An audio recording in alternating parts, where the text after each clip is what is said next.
Galw'r aelodau I drefn. Yr eitem gyntaf yn agenda ni'r prynawn yma yw'r cwestiynau i'r ysgrifennydd cabinet dros addysg.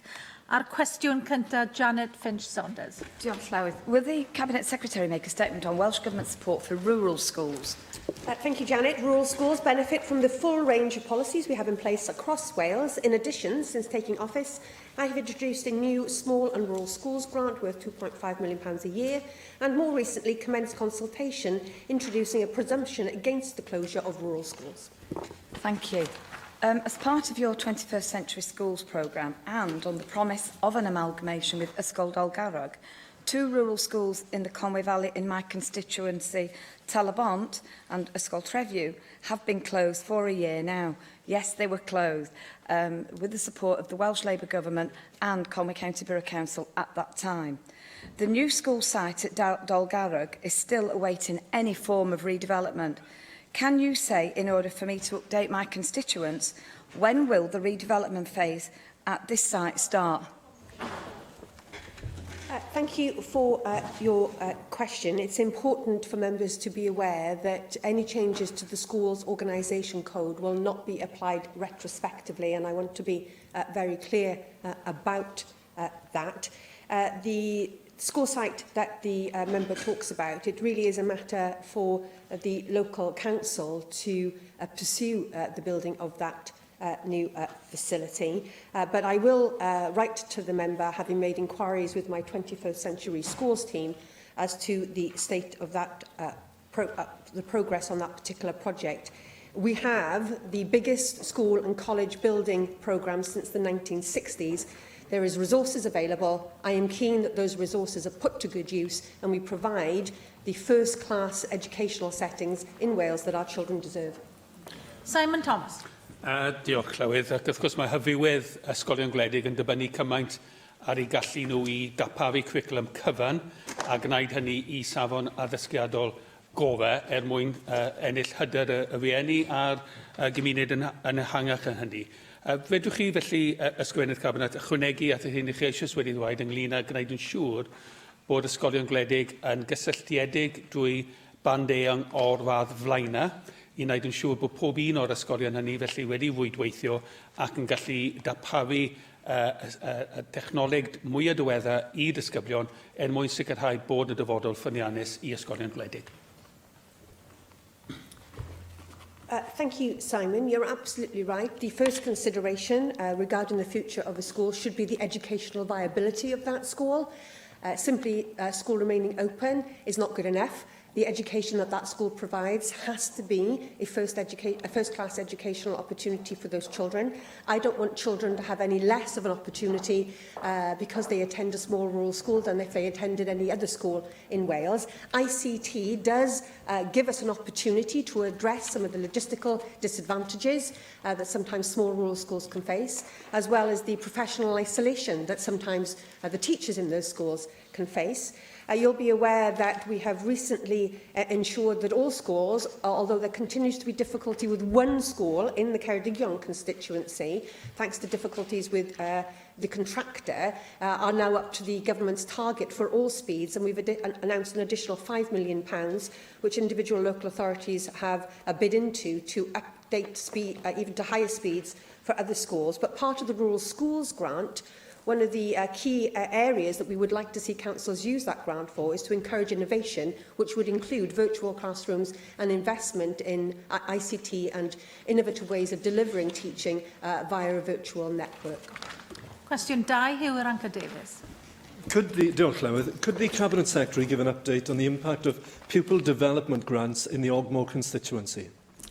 I would be delighted to, Hugh, because in Ogmore, 36.5% of pupils on free school meals achieved level 2 inclusive at Key Stage 4, and that is a 12% increase since the introduction of the PDG. 3/4 of free school meal learners achieved the core subject indicator for Key Stage 2, and that is up from 62% in 2012, an increase of 14 percentage points, and the teachers and those students should be congratulated.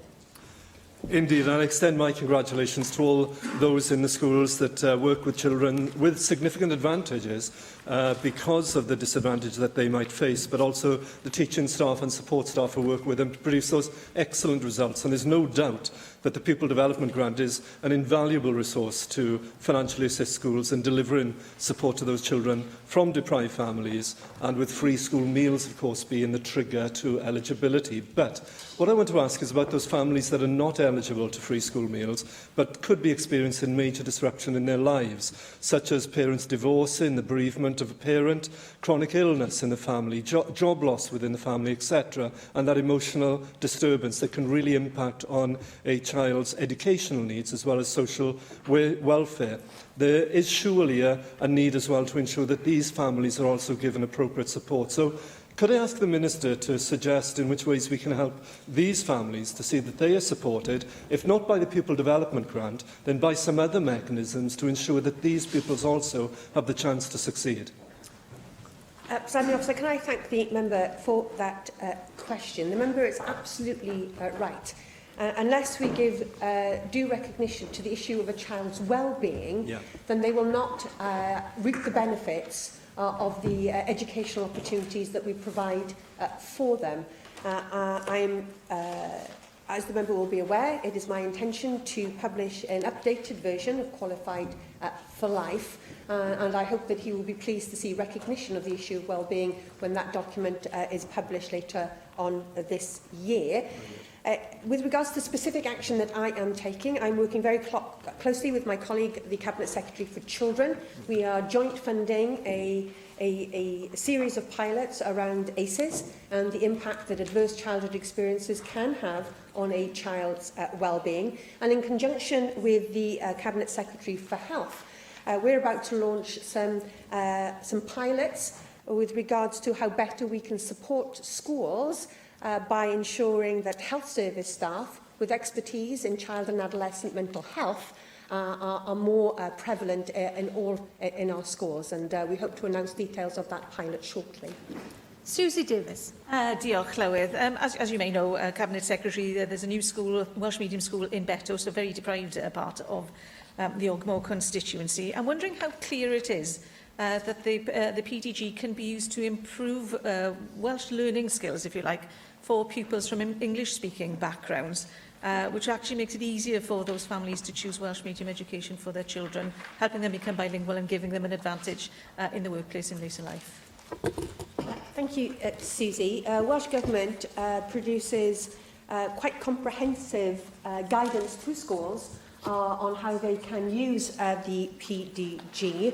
That includes a reference to the Sutton Trust Toolkit, which is an invaluable resource, evidence and research based about what actually works in these circumstances. But each individual school is responsible for deciding on how best to use their PDG allocation, because they know their children and their family and their community best. As the Minister said yesterday, we want all children, regardless of their background, to have the opportunity to become bilingual citizens of our nation. And I would expect that in the school that you spoke of, their PDG, I'm sure, will be used to that effect. Caroline Jones. Diolch, Llywydd. Cabinet Secretary, it's good news to see that the Pupil Development Grant is having an impact on improving the education chances of our most deprived children and young people. However, the children and young people in Ogmore are about to have their education decimated as budget cuts take hold. Bridgend LEA comprehensive schools could see up to 5 teaching posts cut as a result of Bridgend shortfalls, which for the current financial year is over £300 per pupil, below the Welsh average. Cabinet Secretary, how will this affect the Pupil Development Grants? It will have no effect on the Pupil Development Grant, because the Pupil Development Grant is paid directly from Welsh Government to individual schools on the basis of how many pupils they have on free school meals. Cwestiynau llyfarwyr. Nawr y llyfarydd y ceidwadwyr Darren Miller. Diolch, Llywydd. Cabinet Secretary, just a few weeks ago, Labour's First Minister was telling people to vote Labour to scrap tuition fees. But yesterday, in a betrayal of the students and Labour voters across Wales, you, on behalf of his government announced a hike in the cap on tuition fees paid by Welsh students.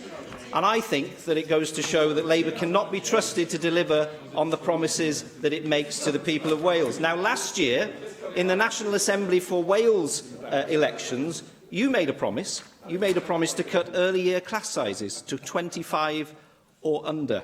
Can you tell the Assembly today what progress you're making against that promise? First of all, as I said, I am not an expert on the Labour Party's manifesto for the Assembly elections of last year. But what I am aware of is that that manifesto commitment said that Welsh students would be better off than their English counterparts. The fact that this government will introduce a grant scheme that will see our poorest students entitled to a grant equivalent to the living wage is something that we can be proud of. I noticed this morning in his speech, Justine Greening said there were only two ways forward with regards to university fees. It was either fees or it was a cap. I would urge Justine Greening to pick up the phone and understand how a government can do things differently, because that's what we're doing here in Wales. With regards to class sizes, the member will be aware, we are currently introducing a small a class size reduction grant. We are working with the local authorities about how best we can utilise that money, focusing on our youngest pupils, our most deprived pupils, and on those children for whom Welsh or English is not their first language, because that's where the money will make the biggest difference. I think the voters will make their minds up as to whether the Labour Party has broken its manifesto pledges from just a few weeks ago in a country where it's able to actually implement those pledges. Can I just ask for some clarification? One of the things which you made a big fuss about during your election campaign for the National Assembly elections last year was this pledge of reducing class sizes to under 25s. But of course, you've spent the past 12 months watering that pledge down so that it actually means nothing of the sort, haven't you? What you've talked about is reducing ratios of adult staff to pupils in classrooms, rather than actually delivering on your pledge. And that is because, of course, you've got a huge mountain to climb. As of January 2016, there were almost 80,000 children in early years classes with more than 25 pupils, 3 out of every 4 pupils in those classes. And we know also that there are over 25,000 pupils across Wales that are in class sizes of 30 or more. You promised to deliver class sizes of under 25. You've watered it down so that it's actually a meaningless promise. So we've got broken pledges on tuition fees from Labour, broken promises from you on class sizes. So given that that promise is really dead in the water because you're not going to deliver 25 or fewer in those classrooms, will you now listen to the chorus of experts that has spoken up, condemned that policy and suggested that you spend the 36 million which you've earmarked for it on other things in the education system instead, where you'll get better bang for your buck? And that, presiding officer, is the truth of the matter. Darren Miller is not willing to listen to parents. He is not willing to listen to the teaching profession when they say that class sizes do matter. My manifesto said that we would aim to reduce class sizes to 25, starting with the largest classes first, and that is exactly what we're doing with the £36 million that has been made available to local authorities over the term of this government. Let me remind you of another promise which you made to the pupils and parents across Wales. You said that you were going to raise standards as Education Minister, yet over the weekend we saw you downplaying expectations about GCSE results for this summer. Just because we're having reformed GCSEs doesn't necessarily mean that we're heading for poorer results. So is the promise that you're making to improve standards going to be another promise that you will not be able to deliver for pupils and parents? And can you tell us, why on earth don't you have more faith in pupils and teachers across Wales and expect them to do well? I am absolutely committed to raising standards. That is mine and this government's national mission, to raise standards and to close the attainment gap and to ensure that we have an education system in Wales which is a source of national pride and national confidence. And the reformed GCSEs are an important part of that process. The reason why Qualifications Wales, the independent body that oversees the examination system as Wales, has published papers warning of a potential dip in results is because of the introduction of more rigorous Maths, English and Welsh GCSEs, because we are moving away from BTEC science. It is appalling to think, Darren, if you would let me answer, it is appalling to think that in some schools, until recently, not a single student sat a GCSE in science. Entire cohorts were put into BTEC exams. That was a disgrace. We also know is that we have seen record early entry into this examination series. And I am deeply concerned that some schools, for whatever reasons, are entering children early for exams after only 1 year of study of a course that should have been delivered over 2 years. And those students who have the potential to get an A star maybe after 2 years will get a C this summer, and those schools will settle for that C. That's why I've asked Qualifications Wales to do a report into early entry, and I will take the appropriate action to ensure that early entry does not jeopardise my pursuit of high standards in our education system. Llywydd UKIP, Michelle Brown. Thank you, Presiding Officer. Cabinet Secretary, in 2012, he said that the welfare of pupils, teachers and staff at our schools is paramount. And also, when talking about the discovery of asbestos, that the government will try to shift responsibility onto local authorities and schools. Do you still believe, as you did when in opposition, that the Welsh Government should take responsibility when a local authority either cannot or will not give our teachers and students confidence that they are teaching and learning in a safe environment? It is absolutely crucial for teachers and pupils that they are undertaking their work in an environment that is fit for purpose and meets all the necessary health safety regulations. And that's why we are, as I said, investing in the largest building of schools and colleges since the 1960s, and the removal of unsuitable buildings is a key part of how we prioritise our investment in the 21st Century Schools programme. Thank you for that answer, Cabinet Secretary. Last year, when you became Cabinet Secretary for Education, and again today, you quite rightly said that there should be a presumption against the closure of rural schools, and that pupils in rural schools deserve the same opportunities as children in other areas of Wales. What action, if any, would you take if you suspected that a local authority was letting a rural school rot in order to make the case for closure stronger? Well, as you quite rightly said, a presumption of against closure was a manifesto promise in the Welsh Liberal Democrat manifesto, and I'm delighted to be in a position to make progress on that when in government. As I said in answer to the first question from Janet Finch-Saunders, we are currently out to consultation on the reform of the Schools Organisation Code to strengthen that code, and indeed to create for the first time ever in Wales a definition of what a rural school actually is. The first question any local authority should consider when looking at the issue around small and rural schools is the educational viability of that school, and they should use the opportunity afforded to them by the £2.5 million we're putting into the Small and Rural Schools grant to be able to look at alternatives to closure to maintain a good standard of education in those small schools. Thank you very much for that answer, Cabinet Secretary. If a local authority isn't maintaining a rural school properly, would you ever consider it appropriate to remove that school and a relevant proportion of the revenue support grant from the local authority and fund it directly as a delegated school?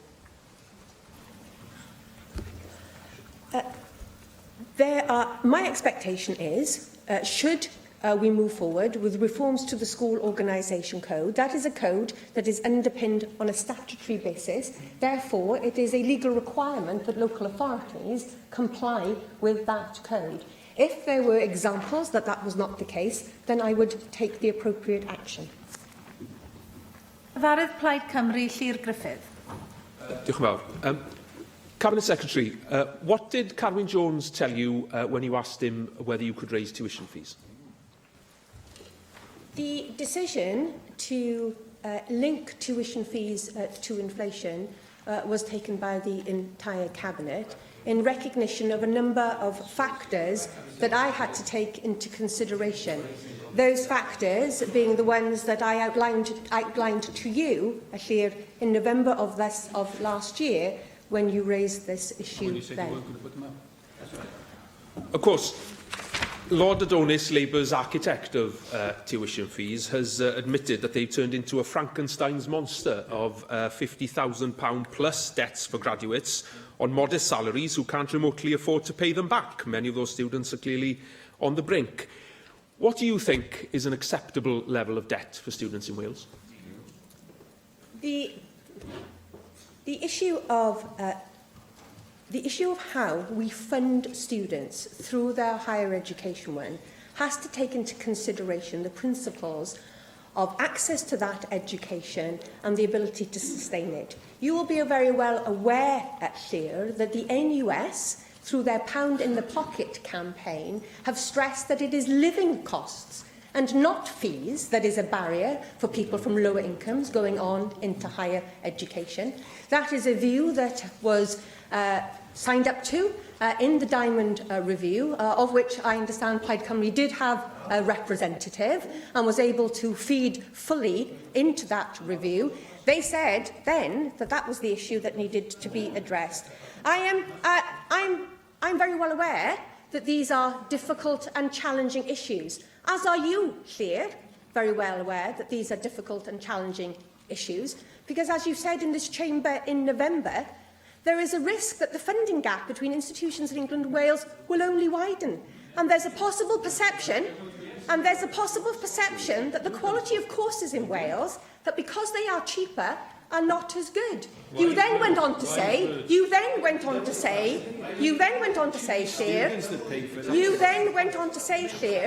that if fees went up in England, which they have done, it would be difficult to see how you could withstand the same move in Wales in many ways. You understand the difficulty our sector is facing, and you should acknowledge that here in the chamber. Well, piling the pressure on the students isn't the answer, is it? And trying to make it sound as if the NUS is supporting the increase in the fee that was announced yesterday is plain wrong. Yes, there's a shift in how you support students. Nobody's doubting that. But raising the burden of debt that students in Wales are suffering, and you didn't answer my question, by the way, is not an acceptable answer in my book. Now, I thought that the Liberal Democrats and Labour, in terms of their principle, was to move towards a free education. Your decision has taken us further away from that than ever before. So can you confirm that the original principle that you and others on the government's bench once held so dear is still in place? You were on the same NUS Wales committee. Of course, in an ideal world, education at all levels should be free. But I don't live in that ideal world. I live in a world where people from poorer backgrounds can't access higher education because they cannot afford to pay for their accommodation or their books or their food. So what we have done is fundamentally shift in line with the recommendations of the Diamond Review, of which Plaid Cymru were a part of and signed up to.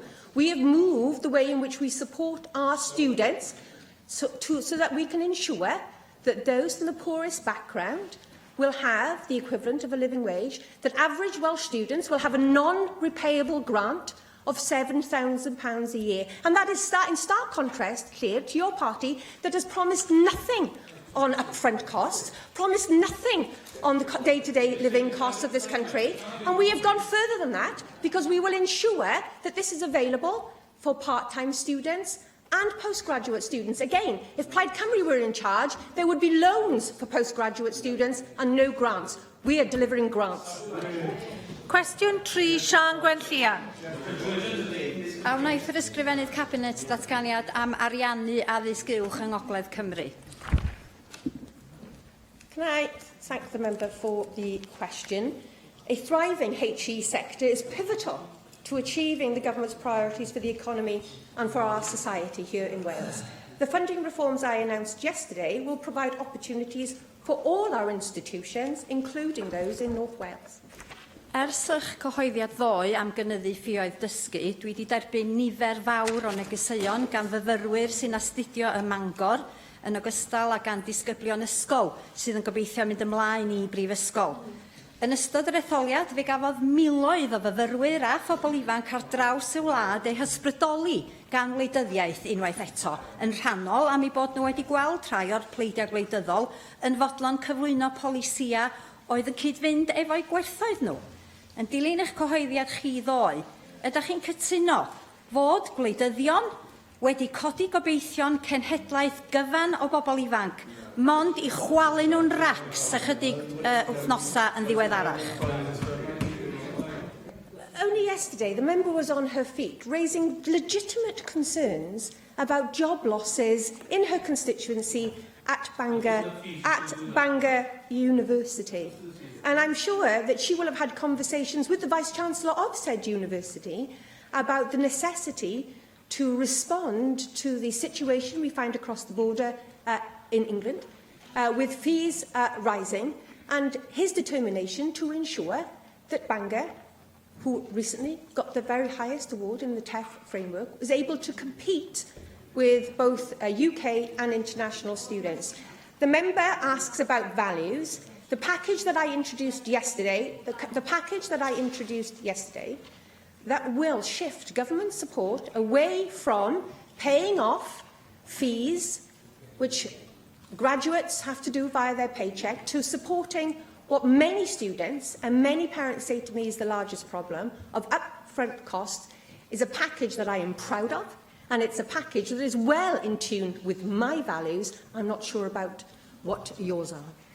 Mark Ishort.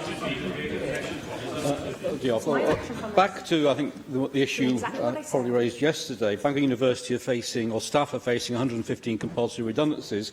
The university says this is because they need to save £8.5 million to address significant financial challenges. And we understand a number of other universities across the length and breadth of Wales are considering how they're going to square the financial circle in similar circumstances. We know that universities lost out on tens of millions of pounds taken from them and given in grants paid to English universities through the fees of students going over the border to study, something that your party and mine accepted from Labour couldn't be done after your party and mine voted to scrap student fees during the second Assembly. We also know that yesterday Universities Wales, responding to your student support package, referred to having had to absorb the increases in costs since the introduction of the current tuition fee system in 2012. Following your announcement yesterday, therefore, how quickly will the savings generated actually generate greater funding being received by universities in Wales to hopefully mitigate against these tough decisions they're having to take? We have to recognise, or some of us have to recognise, the very difficult situation that many of our higher education institutions are facing at the moment. It is a perfect storm of Brexit, of demographics, as well as having to compete in a market that is not just a market in the UK, but an international market. This government has to respond to that. Now then, despite ongoing financial pressures, HEFCU have been able to allocate funds in excess of £100 million to the sector for 2017-2018, but there are challenging times ahead. However, our predictions over the implementation of Diamond should see HEFCU's budget grow to be able to support our higher education institutions, but of course that is subject to the usual budgeting processes that we have here in the Assembly. But you will be aware, in my agreement that brought me into government, myself and the First Minister have agreed that universities should be no worse off as a result of the implementation of Diamond. In fact, it's true to say that the implementation of Diamond will cost money to the government in the first instance, but it is the right thing to do for Welsh students and Welsh institutions. Cwestiwn 4, Rhiannon Pasmo. Diolch, Llywydd. Will the Cabinet Secretary make a statement on measures the Welsh Government is taking to ensure music education is accessible to all? Thank you, Rhiannon. In Wales, all children benefit from music education during the foundation phase and at Key Stage 2 and 3, when it is a statutory part of the curriculum. Furthermore, the Welsh Government is collaborating with stakeholders across the education and culture sectors to deliver a range of measures aimed at enhancing that provision. Thank you. Wales has world-class and globally esteemed institutions such as BBC National Orchestra of Wales, Welsh National Opera and the Royal Welsh College of Music and Drama Conservatoire. This is supported ably by National Youth Arts and Tycedd, who also administer the elite National Youth Orchestra of Wales, National Youth Dance Theatre, Choir, Wind and Brass Bands. These historical national structures and local Welsh music support services through accessible instrumental music support service tuition in school have sponsored, propagated and nurtured some of Wales's finest talents, and that includes thousands of musicians and also icons such as Bryn Terfel, Catherine Finch, Paul Watkins and composers such as Hugh Watkins and Carl Jenkins. Those of you will know that there is a Welsh music event next Wednesday. Some of them will be in attendance, a little plug. Cabinet Secretary, I have also welcomed the Creative Arts and Learning Action Plan, a collaboration between Welsh Government and the Welsh Arts Council, the innovative new Donaldson arts-based curriculum, the National Endowment Music Fund as clear indicators of this Government's early intent and direction of travel. And today I also welcome the pilot music amnesty. I do welcome these important measures. As the Cabinet Secretary stated to me in a prior plenary, such initiatives and measures are a spoke in the wheel to the future sustainability of active Welsh music performance in Wales. Music is important to Wales, economically, in creative arts, tourism, you do need to come to a question, heritage, however important music is in legacy Wales. and culture. I will. Would the Cabinet Secretary agree that the time is right to future-proof and safeguard our structures in Wales? Would she agree with me that Wales would greatly benefit from a national overarching music performance strategy, a delivery model incorporating instrumental tuition across Wales, regardless of income, wealth or privilege?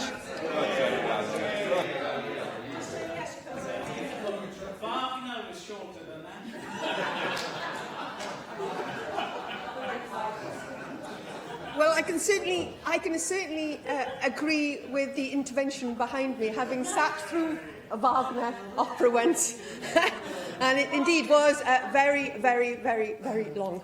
Can I agree with the member is that we have much to celebrate with regards to music and creative learning through the arts here in Wales, but there is more to do, especially with regards to local education music services, which have gone through a very tough time.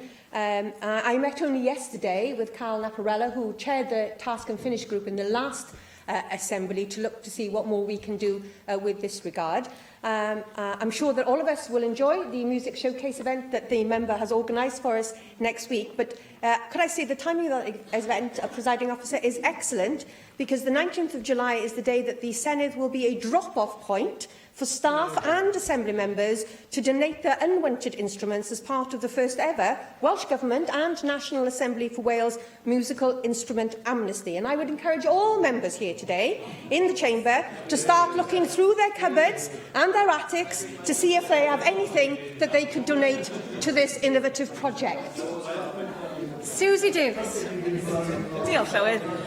Well, Rhiannon Passmore mentioned the National Endowment Fund, of course, and back in February when you announced this, in answer to my question whether the fund would result in support for core music services being diverted into this new fund, you replied that you were mindful of the fact that it might mean diversion, and we'll have to be aware of that as we go forward. I appreciate the fund is still pretty much in its infancy, but can you tell us about the development of the criteria of access to that fund and whether the vulnerability that it might present to core music services has been resolved?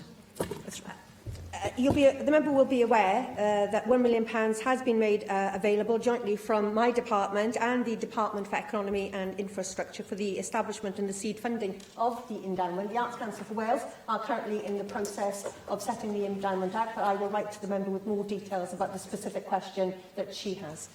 Bethan Jenkins.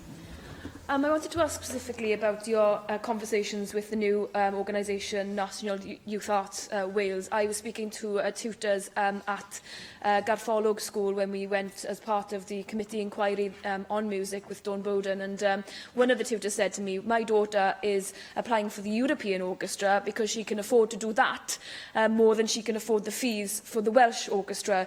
And I feel that if our young people are being priced out of being able to apply for our own national orchestra, what does this say to the future future instrumentalists of Wales, when they want to aspire to the top of the pyramid, which is National Youth Arts, if they cannot aspire to that because of the fees, then how are they then supposed to engage in the process? So I wonder, with this new body now in place, what conversations you can have with regards to extending bursary schemes so that everybody can be part of this exciting venture.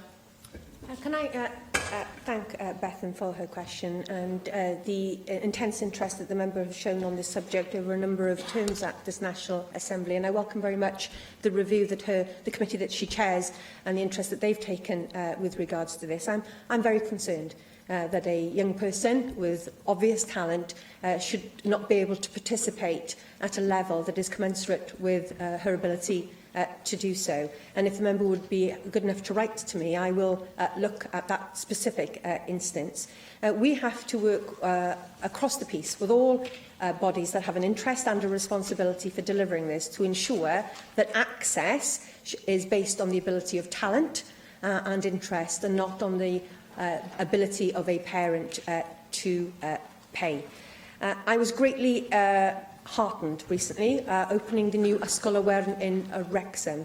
The head teacher there had used some of his pupil deprivation grant to purchase musical instruments for the children at that school, a school that has high levels of free school meals. And he said to me, after their performance of their violin group, I knew I'd cracked it when 4 of these children asked for a violin for their birthdays. But we need to ensure that if we give them that chance, that they are able to continue to pursue that at older levels. But again, it stresses the importance why all Assembly members should get into their attics and look to see what they can bring to the amnesty next week. I can assure them their instruments will find a good home. Question 5, John Griffiths. What assessment has the Cabinet Secretary made of the development of community-focused schools in Wales? Thank you, John. I support the use of schools as community assets. We are working to progress the recommendations from the PPIW report on the use of school facilities by communities, and the 21st Century Schools programme encourages the construction of flexible assets, especially those that can be used by the school and the community as a whole.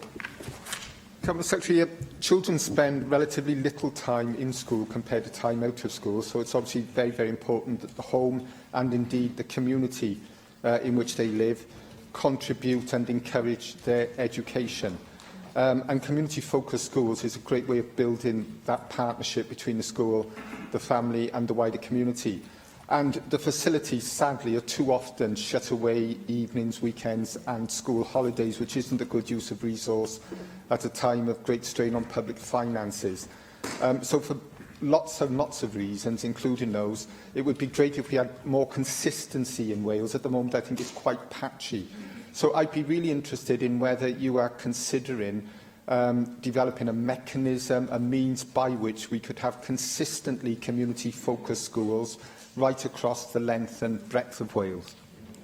The member highlights a very important point. After the quality of teaching, a family's engagement with their child's education is the second biggest factor that will determine that child's educational outcome. So when I talk about community-focused schools, I am clear that it's not just access to a building. It is an ethos within that school that sees its role as engaging with families as a whole. And the member is absolutely right, Presiding Officer. Good practice is not uniform. There is outstanding practice going on in Wales. I would particularly like to commend Miskin Primary School in Rhondda and Taff, Moncton Priory Community School in Pembrokeshire that does some outstanding work with the wider community in engaging parents back into learning, developing qualifications for them then to go on into the world of work. Ysgol Maes Glas in Flintshire and Harvard Primary School, a school I hope to visit with Mike Hedges shortly, have been seen by Estin to be outstanding in this field. And we need to ensure that local education authorities and regional consortia are addressing issues of inconsistency when they carry out their challenge and review meetings. Mohammed Ashkar. Thank you, Madam Presiding Officer. Cabinet Secretary, you represent one of the largest rural areas in South Wales in this chamber. Rural schools are among the most community-focused schools in Wales. They are at the heart of communities they serve. Since 1999, Hundreds of local authority-maintained schools have closed, with rural areas are worse affected. What action does the Cabinet Secretary intend to take to address the issues of underfunding, which is the biggest obstacle to keeping rural schools open in Wales? Presiding Officer, can I correct the member? I don't represent one of the largest rural constituencies in this Assembly. It is the largest single rural constituency geographically in this constituency, and it is because of that I have a deep interest in this subject. And it is, and that's why my previous experience as a backbencher led me to be determined that this government can take the issue of rural schools forward. The member will be aware of answers I gave earlier. We're currently consulting on the Schools Organisation Code to move to a presumption against closure. But with regards to finances, he'll be aware of the special grant that has been developed of £2.5 million per annum to address some of these challenges, very real challenges that face rural schools and maintaining education in those communities. Bethan Jenkins. I was wondering what work you had done in relation to community relations and schools that are community-focused. For example, in my area and others, we've got a new super school in Ysgol Baglan, and they were told before the school was built, amalgamating different communities around that area, that they would be able to access provision, would be able to access the field for activities, but it now comes about that it's for the governors of that school to be able to make the decision, and quite often that creates tension in the local community, where the governors may have a different view as to what that field should be used, as to what the community have already used it for over many, many years. So I'm wondering what conversations you've had to try and encourage proper conversations between the schools and the communities to ensure that everybody can actually access those facilities when they do need to use them. I'm very sorry to hear that there are tensions around the Baglan area. I officially opened the school. It is an impressive facility. And the expectation, as I said, in our 21st Century Schools programme is that we build buildings that are flexible assets, with the expectation that the wider community will be able to benefit from the significant investment that Welsh Government is making in partnership with local authorities to provide those facilities. Of course, because of local management of schools, governing bodies are very powerful, but I would be surprised that any governing body would not see their school as being central to a community. They are one and the same, or at least they should be, and I will take further advice as to whether this is a one-off or whether this is a systematic problem that Welsh Government will need to address. Question 6, Len Neagle. What is the Welsh Government doing to monitor the outcomes of its 5-year Global Futures Plan to improve and promote modern foreign languages? Thank you, Lynn. The implementation of the Global Futures Plan is overseen by its steering group, which comprises key stakeholders from across the education sector in Wales. The steering group monitors the delivery and the outcomes of the plan and encourages partnership working to improve and promote modern foreign languages in Wales. Thank you, Cabinet Secretary. As I'm sure you will have seen, the British Council has recently published their 3rd annual Language Trends Survey of modern foreign languages in Welsh secondary schools, the results of which I am sure you will agree are very worrying. The survey comes just 18 months into the plan, which is aimed at promoting modern foreign languages in Wales, but in reality we have witnessed the continuing diminishing status of modern foreign languages in Welsh schools. In fact, the report tells us that between 2002 and 2016, the number of pupils studying a foreign language at GCSE level has declined by 48%, and more than a third of Welsh schools have less than 10% of Year 10 pupils studying a foreign language. In light of the report's results, Cabinet Secretary, what more can we do to realise the Government's ambition for Wales to become a bilingual +1 country? Thank you, Lynn. I have noted the Language Trends Survey and I have asked the Global Future Steering Group that I referred to in my first answer to review the report at its next meeting, which will take place on the 14th of July, and report back to me on what more we can do to improve the take-up of modern foreign languages. There are a whole host of reasons why the drop may be happening, but the government is taking action. Since the launch of Global Futures, we have invested in a modern foreign language mentoring scheme in conjunction with some of our higher education institutes who send undergraduates who are studying languages into schools to inspire and to support pupils.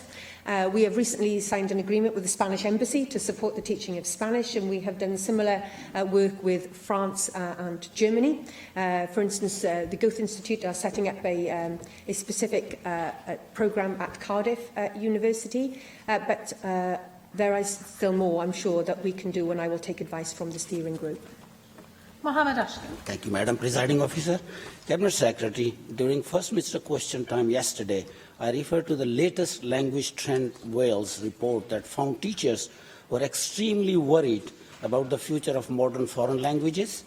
The report said the global future was popular with teachers, but so far it is having a limited impact on take-up of modern foreign languages in Wales. Can the Cabinet Secretary advise when she intends to review the progress of global futures to ensure the serious decline in modern foreign language learning in Wales is reversed? Thank you. Well, I would refer the member to the answer I gave Lynn Neagle with regards to how we are following up on global futures. But can I just take this opportunity? I think we're all and rightly concerned about the numbers of students that are taking modern foreign languages, but it's not all bad news. GCSE results in 2016 showed that Wales had higher A-star pass rates and A-star to C pass rates for French, Spanish, German and other modern foreign languages than their counterparts across the border in England. So whilst I want to see more students taking these GCSEs, the ones that are doing really well and are to be congratulated, and we need to understand what more we can do to encourage more students to emulate their colleagues in school to take these languages, because when Welsh students take these exams, they do well.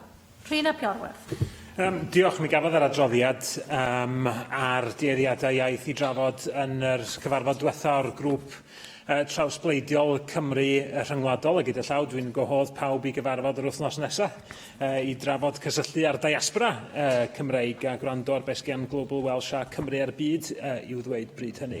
Ond un pryder penodol gafodd I godi oedd bod y fagloriaeth Gymreig yn arfer cynnwys ieithoedd tramor modern, ond bod yr elfen yna wedi cael ei ddileu erbyn hyn. Oes modd edrych ar hynny eto gan fod hyn o bosib wedi dileu y ffordd I raid tuag at ddysgu iaith fodern?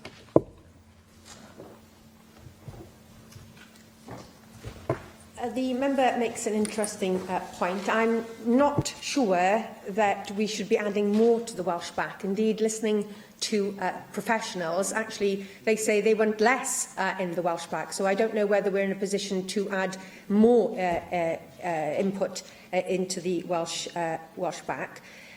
What we do need to look at, potentially, there is some anecdotal evidence to suggest that modern foreign languages, indeed all core subjects, that have not previously been part of the school's accountability measure have seen a drop in the numbers taking them, so music, drama, etc.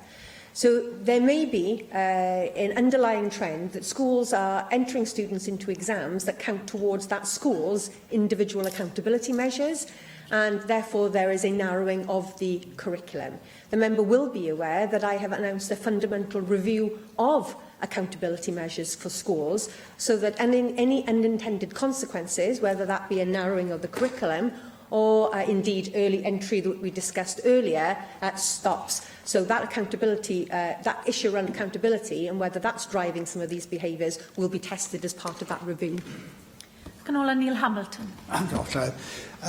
When I was in school, the best part of 100 years ago, the policy was that everybody learned at least one foreign language up to the age of 16. Things are radically different now, and I'm pleased to hear the figures that the Cabinet Secretary announced a moment ago, and the emphasis which the Welsh Government is placing upon learning modern foreign languages. But one of the big problems we've got in persuading school children to opt for modern foreign languages, they're perceived to be difficult. And it is true that learning a language from scratch is difficult, requires discipline for the mind. That's, of course, one of the great important reasons for learning a modern foreign language. And it also broadens the mind. And having learned French, German and Russian, as well as Latin in school myself, it's made me into the cosmopolitan world citizen that I now am. The member tempts me, presiding officer. The member really does tempt me.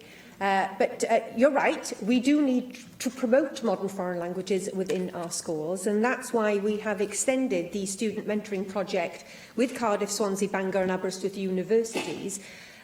We have over a quarter of schools working in that programme, where bright, sparky, enthusiastic undergraduates go into schools to provide that buzz around languages that we need to create, to encourage pupils before they've made their choices on GCSE that this is something that they can enjoy, something they can be good at, and can give them really life-enhancing work and personal skills. We also have to ensure that the quality of language teaching is as good as it could be. And as I said, whilst the figures in the report are concerning, it's not all bad news. This year, 2 of the 3 German Teachers of the Year award were awarded to teachers who are teaching German in Welsh schools. Diolch i'r ysgrifennydd Cabinet. Yr eitem nesaf yw'r cwestiynau i'r Cwnsler Cyffredinol. A'r cwestiwn cyntaf, Simon Thomas. A wnaeth y Cwnsel Cyffredinol ddatganiad am y goblygiadau cyfreithiol i Gymru o dynnu allan o Gorfensiwn Pysgodfaidd Llundain 1964. Members will understand that if I make assessments of the legal implications for Wales of any matter, those assessments are legally privileged. I'm grateful for the Counsel-General for his usual caution in these matters. However, perhaps I can tempt him by saying I don't think there are any legal obligations, but there are strong political obligations for Michael Gove's decision. My understanding is that, in fact, the London Fisheries Convention is probably overtaken by our relationship with the common fisheries policy and what's happened since then in joining the European Union. But what concerns me is that we have Michael Gove deciding to symbolically pull out of an international obligation that relates to a devolved matter. So perhaps I can ask the Counsellor-General whether he agrees with me that fisheries are devolved, that Wales and the Welsh Government is responsible for fisheries protection in Wales, for what will happen when we leave the European Union as regards quotas, sharing of quotas, negotiations around that. And in the light of the fact that yesterday Boris Johnson told my colleague Jonathan Edwards that the Joint Ministerial Committee, the JMC, will now decide upon these matters, is he of the view, therefore, that Wales will be able to exercise a veto regarding further nefarious moves by Michael Gove?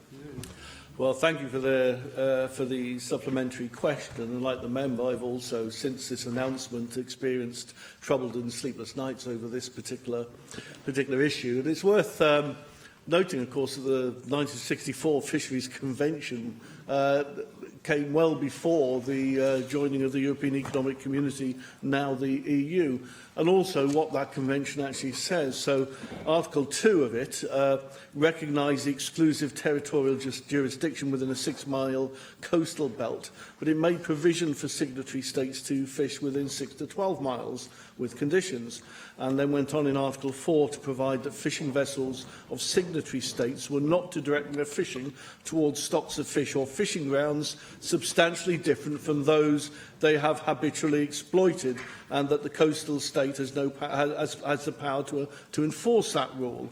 So the Convention sits alongside, in fact is overtaken by the Common Fisheries Policy, which allows European vessels access between 12 and 200 miles and makes provision for specified member states to fishing grounds within 6 to 12 nautical miles. Now, the specific nature of the Welsh fishing industry, consisting of mainly small vessels, there may be certain attractions to that within the 12-mile limit. However, that will be a matter that's appropriate for the Ministry with policy responsibility for the matters concerned. So it wouldn't be appropriate for me to discuss that aspect further. But I can, of course, express the serious concern that the member himself raises, that what is now a clearly devolved area, officials were only notified on the 30th of June that announcement would be made on the 2nd of July, despite a Marine and Fisheries Working Group of the 4 administrations being held on the 26th of June. That issue of consultation and engagement is clearly a matter of some concern on an area that does specifically relate to a devolved area, and a matter where government has been engaged. So there are concerns there, and concerns, I suppose, about the statements that are being made almost off the cusp, so to speak. And there is certainly a lack of clarity as to what the UK government's position is in some of these areas. Neil Hamilton. Well, it is, of course, the case that the United Kingdom is the signatory of the 1964 treaty, and therefore it is the UK minister who will take the decision to withdraw from it. But I do agree with the implication of Simon Thomas's question that as fishing is a devolved matter, there ought to have been some consideration for the views of this Assembly and the Welsh Government. But I do hope that the Welsh Government will take the view that the recovery of our waters, or control over the 6 to 12 mile limit, is going to be vitally important to the development of the Welsh fishing industry in the future. And it would be rather ridiculous if in the rest of the United Kingdom we were to have repatriated control, but not in the case of Wales. Quite how that would work, I don't know, because the EU fishermen would still have the right to Welsh waters to that extent, and that would certainly militate significantly against the advantages for Welsh fishermen of being able to have an exclusive zone, which would otherwise be imperilled if we still continued to be a member of the 1964 treaty. Some of those are very valid points. Of course, they are out of context in the sense that, of course, the UK fishing industry as a whole is very dependent also on access to many other waters, and that, of course, some of the limitations that exist, and the 64 Convention in particular, came into force in order to also recognise historic rights, sometimes rights that went back over several hundred years. Someone made the comment a while back that, of course, fish don't carry passports, and of course, one of the purposes to the conventions, the Common Fisheries Policy, was actually the protection of stocks, the legal protection of fishing stocks for the benefit of all. So there are many complications, and I think it would be a great mistake to look at the legal aspects of this solely within the context of individual interests, because individual interests are very much also affected by a broader collective interest. Cwestiwn 2, Eluned Morgan. What assessment has the Council General made of the possible revoking of Article 50? I am, of course, not in a position to speak about any assessment I may or may not have made on this issue. Members will be familiar with the established convention that neither the existence nor content of law officer advice should be disclosed. Thank you. Lord Kerr, the author of Article 50 and former Permanent Secretary of the Foreign Office, suggested in a conference recently that Article 50 is indeed revocable, and that many political leaders have encouraged us to change our minds, including Macron, Schäuble and Rutte. He suggested that even if you have notified the EU of your intention to leave, then there's nothing to say that we must leave. But he did say that there may be a political price to pay for that. Now, regardless of the complexities and issues of the rights of wrongs of the possible revocability of Article 50, could the Council General actually just give us his legal assessment of whether the interpretation of Lord Kerr is correct? Well, what I can say is that the position that was adopted by the UK government in the Miller case, the Article 50 case, was very clear that it was not revocable. Of course, the ultimate body that would determine the legality of that would be the European Court of Justice.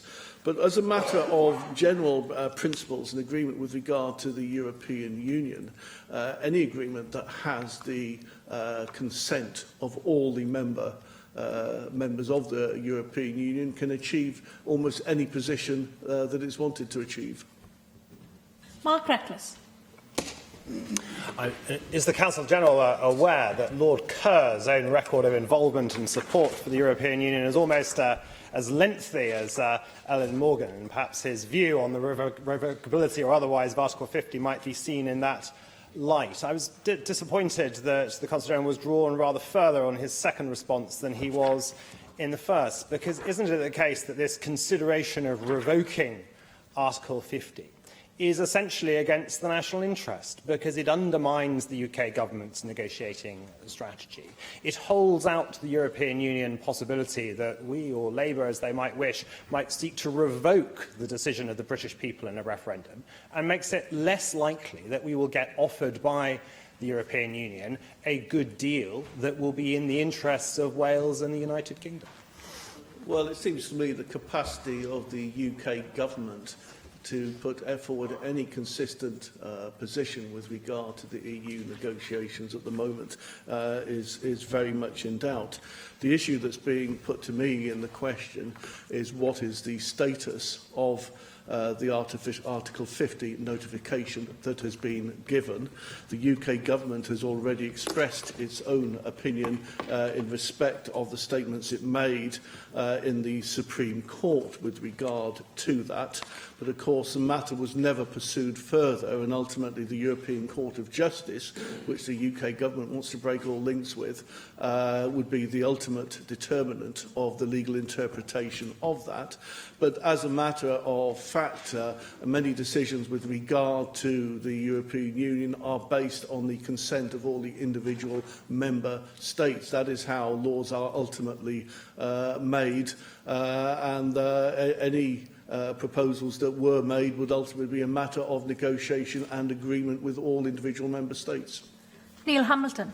Well, as I understand it, the Labour Party is committed to withdrawal from the European Union pursuant to the decision of the British people in the referendum last year. So isn't this question a bit like those medieval questions which concerned how many angels could dance on the head of a pin? Well, I don't know whether that was a question that actually wanted an answer or not. I mean, the member makes a point. He's made his views very clear over a period of time. All I've done is to set out, I think, the statement of facts as to what the position is with the Article 50 and in terms of the position that was adopted by the UK government. Question 3, Simon Thomas.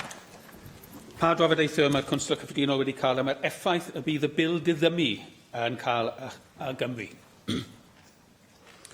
The question engages the Law Officers' Convention. Nevertheless, I can assure members that the Welsh Government will work tirelessly to ensure that Wales' position is protected. We will need to carefully consider the impact that the bill will have on Welsh legislation and the competence of this Assembly. I thank the Councillor-General for his reply. Obviously, when I was tabling this question, I was half hoping we'd have seen the repeal bill. We'll get to see it tomorrow, my understanding is. And if the rumours around the bill are correct, then what we will see is a replacement of the European Union with some sort of concept of a United Kingdom kind of framework. And we will not, in fact, see the devolution of those powers that are held now at the European level, but which relate to fully devolved responsibilities here in Wales. That includes fisheries, which you just discussed, but it also includes agriculture and the environment. Now, if it is the case that such a bill doesn't allow for that flow of devolution, surely two things should be considered by the Welsh Government. One is the continuity bill, which is Plaid Cymru's suggestion for several months now. And secondly is the use of a mechanism such as the JMC to ensure that no further movement is done on the repeal bill without the agreement of this Assembly and indeed the other devolved legislatures in the United Kingdom. So he won't give me the legal advice, I understand that, but can he confirm that he has given legal advice, yes or no, to the Welsh Government on a continuity bill? And what is the Welsh Government's view now on the operation of the JMC to ensure that there is a strong Welsh voice in decisions around the repeal bill? Well, it's not appropriate for me to comment on whether I have or have not given legal advice on any specific issue. But the member makes a very important point about the fundamental principles of what that bill will be. The member will have heard, as has previously been commented on, that a number of commitments have been given in the House of Commons that it will require the consent of the devolved governments. That was made by David Davis himself, and I think was also made yesterday in response to the question from Jonathan Edwards. That is, as we would expect, that any matter that impacts on the powers and responsibilities of this place will require legislative consent, and that is a matter that Welsh Government is determined to hold the Government committed to. The First Minister and others have previously outlined what are the fundamental principles in respect of what we expect to see in any repeal bill, and that is that the UK Government must recognise that any powers in the devolved fields currently held at EU level must be exercised at a devolved level unless there is a clear and agreed reason for them to be held by the UK Government, and in that event then there must be a mechanism for co-decision making in these areas, and that is the point that you've obviously raised there with how those matters are actually determined. These are fundamental principles as far as Welsh Government and this Assembly is concerned, and those are ones that we would expect to be honoured and respected in whatever legislation is proposed tomorrow. Cwestiwn 4, Mike Hedges. Diolch. What discussion has the Council General had in respect to the legal implications of the UK Government's Great Repeal Bill for Wales? I refer to my response to the previous question.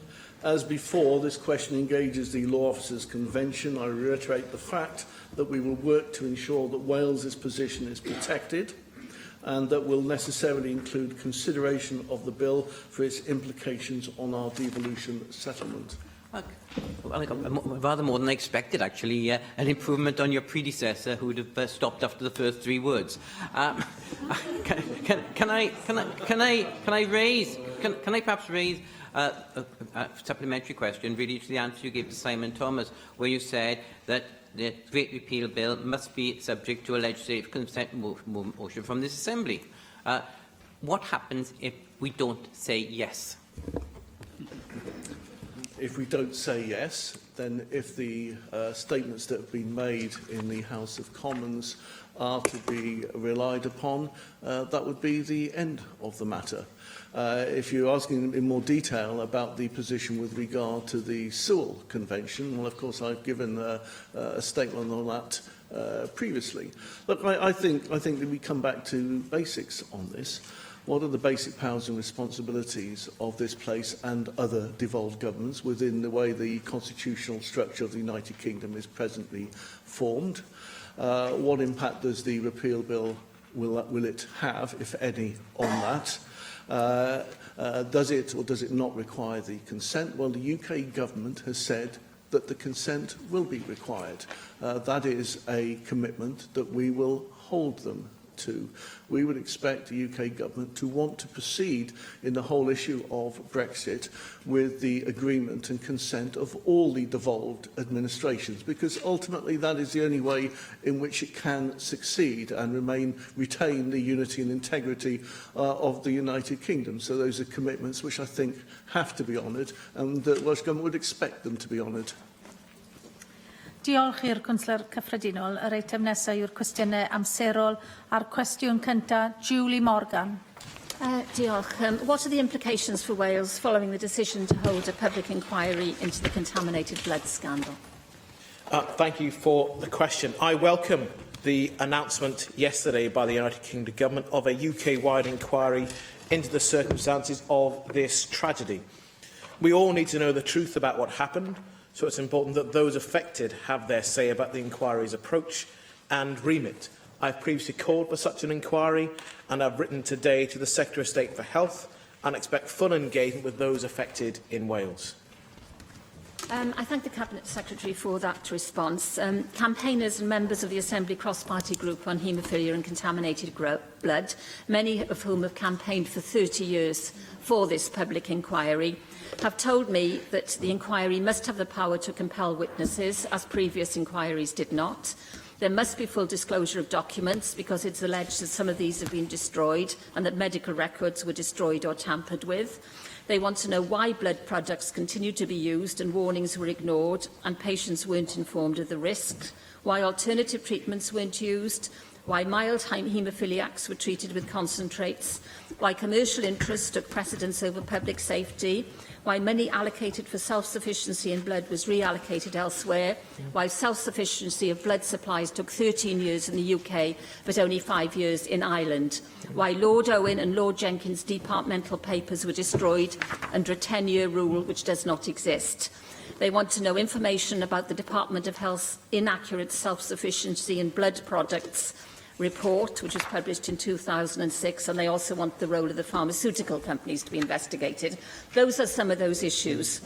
How is the Cabinet Secretary going to use his role to ensure that these people who have suffered so much, bearing in mind that 70 people in Wales died, 273 were infected, and so many others have had their lives ruined, how will you be able to ensure that they have their say in the process, that they are able to have their voices heard? Because the Prime Minister has said that she wants an inquiry that will be what the families want, and I think it is absolutely essential that people from Wales do have their say. Finally, I think that you have partly covered this, but did the Prime Minister or the Health Secretary contact you before actually making this announcement yesterday?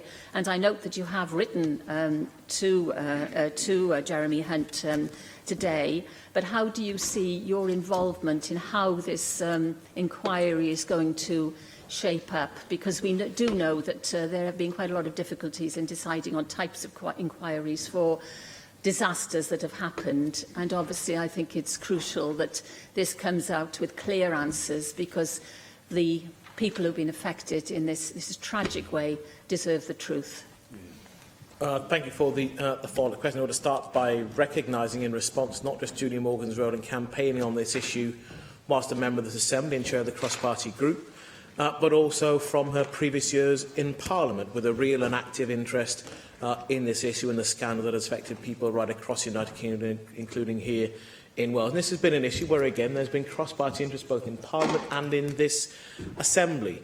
I'll start with your final point, if you like, about the links between the two governments, and I have to say this is one where I'm hoping that there will be a more respectful relationship between the administrations.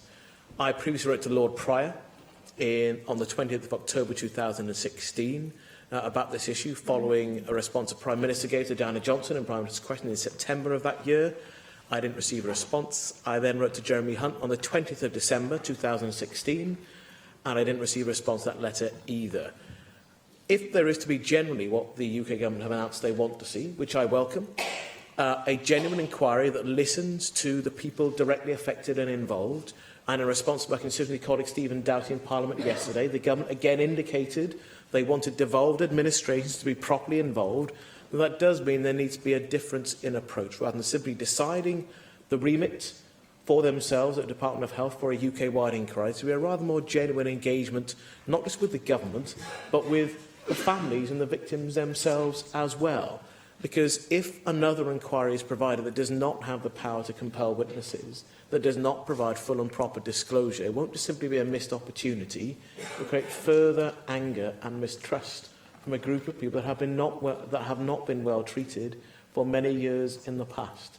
So the announcement is welcome, but getting it right and getting the terms right and genuinely listening to the families affected and to devolved administrations is really important. I completely agree on the broad outline about the need for compulsion of witness and disclosure, and I certainly hope we can come to a proper agreement on that, so the inquiry will retain full public confidence as it undertakes its work.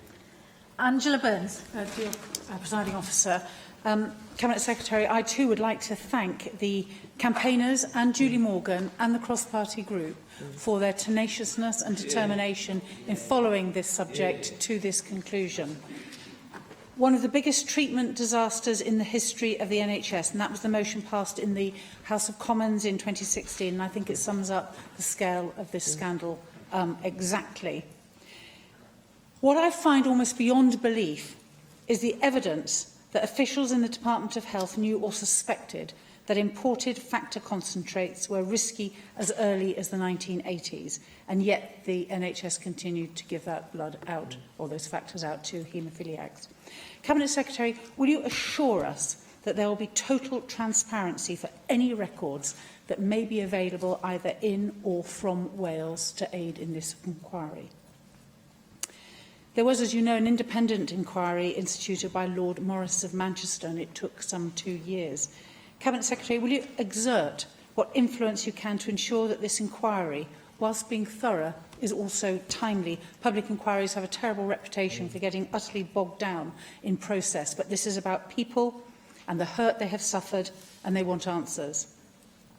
Will you also ensure, and I think Julie mentioned this, that the people in Wales who wish to speak or give evidence are given that opportunity? And I wonder, Cabinet Secretary, if you would actually think about how we might support them to get there and support them in giving any evidence, because I am utterly convinced it will be an exceptionally traumatic occasion for them. And if we can offer support to enable them on that journey, I think that would be a very kind thing that you as a government and we as an Assembly could do. I'm sure that you will press for complete transparency, but could you assure us that any lessons learnt from the end of this inquiry will be implemented with rigour throughout Wales so that this type of dreadful event can never happen again? And finally, Cabinet Secretary, there is a question of culpability. If people are found to have been mendacious, deceitful, fraudulent, or even plain stupid, and any of it rebounds on any process, organisation or person in Wales, I would hope that you can reassure us today that you will take appropriate action with them. Thank you for that series of points, which I'm happy to say I agree with. I think part of the challenge in this is not just the pain of those families who have lost someone or someone who has become infected, but actually much of that is exacerbated by the feeling that there has been a cover-up and that people have not been told the truth and that has not been an accident.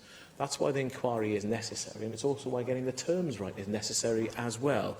And I generally think this is not an issue where the party politics should matter, and to be fair, that has not been the approach of the cross-party group, either in this place or in Parliament.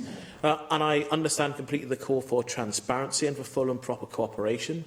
And I'm happy to confirm that from the government's point of view, where information from Wales is useful for that inquiry, I fully expect there to be full and proper cooperation and transparency. And so people can see that we are generally playing our part and trying to understand why what happened did happen. And you know, the reason why we say there always needs to be a UK-wide inquiry is that the powers that exist for the compulsion in the inquiry, but also because these events took place before devolution. And so we were not in control of what happened at that time. And that's really important for people who want the inquiry to take place. I want to be clear on how we can support people in Wales. That depends on the remit and the way in which the inquiry is set up. As a UK-wide inquiry, there needs to be a proper conversation about how people are supported, about making sure this is a genuine UK-wide inquiry, rather than effectively an England inquiry that then substituted to cover the rest of the United Kingdom. So that has to be a conversation that I want to have with the Department for Health, though, who did not contact the Welsh Government before the announcement made yesterday. And that was a point that Julie Morgan asked, so that hadn't happened at that point in time. I'm due to speak to someone from the Department for Health next week. Again, it's disappointing when a UK-wide inquiry of this nature is announced that there isn't an earlier conversation with this government. And I don't know, again, about parties, it's about government-to-government relationships, and that this isn't appropriate. And actually, there's a real point here about people who believe in the union should actually try and make it work. And it's frustrating when things like this happen that do not do that in a way that actually promotes the interests of the citizen, which is what this is all about. And in terms of, as we are now, I'm happy to confirm that actually the way that blood products are managed now has changed significantly and it should not be possible for the same scandal to arise in the same way. It is always possible that people are prepared to collude with each other, but the systems we now have in place mean that blood products in Wales and across the United Kingdom are incredibly, and you can trace where those products have come from. So the screen that takes place now, it should be a real factor for assurance for anyone who uses blood products in Wales or any other part of the United Kingdom. And on culpability, some of those matters are not within the remit of this government, but I would expect that any of the findings are used to properly hold people to account, as well as to understand and to learn. And I think that is really important. If I may say, I think that as well as a cross-party group, it may be sensible for spokespeople from the relevant parties to have a conversation between this week and the next to see if we may be able to find an agreed form of words from each of the parties in this place to sign up to in terms of what we would like to see happen in terms of the remit and the magistrate inquiry will run. And I think as well as government-to-government conversation, I think all parties being able to sign up to something may be helpful for us to do as well. But I'm happy to take up that conversation with spokespeople after today's question. Diolch, Llywydd. I'd like to take this opportunity to thank Norman and Jennifer Hutchinson, my constituents, who have very gently kept up the pressure on me to keep up the pressure, along with Julie Morgan and others here in this chamber, on UK government to press ahead and to help get us to this point. We're not there yet, as Norman and Jennifer said last night to me. With the right leadership on the panel and the right remit, we could achieve the justice which is so badly needed. So we need to make sure that we have those assurances now. Now, in thanking them, I'd like to also place on the record my admiration, as well as thanks to all the families of those affected by this scandal, for their steady determination to help over many years to get us to this point. And in welcoming the offer of the Cabinet Secretary to work on perhaps a joint position across parties here, because this has been a cross-party approach, can I ask him if he will also make sure that he ensures that the families continue to be able to feed into him and his department in guiding him in how they approach UK government over this matter, to ensure that this is more than the potential of closure, but that this does resolve and answer the questions that have been so desperately needed to be asked for so many years. Thank you for those points, Rhian. Again, I know you're a member of the cross-party group as well and are taking a genuine interest in this issue. And I too share the admiration of not just yourself but other members of the Chamber for the tenacity of people who have not given up, not just on fighting for an individual cause for them and their family, but for a much wider cause that affected many other people across Wales and the United Kingdom. I think I also welcome your constructive approach to actually the potential for a cross-party letter as well. I think that could be very helpful. In terms of the position about Welsh families, I've made clear that I want to make sure that families are directly and properly involved. And of course, as a government, we'll need to talk to those people to give them an opportunity to tell us what they want to see, as well as directly trying to speak to the UK government. I think in the position that we take up as a government, we want to make sure that we're generally speaking on behalf of those families that have been directly affected. So I am giving thought to how we do that. We have the ability to directly contact those families and to see what they want to do, as well as the Haemophilia Society and other support groups who already exist to support a number of those families. And I have in mind the 10 points the Haemophilia Society have already set out previously for their position on the inquiry. So that's a helpful start for us as well, but we need to check if there are other issues that families directly want to have brought up in the ongoing and unfinished conversation about the membership of the inquiry and its remit. Diolch, Llywydd. I'd like to first of all thank Julie, the cross-party group and everyone else who's involved in bringing about this inquiry. Cabinet Secretary, I think it's wonderful news that we are finally getting a public inquiry into this terrible scandal. My close friend Faye Denny lost her brother, Owen Denny, who died as a result of contaminated blood. Now Owen and his family and the thousands of other families who were affected by this terrible scandal will hopefully finally get justice. The NHS is there to save lives, and it very often does, but it totally failed Owen and many people like him on this occasion. So this dark period in history now needs to be fully investigated, and we must ensure that it can never happen again. We must also ensure that the voices of Welsh victims and their families are heard. And will you work with the Welsh Government to ensure the inquiry can deliver the truth about this appalling injustice, a truth that is fully transparent at all times? Thank you. Thank you for the comments and questions. Again, many members in this chamber will be directly affected by knowing someone who's been directly affected by the scandal. What pains to do is not to try and claim the Welsh Government can write the terms of the remit for the inquiry.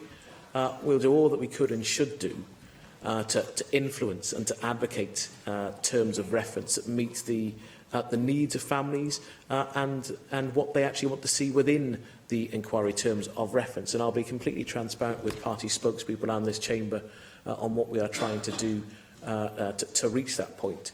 I goes to the same point about the timescale as well, because almost all of us will want to see a brief timescale, but given the period of time that this is taking place, given the number of documents that are likely to be provided or need to be provided and disclosed and then considered, I would not anticipate a public inquiry being quick. But I think for those that have waited so long, to get the public inquiry, to get the terms right, to make sure all the evidence is right and there's properly time to consider that, I think is most important. That means inquiry has to be properly equipped, rather than asking an inquiry with a huge remit with hardly any resources to do so. So they're all points that we'll be making in our conversation with the UK Government and points we want to consider together with affected families. But as I say, I'll be completely transparent with this chamber about the efforts the Welsh Government makes to try and advocate for people who live here in Wales. Diolch i'r ysgrifennydd. Cabinet, yr ail gwestiwn, Eluned Morgan.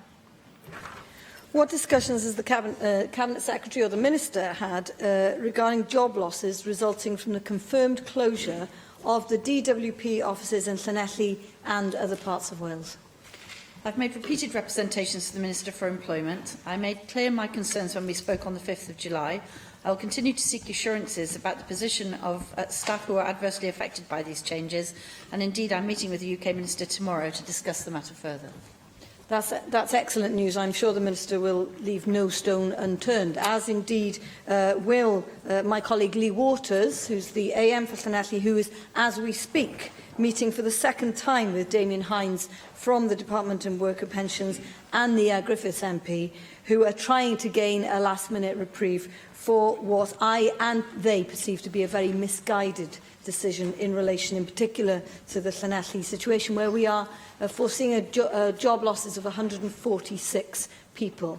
Now, despite the fact that Carmarthenshire Council has worked hard to secure the offer of alternative offices in Llanelli, and I know the valiant efforts on behalf of the Welsh Government, who have offered free office space to keep these jobs locally, the Tory Government have once again turned their backs on West Wales. Does the Cabinet Secretary agree that moving these jobs from Llanelli flies in the face of the UK Government's industrial strategy, which says that it wants to spread prosperity across the United Kingdom? Absolutely. I'm very disappointed that the DWP has announced last Wednesday the decision to close the Llanelli Benefit Office and the job centres in Mountain Ash, Pyle and Tredegar. Relocating jobs will affect about 150 staff, we understand. I'm also very disappointed that they did not see fit to consult with the Welsh Government about alternative solutions prior to the final decision. And I stated my profound concerns regarding this to Damien Hines last week when I spoke with him on the telephone, and I've written several times, both before the general election and afterwards, about this. We welcome the relocation of jobs for 93 staff based at the Porth Debt Centre, who will now go to the Tonopandi Job Centre as opposed to Caerphilly, as was announced earlier in the year. And during our conversation, the Minister of Employment also indicated to me that he's opening what he described as a large modern building north of Cardiff to merge 5 small and nearby processing centres. But he didn't give me any details of that. I'll be pressing him on that tomorrow. I did point out very fervently that we were not looking to consolidate jobs in areas of high employment, but actually we were looking to preserve jobs in areas of lower employment, where the jobs were much more important and much needed. We had some discussion about the topography of Wales in that conversation, and about how perhaps lines on a map without the mountains in between weren't awfully indicative of people's ability to commute and so on. I will be pursuing that with them tomorrow. But the bottom line is this. We are very, very disappointed that we weren't properly consulted, that our offers of help with keeping jobs in areas that badly need them were not taken up. I will be seeking constructively to work with him tomorrow about their plans for the future to see if we can influence them to make sure that existing jobs stay in valley communities and other communities where unemployment is a bit higher across Wales. And we will be reiterating our better jobs closer to home policy, not consolidating people in big centres, inevitably further away from where they live. Simon Thomas. Diolch, Llywydd, ac wrth gwrs fi'n gobeithio a byddwch chi'n cael llwyddiant yn eich cyfarfod fory ac efallai yn defnyddio'r cyfle ole i dadbwyllio'r adran gwaith effesiynau i gwirdroi y penderfyniad yn enwedig yn cyd-destun symud swyddi oddi ar ganol tre Llanelli sydd yn mynd i cael effaith economaidd dybrid iawn a dwe sydd yn sigledig yn economaidd, fel i ni gyd yn gwybod. Wy'n diolchgar bod chi wedi ateb fi bo yma cwestiwn ysgrifenedig ac yn benodol hoffwn ni droi at y ffaith bod yr adran gwaith effensiynau gwaed na fydd neb yn gorfod colli swydd oherwydd y penderfyniad yma yn Llanelli, ond yn cael ei adleoli. Ond byddwch chi'n gwybod, o'r trafodaethau mae'n siŵr, bod nhw'n sôn am adleoli llefydd fel Doc Penfo a Chaerdydd. Ac mae'n gwbl amhosib gyda cynifer o fenywod, pobl gyda cyfrifoldebau gofal, pobl gyda plant ifanc a gyda pobl rieni mewn oed i ystyried symud swyddfaidd o ganol Llanelli i weithio ar ardaloedd môr wasgaredig. Felly, yn benodol, pan ych chi'n cwrdd â Damien Hines Fory, a byddwch chi'n gofyn yn fwy penodol am gwafant ganddo fe, os nag os rhywun yn medru cymryd adleoliad oherwydd cyfrifoldebau sydd gyda nhw o fan gofal plant neu oherwydd y sefyllfa personol sydd gyda nhw, na fydd na diswyddo gorfodol yn digwydd. Iawn, os yw pobl yn moyn cymryd cael ei diswyddo yn wirfoddol, mae hwnna'n mater iddyn nhw. Ond a fedrwch chi cael ymwymiad na fydd diswyddo gorfodol ac fydd felly pobl yn medru cadw eu swyddi. Well, indeed, that's very much part of the conversation, and we had a conversation about possible relocation areas for people from Llanelli, and a diverse range of places were mentioned, moving me to say, did he have a map with the mountains marked on it? One of the areas that was mentioned was for a possible relocation to Swansea waterfront, for example. I was explaining the difficulty of commuting from Llanelli centre to Swansea, and that might not look like much distance in the southeast, but here in Wales it was really quite a distance. And anyway, the staff are likely to be coming from west of Llanelli. So I've made all of those points. We have made the points that we're very unhappy about any kind of compulsory redundancy scheme. I will be reiterating them. But I would also like to say that where people are affected by redundancy, if that's what happens, and I am being assured at the moment that that will not happen, but if it does happen, then obviously we will work very hard to make sure that anybody affected gets the full benefit of our REACT services and all the rest of it. So we will want to be talking, getting clarification from the Work Services Director for Wales regarding the timing of the closures, the relocation plans, the likely effect on not only the staff but also the services offered, the service users and travel arrangements for them and adjustment times and so on, and really just getting as much detail as possible, to put, to continue the pressure on them not to make decisions which are, don't make any sense in the context of Wales, and B, where they do make those decisions, to make sure we line up our services to, fill in the gaps, really. Kevin David.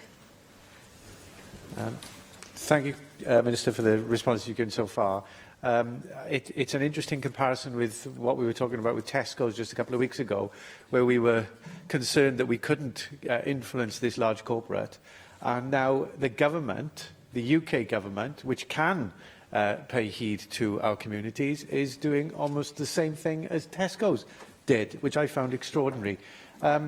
The rumours, for example, are a huge issue. You mentioned that the relocation from the DWP in Caerphilly to somewhere north of Caerphilly and other areas to north of Caerphilly. Well, I've heard possibly Treforest Industrial Estate. I don't know whether that's true or not.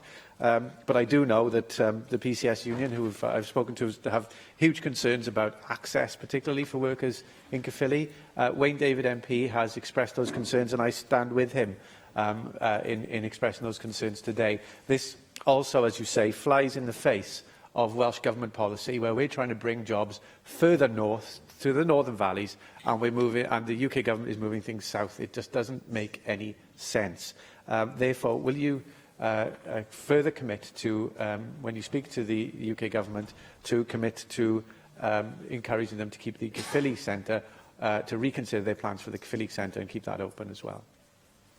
Yes, indeed. I'm happy to make that commitment to you. I mean, we will, I hope, be having a broad discussion about exactly what the plans are, why they've seen fit to do this, why they didn't consult with us, and indeed what can be done now. I mean, it hasn't actually happened yet. What can we do at this moment in time to assist? And as I said, to make sure that we understand exactly what the proposals are so that we don't have a rumour mill going on, which has been going on for some time, and that staff can be reassured, and indeed service users can be reassured about where they will where the offices will be located in the future. So, as I said, we'll be looking for clarification regarding the timing of the closures, relocation of staff, what's happening to the services, the whole range of issues around the relocation of the offices. And I will be reiterating that this is absolutely not at all what the UK Government has said about in its industrial strategy about bringing employment to areas where there's less employment than you might get in urban centres, and it's absolutely cuts across our own better jobs closer to home agenda. Neil Hamilton. When the Minister meets the UK Minister tomorrow, she'll be able to say that she has the united support of all the Assembly members for Mid and West Wales, and indeed for my party as well as that of Plaid Cymru, in what she says. And she's absolutely right, of course, in relation to West Wales, one of the poorest parts, not just the United Kingdom, but in fact Western Europe.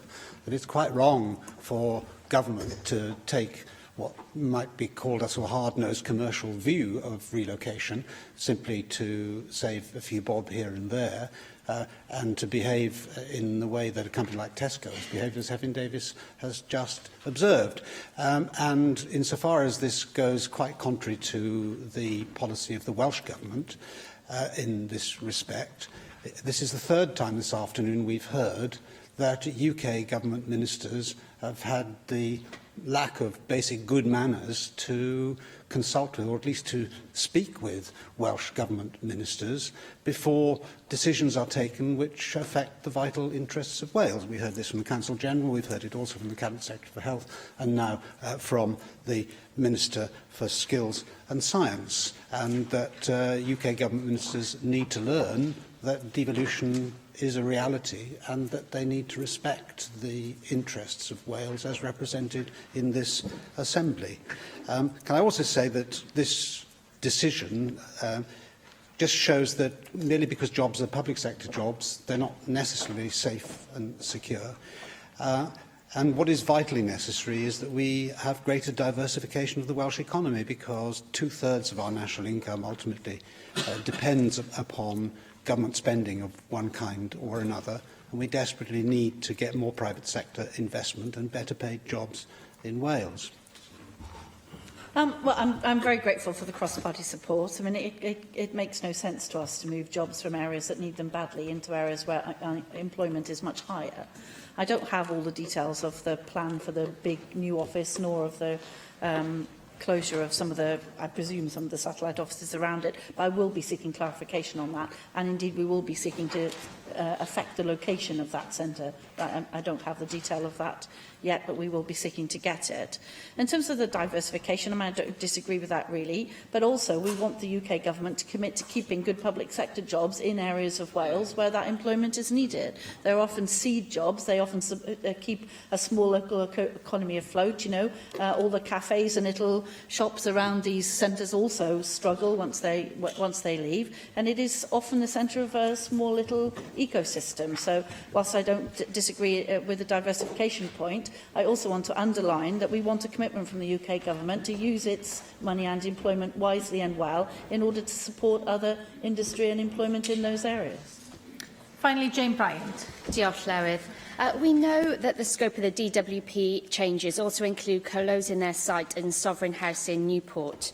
This will mean relocating 249 jobs, which are in the heart of our city, to somewhere north of Cardiff. The loyal staff at Sovereign House deserve better, and the DWP faces losing highly skilled and experienced workers because of unnecessary changes. The lack of consultation, as other members have said, is absolutely deplorable, and this goes against the government's policy for jobs closer to home. In fact, these plans seem to have been drawn up by the UK government with no understanding of the staff they currently employ, commuting times, or indeed the geography of Wales. My colleagues Paul Flynn and Jessica Morden MP are leading this in Parliament, but can you assure my constituents that in your discussions with the UK government and ministers tomorrow that you will do everything in your power to protect those jobs in Newport? Absolutely. As I said, we're trying to get a picture of the situation across Wales. We are not at all happy about the consolidation of jobs into one particular area. We haven't been consulted about it. It appears to us to have been driven by estate matters rather than jobs and employment matters, which is, in my view, not the right way round. We have offered to work with them, and indeed we are currently, and I extend the offer now, hoping to work with them about what their office requirements are, that we haven't been consulted. I have offered officials as contacts to have that discussion with them, and I will certainly be making a point about Newport alongside all of the other offices that are faced with closure in this, what I can only describe as ill-considered and ill-thought-out proposal. Diolch i'r gweinidog. Cwestiwn ola Mohammed Ashka. Thank you, Madam Presiding Officer. Will the Cabinet Secretary make a statement on how the Welsh Government intend to prevent job losses at Coil Colour in Newport, please? Yes, my officials have been in dialogue with the company since the flooding of the premises occurred. On July the 10th, we were notified that the company intended to enter into administration, but we stand ready to help in whatever way we can. Thank you for the answer, Minister, but I'm sure the Cabinet Secretary shares my concern about the situation of Coil Colour and the threat presented to the jobs of over 40 workers employed there. I understand this situation has arisen from a dispute between the Welsh Government and Coil Colour over the payment of compensation after the company premises were flooded in 2016. The Managing Director insists a compensation payment had been promised, but the Welsh Government denies this. Will the Cabinet Secretary personally intervene to save the jobs at Coil Colour, and will he agree to investigate this matter fully to see how this dispute could have arisen and make a statement as a matter of urgency, please? Can I thank the member for his question and his concern, which is shared by many other members in this chamber. Indeed, the local member, Jane Bryant, has discussed her concerns over the future of the company with me on numerous occasions and made very strong representations. Essentially, I think it would be inappropriate for me to comment or speculate over the viability of the company were the flood not to have occurred. But in terms of what happened with the flood, normally, in this sort of instance, an insurance company would pay out but then pursue the parties who are liable. In this case, Welsh Government, as the landowner, actually had the site licence to Tytirion at the time of the flooding. In turn, the land was occupied by their contractors, Walters, who were remediating the site in preparation for a housing scheme. Now, as I say, normally the claim would be processed through an insurance company, and they would then pursue us if we were liable. That has not happened. Officials have been in very close dialogue with the company, and I've been taking a very keen interest in this matter over many months. We helped to facilitate support through Finance Wales back in December 2016, enabling the company to continue to trade without major issues, whilst also pursuing their insurance claim. Now, I would reject any claim that a without prejudice payment was ever promised by the Welsh Government. What did happen was that after the flooding, a letter was received from Coil Colour's solicitors relating to a claim for £600,000. The Welsh Government instructed external solicitors who invited details of the claim, but the company has not progressed it. We did send a second letter in April. We received notification of another claim relating to a payout made to the landlord of the building amounting to £58,000, but the advice from our solicitor remains that we should not take any actions or make any payments relating to the claim of the property until we have had further details, including the full basis of both claims, that is, both responsible and necessary. However, I am concerned about the future of the employees in the company, and we stand ready to help the bank and Grant Thornton in any way possible should a new buyer come forward and take over the operation. We have tried and tested means of intervening when there are job losses. Again, we would deploy the sort of support that we are planning on deploying if job losses occur at Tesco in Cardiff, for example. Jane Bryant. Diolch, Llywydd. Cabinet Secretary, I know that you and your officials have been in discussions with Coil Colour since the flood and made available the support of Finance Wales and Business Wales. Will you continue to do all that you can to examine if there is a way in which the company and staff can be supported at this very difficult time? Yes, absolutely. I give my undertaking to ensure that officials continue to work with the company and with the bank and Grant Thornton to do all that we can to save the company and also the jobs that are taken by very skilled people. Approximately 50 people are employed at the site. I should say as well that the support that we were able to assist with through Finance Wales was via their Rescue and Restructure Fund, which essentially meant that because of state aid rules, we could not apply additional funding on top of that. But we will continue to work with the company to try to secure a future for it and for the 50-plus workers based at the site. Steffan Lewis. Diolch, Llywydd. This is very concerning news that a company with a good reputation that supplies multinational companies has had some very harsh things to say about Welsh Government, and I'd be very interested to hear the Cabinet Secretary's view on why he believes the company has got some very serious things to say about the way the Welsh Government has handled this situation. Obviously, 50 families stand to be devastated if the company was to wind down, and we understand that there's been an increase in inquiries from companies in terms of being supplied by Coil Colour, despite the fact that they haven't got the means to purchase stock at the moment. On the point of the without prejudice payment, so can he clarify again that there wasn't such an offer made? Absolutely. And perhaps can he shed some light onto what offer was made and where the misunderstanding may have arisen from? And I understand that the flooding came from land that was owned by the Welsh Government adjacent to the company. Does he believe that the Welsh Government's got a bit more of an obligation, therefore, to intervene rather than just point them in the direction of Finance Wales? And on the broader point, particularly when we think of Wales's reputation as a business-friendly company, what does this say that the best we can offer SMEs, Welsh-based SMEs, is a Finance Wales loan with an 11% interest rate, when many people are wondering how large multinationals seem to get a better deal?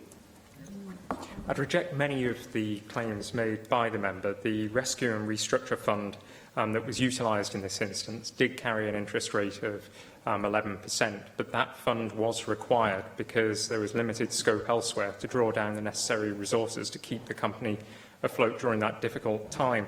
No without prejudice, and I'll state it again, no without prejudice payment was ever promised. However, what Welsh Government was able to do was act as a broker, ensuring that support from Finance Wales was forthcoming. We examined every other option for supporting the company with financial resource, but as I've just said to Jane Bryant, that was not possible because further support would have contravened state aid. But we work very closely with the business community to find ways of overcoming problems such as this. But this, and I go back to the point that I made to Mohammed Afshar, it would be inappropriate for me to speculate over the extent to which the flooding event led to the company entering into the sort of problems that it has encountered. In terms of the flooding, I've already given details of the occupiers of the land and the normal process that would be followed by the insurance company seeking compensation from the liable party. That process has not been pursued. Instead, we received, as I've said to two members now, a letter from the company's solicitors calling on us to provide £600,000, but it would not be appropriate to progress that without the details that are required. We have not yet had the response that we have asked for, in spite of writing on 2 occasions. Thirdly, I think it's absolutely vital that we view the continued employment of the 50 workers at the site as our priority right now. And for that reason, officials are continuing to engage with the company to identify a means of keeping the site in operation. The member is right, provides an incredibly valuable service and has many suppliers who do require the company to continue operating. And I'm confident that the bank and Grant Thornton are doing all they can to identify a buyer. Certainly, we stand ready to help in any way we possibly can. Diolch i'r ysgrifennydd Cabinet. Yr eitem nesaf yw'r datganiadau 90 eiliad. Datganiad cyntaf, Susie Davies. Diolch yn fawr, Llywydd, and I would like to take this opportunity to wish the Friends of Aberdylice Falls a very happy 30th birthday. Members may already know about this well-loved hidden gem in my region. It was opened in 1584, maybe it's only Neil Hamilton can remember that, mind, to smelt copper for coins to pay for warships to fight the Armada. It went on to be used for milling, but by the 19th century it was a major tin plate works, employing, unfortunately, children as young as 8.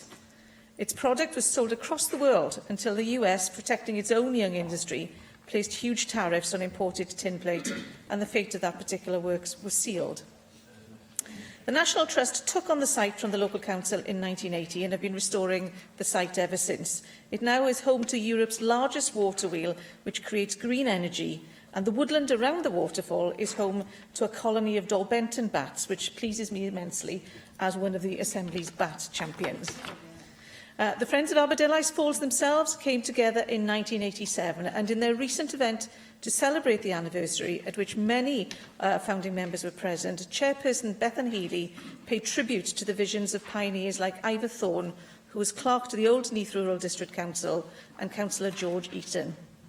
In 1989, the Friends made its first donation to the Trust, £1,200, but since then they have raised £213,000, which has been spent on work on the site. And as well as the social value of the Friends, many of them contribute directly to that work by improving site presentation, maintenance, exhibitions, and even working in the tea room, which is my own personal experience of volunteering with the Friends. Thank you. Vicky Howells. Diolch, Llywydd. 8th of July, 1873. 500 members of the South Wales Choral Union left Aberdeen at the start of their journey to compete in the Crystal Palace Challenge Cup. The union, composed of voices from choirs from across the South Wales coalfield, returned to compete as reigning champions. In 1872, they won the cup without a contest. In 1873, they faced a challenge from one of the most prestigious London choirs, but were declared winners in a scene never to be forgotten by those who were present. The 1874 competition never happened, but the union had earned the title of Y Cor Mawr, the Great Choir, for their success. The conductor of the choir was Griffith Rhys-Jones, better known as Caradog. The son of a carpenter, Caradog was born in the Rose and Crown Inn in Trecynan and trained and worked as a blacksmith. A gifted musician, Caradog found his calling as a conductor, carrying away his first prize at an Eisteddfod in 1853 at the age of just 19. Over the next 20 years, Caradog's fame and success grew until it reached that triumphant culmination at Crystal Palace. Caradog is buried in Aberdeen, his statue standing proudly in the town centre. But for historian Phil Carradine, Caradog and his choir changed the image of Wales and the Welsh people. They made Wales the land of song. Simon Thomas. Diolch, Llywydd. I was educated at Caradog School in Aberdeen, so... Mae'r 720 o gorffennaf eleni yn nodi hanner canmlwyddiant dod I fym deddf yr iaith Gymraeg 1967. Nad yw ddeddf bellach mewn grym wedi disodli gan deddf yr iaith Gymraeg 93 a mesur y Cymraeg 2011. Mae'r ddeddf yn addocaol am 2 prif reswm. Yn gyntaf oll, fe ddydymwyd y darpariaeth yn Neddf Cymru a Berwick 1746 y dilau'r term Lloegr gynnwys Cymru. Dyma'r cam cyntaf ar y llwybr tuag at adfer awdurdodaeth gyfreithiol a wahân I Gymru, taith nad ydym wedi I gorffen eto. Yn ail ac am y tro cyntaf fe sodwydd y ddeddf hawliau I siaradwyr Cymraeg. Roddodd y ddeddf dilddeswydd cyfatal fel y gelwyd hi i'r Gymraeg. Nid statws cyfatal y Saesneg oedd hwn, yn hytrach darparwyd hawl i defnyddio'r Gymraeg gan cyrff cyhoeddus megis gyda'r Saesneg, ond dim dyletswydd anyn nhw'n i wneud. Bod hyn yn wendid sylfaenol i'r ddeddf, roedd yn fodd i osod yr egwyddor o gafataledd rhwng ddwy iaith Cymru. Mae'n bwysig gweld deddf y iaith Gymraeg yn cyd-destun symudiadau chwildroadol a dynesig y 60au. Mae'n rhan o'r newid cymdeithasol a foddodd hawliau i bobl hoiw, i fenywod drwy ffeministiaeth ac i grwpiau difraintedig. Oni bai am y ddeddf iaith hon a gwaith yr ymgyrchwyr iaith y tu ôl iddi hi, ni byddem yn cwrdd y wythnos hon fel Senedd i drafod cenedl miliwn o siaradwyr Gymraeg. Yr eitem nesaf yn agenda ni yw'r cynnig i gymeradwyo'r cynllun ieithoedd swyddogol ar gyfer y 5 cynulliad a nodir adroddiad cydymffurfio ar gyfer y cyfnod 2015-2017 a dwi'n galw'r Adam Price i wneud y cynnig. Wel, mae'n briodol iawn i ni gael y ddadl yma, wrth gwrs, yn dilyn y datganiad mae Simon Thomas newydd wneud yn y fe.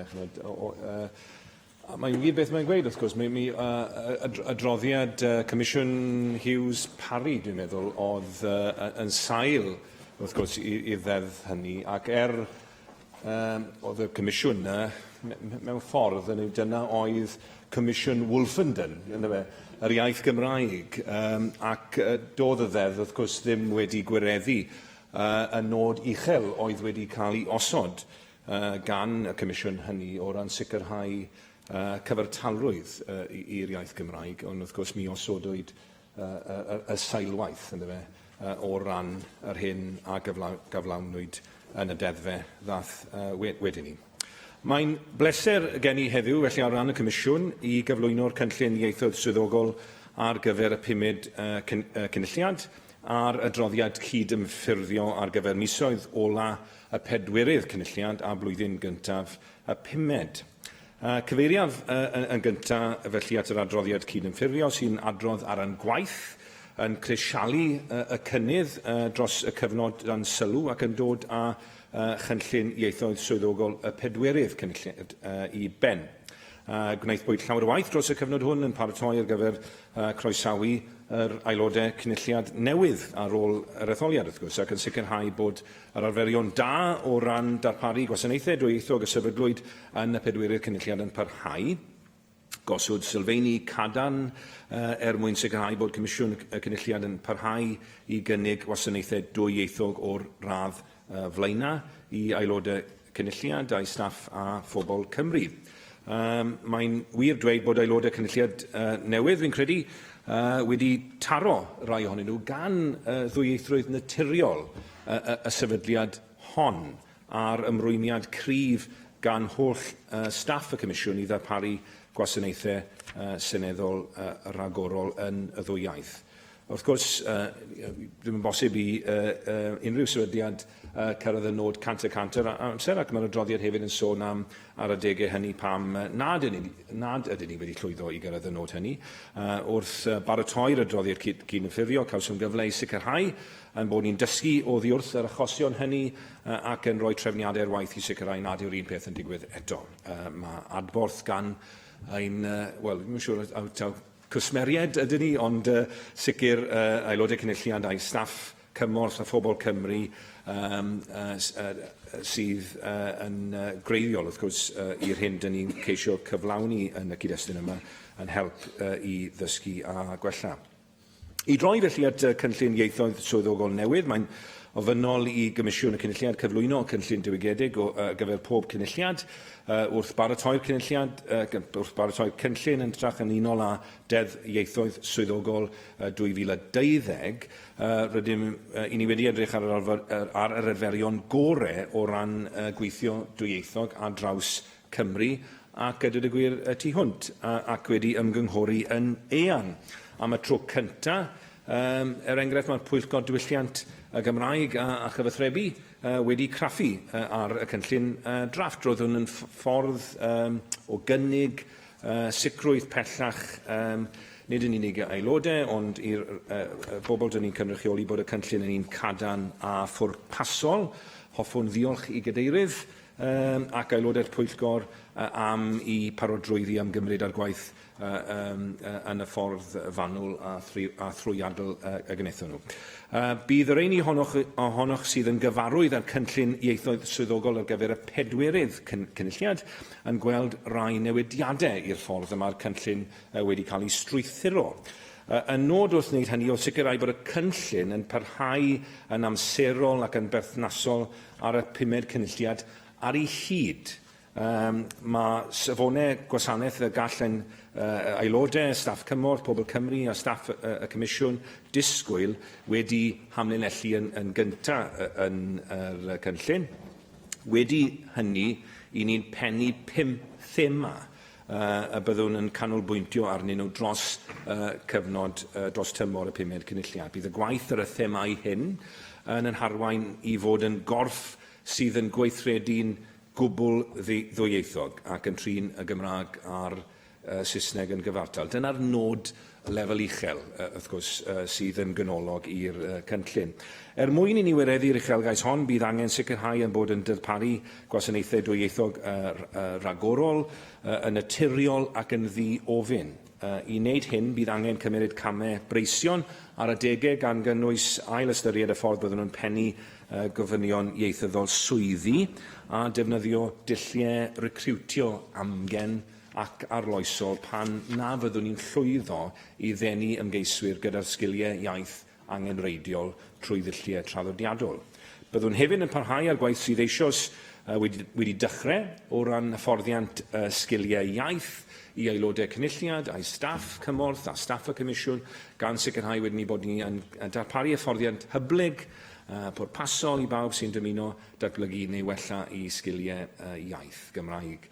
Trwy gydol y 5ydd cynulliad, bydden nhw'n canolbwyntio ar gynllunio ieithyddol fel arf i'n helpu ni I sicrhau bod y sgiliau priodol gan ein staff I ddarparu gwasanaethau dwyieithog yn ragweithiol. Bydd hyn yn cynnwys adolygu'r strategaeth sgiliau dwyieithog ac edrych ar ffurf o gasglu wybodaeth gyfoes am sgiliau iaith y sefydliad wrth I ni fynd mlaen yn ystod y tymor hwn.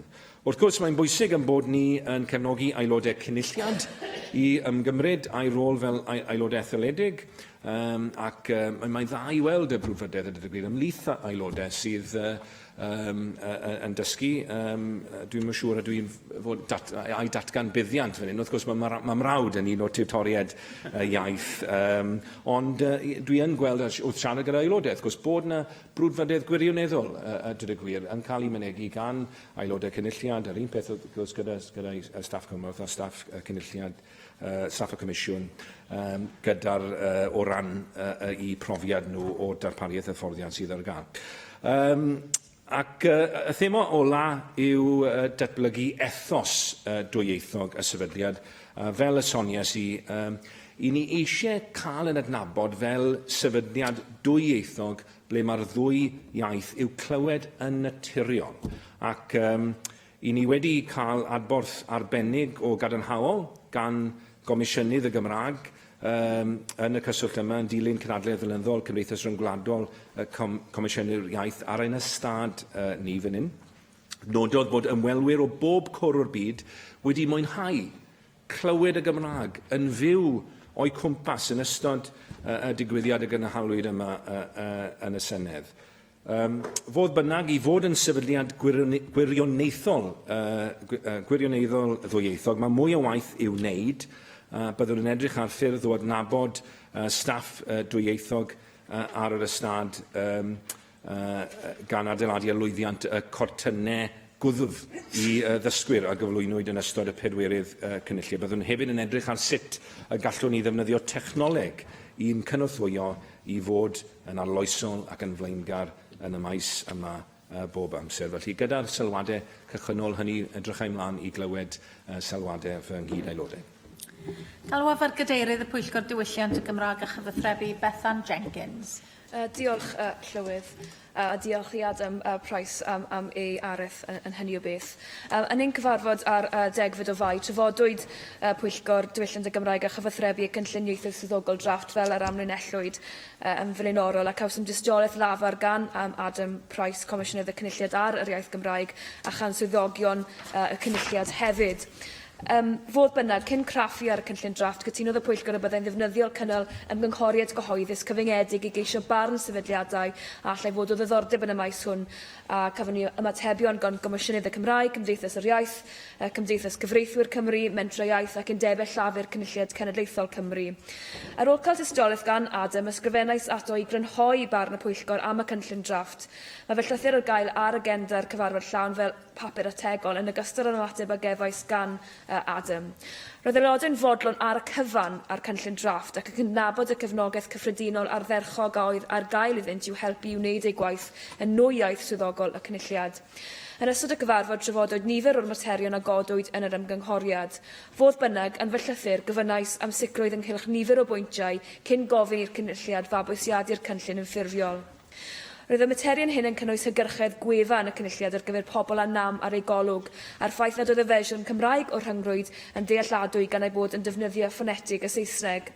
O rwyf yn falch o nodi bod gwaith ar y gwell i fynd i'r afael ar mater hwn, y byddwn yn ddiolchgar bryd gallau Adam Price gadarnhau y bydd y gwefan y cynulliad yn defnyddio'r lleisiau synthetig newydd cyn gynted ar bod modd. Holwyd hefyd a allai meddalwedd Microsoft Translator helpu i ddatblygu sgiliau iaith defnyddwyr. Unwaith eto, yr wyf yn falch o nodi bod hyfforddiant ychwanegol ar gael os oes angen. Mae'r cynllun braidd yn bryn o dargedau meintiol.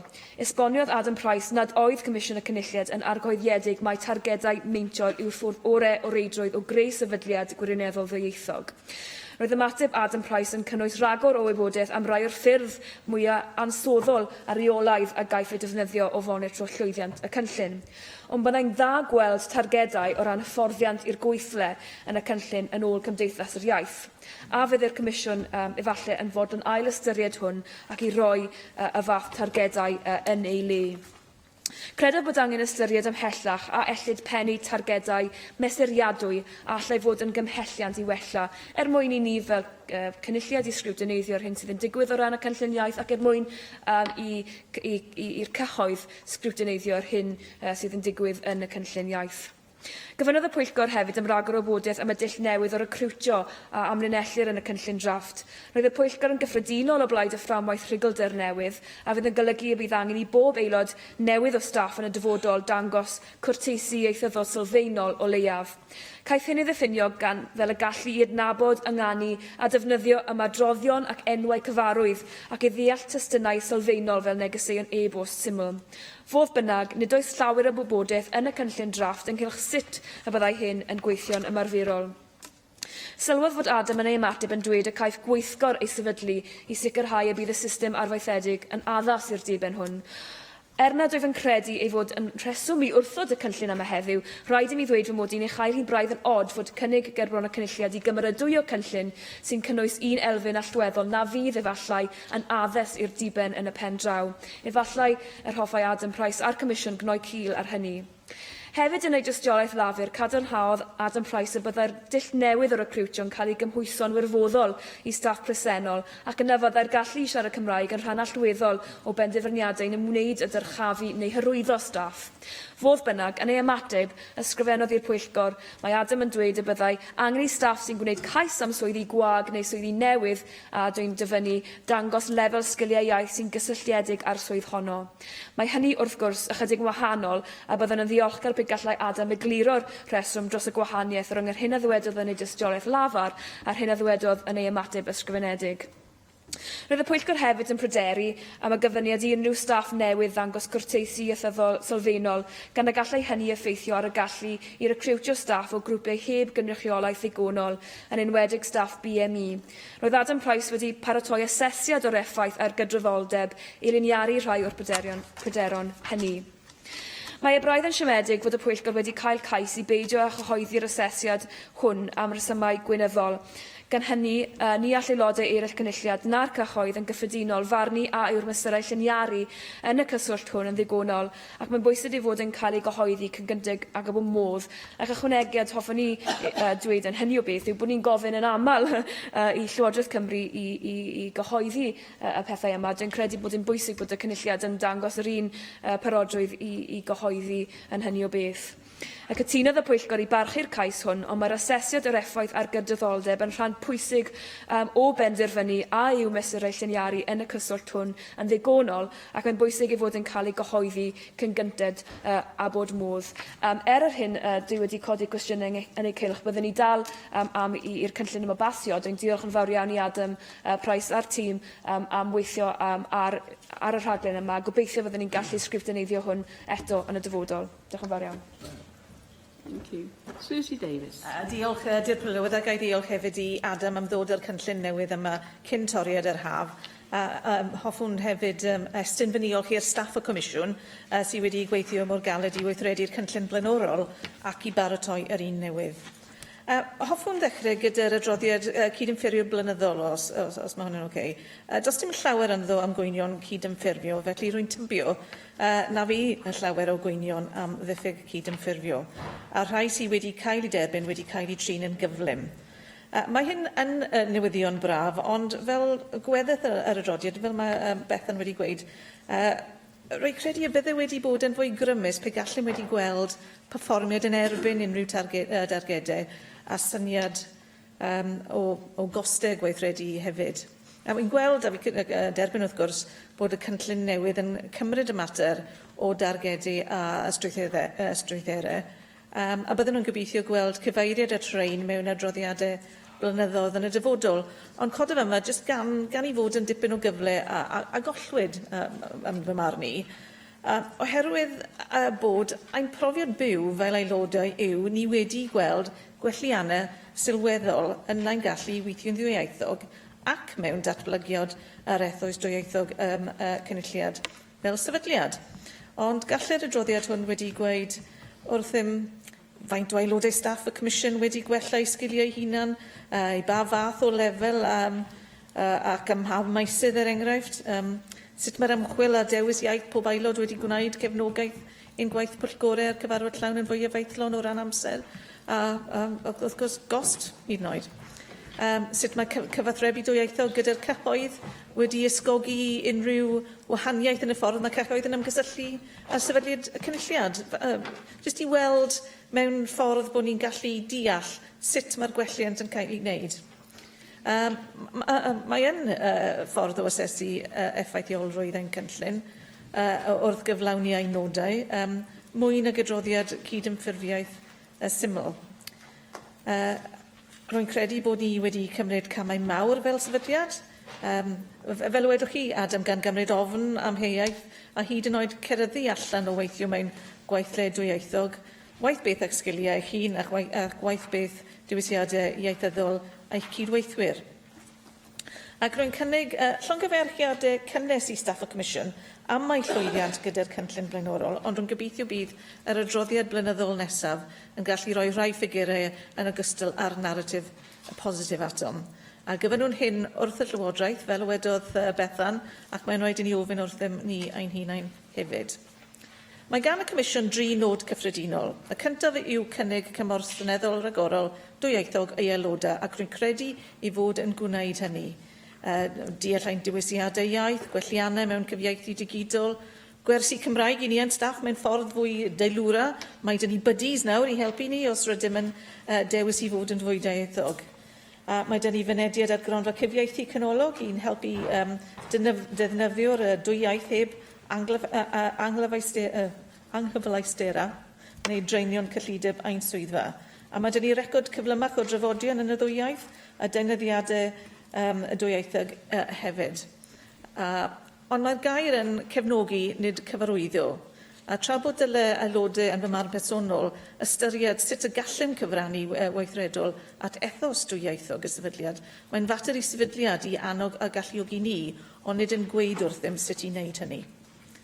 Mae'r cynllun yn berthnasol i'r sefydliad y cynulliad ac mae ei ffocws yn gwbl briodol ar sut mae sefydliad ei hun yn ymgysylltu â'r bobl Cymru ac i arwyddo'r cynulliad ei hun, yr ail o'r amcanion strategol y Comisiwn.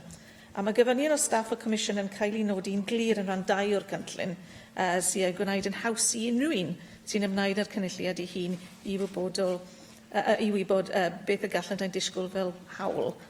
A mae'r galonogol felly bod y cynllun newydd yn canolbwyntio ar sgiliau recrwtio ac iaith. Ac rwy'n falch iawn bod cynnydd ar gaffael sgiliau'r iaith Gymraeg sy'n berthnasol i'r rôl benodol bydd yn cael ei dathlu mewn adolygiadau rheoli perfformiad.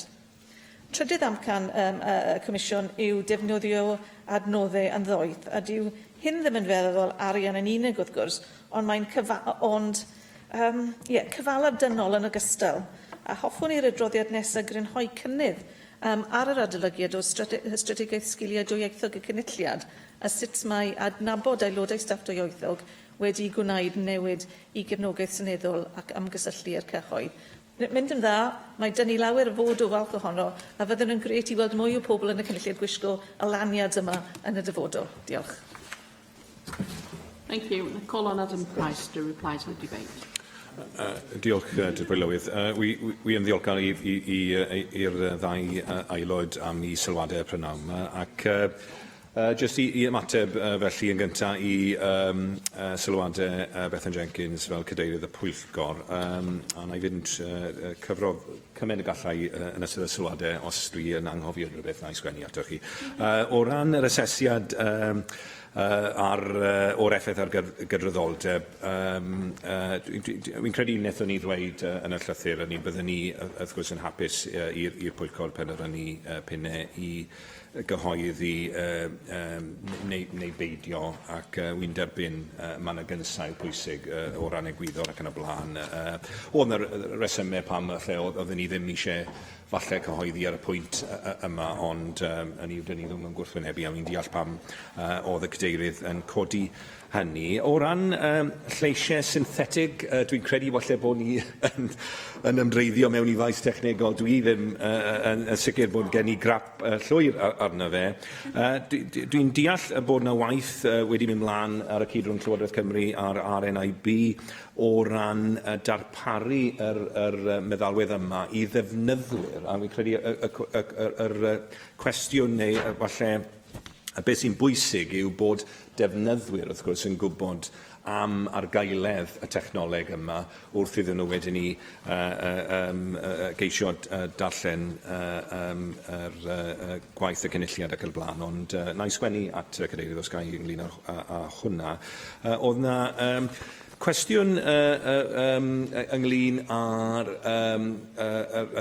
cyflwyno lefel cwrteisi sylfaenol, ac dwi'n credu os na oedd unrhyw amwysydd arna i yn llwy'n paill am hynny, dwi'n credu beth o'n i'n ceisio pwysleisio wrth gwrs yn y Pwyllgor sydd yn wir. Does na ddim disgwyl unrhyw ddeilydd swydd presennol cwrdd â'r angen newydd yma ar gyfer i swydd presennol. Pe bai nhw yn penderfynu ceisio am swydd newydd, felly dyrchafiad neu swydd gwag, wedyn ni wrth gwrs bydde hynny yn rwym wedyn ni yn golygu bod nhw yn gorfod cwrdd ar y lefel yna. Felly os ych chi'n cadw yn yr un swydd, dych chi ddim yn gorfod cwrdd ar lefel, ond os ych chi'n ymgeisio ar gyfer swydd newydd, mae yn effeithio ar y sefyllfa hynny. O ran targedau meintiol, mae'n drafodaeth difyr, a dweud y gwir. Mae rhyw fath o gwahaniaeth athrynyddol bron y bod, yn yw sut mae esgor ar lwyddiant. Mae yna rai sydd yn credu'n gryf, wrth gwrs, mewn grym targedau meintiol. Yn barn ni wrth edrych ar y cynllun oedd bod gosod nodau sydd yn dilyn y themau dyn ni wedi gosod mas yn bwysicach o ran y cynllun, oherwydd mae rai o'r nodau yn ansoddol o ran i hanian, a dweud y gwir, a bydde fe'n anodd gyda phob un ohonyn nhw i gyfieithu hynny mewn i nod. Hynny yw, beth yw arwyddocad bod yn naturiol ddwyieithog o ran canran, enghraifft, sy'n gallu siarad Cymraeg. Ond dwi yn credu, ac yng nghyswll yr hyn oedd Susie Davies yn codi ynglyn â'r adroddiad blynyddol, dwi yn credu bod yna le i balanso, a dweud y gwir, y narratif gyda ffigurau, a dweud y gwir. A falle beth hoffen i wneud yw nawr cymeryd i ffwrdd y sylwadau dyn ni wedi cael a gweld yng nghyd-destun y monitro ar y cynllun, yr asesu, wrth gwrs, yn erbyn yr nodau lefel uchel sydd yn y cynllun, sut mae hwnna yn gallu cael ei cyfieithu mewn i dargedau meintiol, fel bod ni yn flynyddol, wrth gwrs, fel cynulliad ac yn allanol, yn gallu asesu y cynnydd yn erbyn y nodau go uchelgeisiol dyn ni wedi gosod. Felly, os gai, fe gymerai i ffwrdd y sylwadau hynny ac cnoi cil arnyn nhw. Ac mae monitro, wrth gwrs, yn mynd i fod yn bwysig iawn ac byddwn ni'n croesawu parhau, wrth gwrs, gyda rôl y pwyllgor yn hyn o beth, ac mae nifer o bwyllgorau eraill, wrth gwrs, wedi craffu ar wahanol elfennau o gynlluniau iaith yn ystod cynulliadau o'r blaen, a byddwn ni'n croesawu hynny i'r un graddau. Felly, gyda'r sylwadau hynny yn gyffredinol, dyn ni yn croesawu yr gefnogaeth gyffredinol sydd i'r cynllun ac yn edrych ymlaen i gydweithio gyda'r pwyllgor a gyda chi fel aelodau cynulliad gan sicrhau bod y nod cyffroes ac uchelgeisiol sydd wedi cael ei osod yn y cynllun yma yn cael ei gwblhau. I gloi, hoffwn ni ddiolch yn fawr i fy ragfeinydd yn y pedwerydd cynulliad, Rodri Glyn Thomas, am ei waith yn creu'r sylfeini cadarn yma. Byddwn ni'n adeiladu arnyn nhw wrth symud ymlaen. Hoffwn ni ddiolch hefyd i'n cyd-aelod Lloyd am ei waith fel Comisiynydd a Chyfrifoldeb am ieithoedd swyddogol cyn i mi etifeddu'r rôl wedi toriad yr haf y llynedd. A gai ddiolch hefyd yn bennaf oll i'r staff, a dweud y gwir, staff y Comisiwn am y gwaith ragorol a diflino maen nhw gyd yn wneud mwyn sicrhau y nod yma bod y sefydliad yma yn naturiol ddwyieithog ac yn ysbrydoli pobl, yn ysbrydoli sefydliadau eraill i ddangos yr hyn sy'n bosib nawr yn y Gymru gyfoes. Diolch. Thank you very much. The proposal is to agree the motion. Does any member object? No. Therefore, the motion is agreed in accordance with Standing Order 12.36. We'll now move on to the next debate on our agenda this afternoon, which is a debate by individual members under Standing Order 11.21 on a paediatric rheumatology centre. And I call on David Melding to move the motion. Thank you very much, Deputy Presiding Officer, for calling me to move this very important motion, which is proposed also by Caroline Jones, Rhyn ap Iorwerth, Lloyd and Julie Morgan. I'm also very grateful to those members who have supported this motion. I'd like to open this debate with the story of a young girl from Haverfordwest. Her name is Amy, and some of you may have met her during the drop-in event that was organised on awareness raising of juvenile idiopathic arthritis only 2 weeks ago in the Pierhead building. And I'm pleased to say I think nearly half of Assembly members attended that event. This personal account has been given by Amy's father, Darren.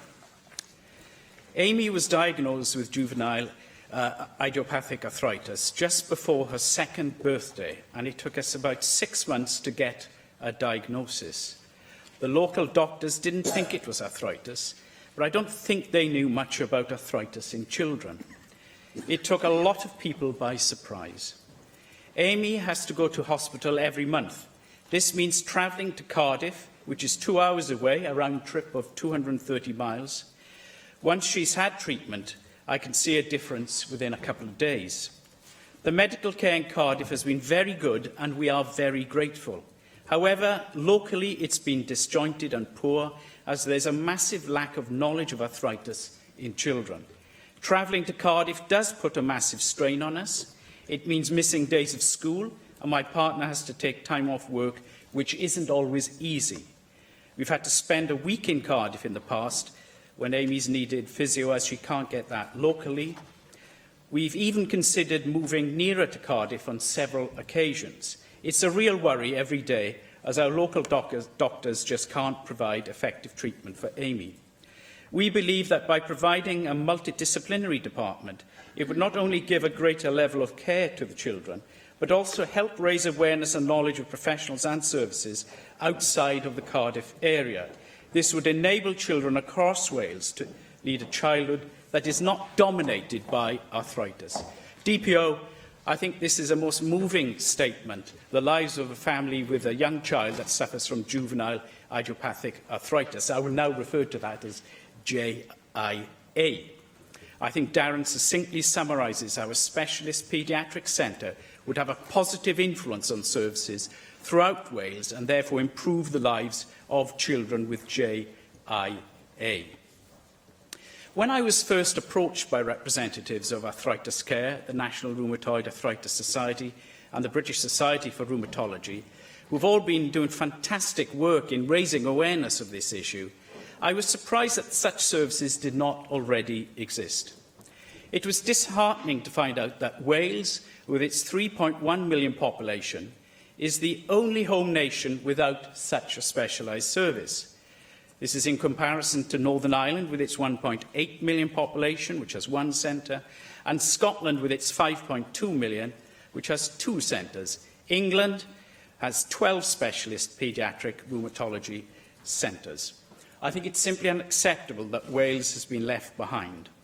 There are 12,000 children in the UK that suffer with JIA, and it is estimated that 400 of these live in the South Wales region.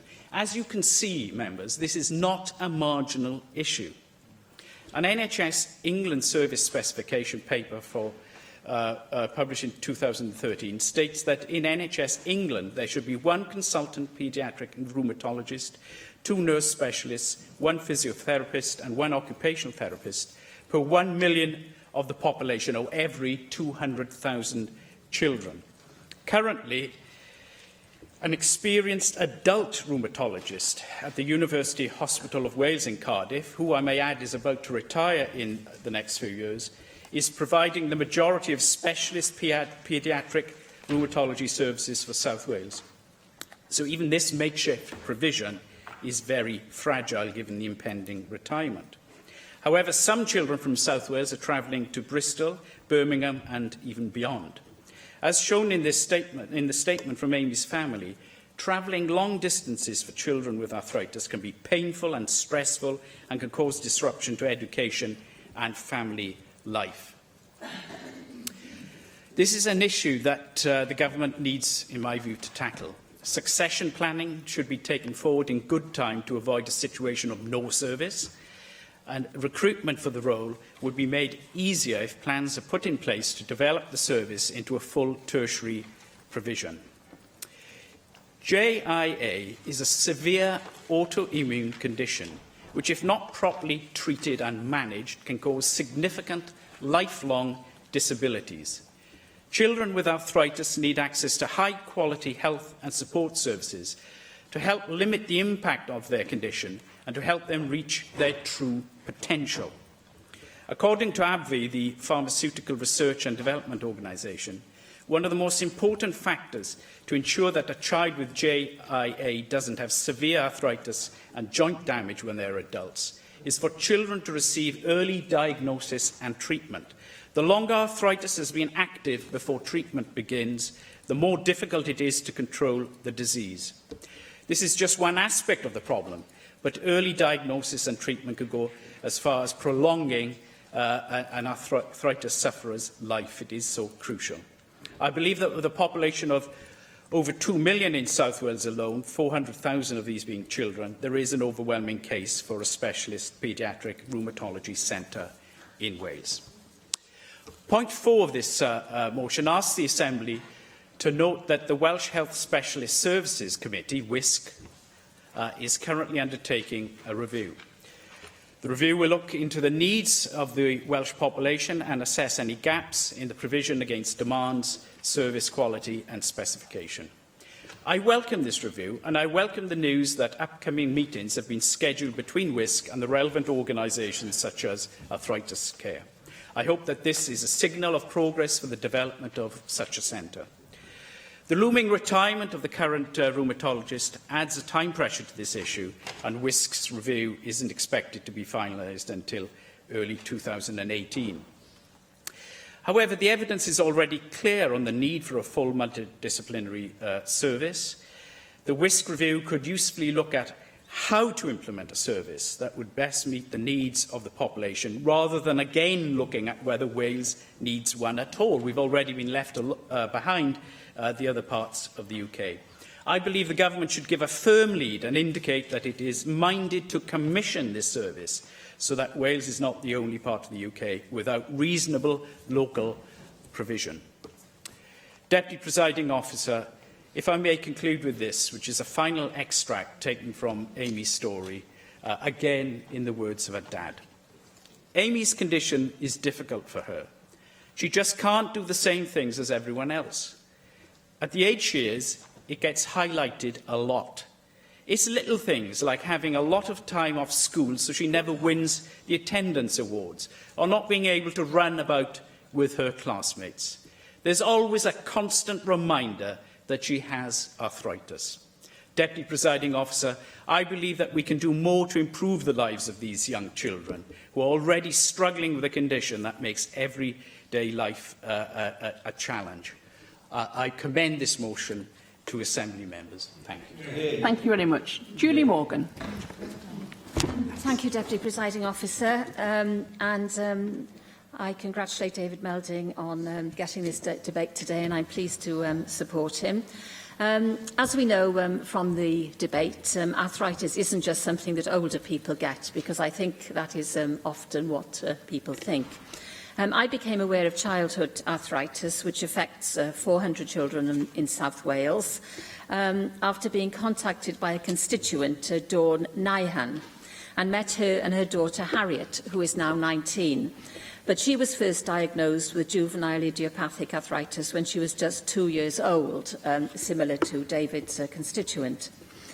As well as the more well-known effects of childhood arthritis, such as joint damage and mobility problems, which have already been mentioned today, perhaps less well-known is that 10 to 20% of children develop an inflammatory eye condition, which can cause blindness if not treated. So this illness is a very severe condition if it is left untreated. About 60 to 70% of children grow out of rheumatoid arthritis in that they don't have ongoing disease, but they may still have to cope with ongoing problems as a result of joint damage they suffered when they were younger. And between 30 and 56% of people with childhood arthritis will experience severe limitations in dexterity and mobility in adulthood. Sadly, Harriet's problems are ongoing, although she is determined not to stop her achieving. Harriet is now training to be a nurse, but she has such damage to her joints that mobility is a problem. And she still has days when she can't walk down the stairs and she's in excruciating pain, and she will never know when her next procedure or surgery will be required. Harriet's mother Dawn said that they first noticed pain and problems moving when she was 2 years old. She'd been an early walker, but was reduced to shuffling to get round and was obviously in great pain. And at first the parents were told it was growing pains, and they were passed, they felt, from pillar to post without a diagnosis. And David mentioned about the importance of early diagnosis in his speech. And I think that is really one of the points that we need to address here today. There's not enough knowledge amongst GPs of junior arthritis, and the family also found that there was no knowledge of it in A&E when they took Harriet there.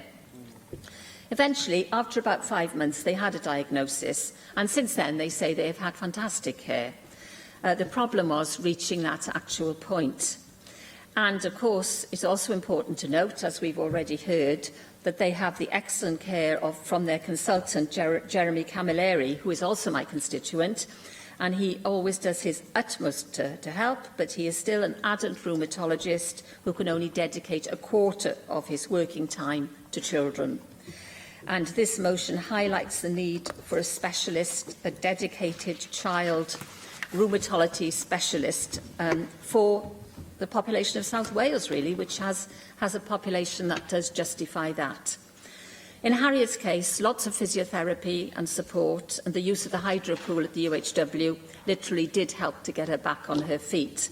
But there have been continued flare-ups of pain and swelling in Harriet's knees and ankles throughout her school career, and she's had to spend a huge amount of her time in hospital, either to receive treatment or to have fluid drained from her joints. She also lost a lot of school time, and I think this loss of school time is a very important issue. And her parents found it difficult to get support for learning at home, although the school, Llanyston High School, was absolutely very supportive about sending work home, but she wasn't able to get a tutor at home. So they had to pay for private tutors to help Harriet get 10 GCSEs, 3 A stars and 7 As, despite having a very low attendance record at school. And having surgery on her joints during both years of GCSE exams. So I really do feel that with all the problems she's encountered and with such support from her parents, she has really achieved very well. And she was a keen sportsman, and she captained the hockey team until she was 16, when she was told her playing days were over because of the amount of bone damage she'd suffered on her knees throughout arthritis, because of the arthritis. So we know that there are hundreds of children with this extremely painful condition, and if it's not treated in childhood, bone damage and damaged joints are the result. While children do need the treatment in hospital, we've already heard about the difficulty of the long car journeys to get those treatment, and those journeys are very painful. So I hope that the Cabinet Secretary will think of a model that can address all the issues that have been raised today, and can find some way of addressing this very, very debilitating, very important illness that can be prevented and can be improved, can be addressed if it is diagnosed early enough. Thank you. Thank you very much. Angela Burns. Thank you very much, Deputy Presiding Officer. I'm very delighted to be able to speak in today's debate. And they must be very hard, Cabinet Secretary, because I know that money is not infinite. But as David Melding says, this is not a marginal issue, and these young people have every right to access the quality of treatment that we would expect throughout the entire NHS. The long and the short of it is that Wales should have a multidisciplinary paediatric rheumatology service. I also met Amy at the event that was held last week, and a moment of embarrassment, which I'm prepared to completely admit to. She was standing next door to someone else who was on crutches. So I kind of beelined for the person on crutches, because there was this bright, sparky, bouncy little kid, bing, bing, bing. And I thought, oh, it must be this person. And they went, no, it's Amy. And there she was. And we had a great chat about shopping, about clothes, about going into Cardiff Town Centre. Really, really excited. And then her dad said to me, but tomorrow she'll probably be in a wheelchair. That really brought it home to me. I thought, oh my gosh, what a thing to cope with. What a thing to cope with when you're only, I think she's 7 or 8.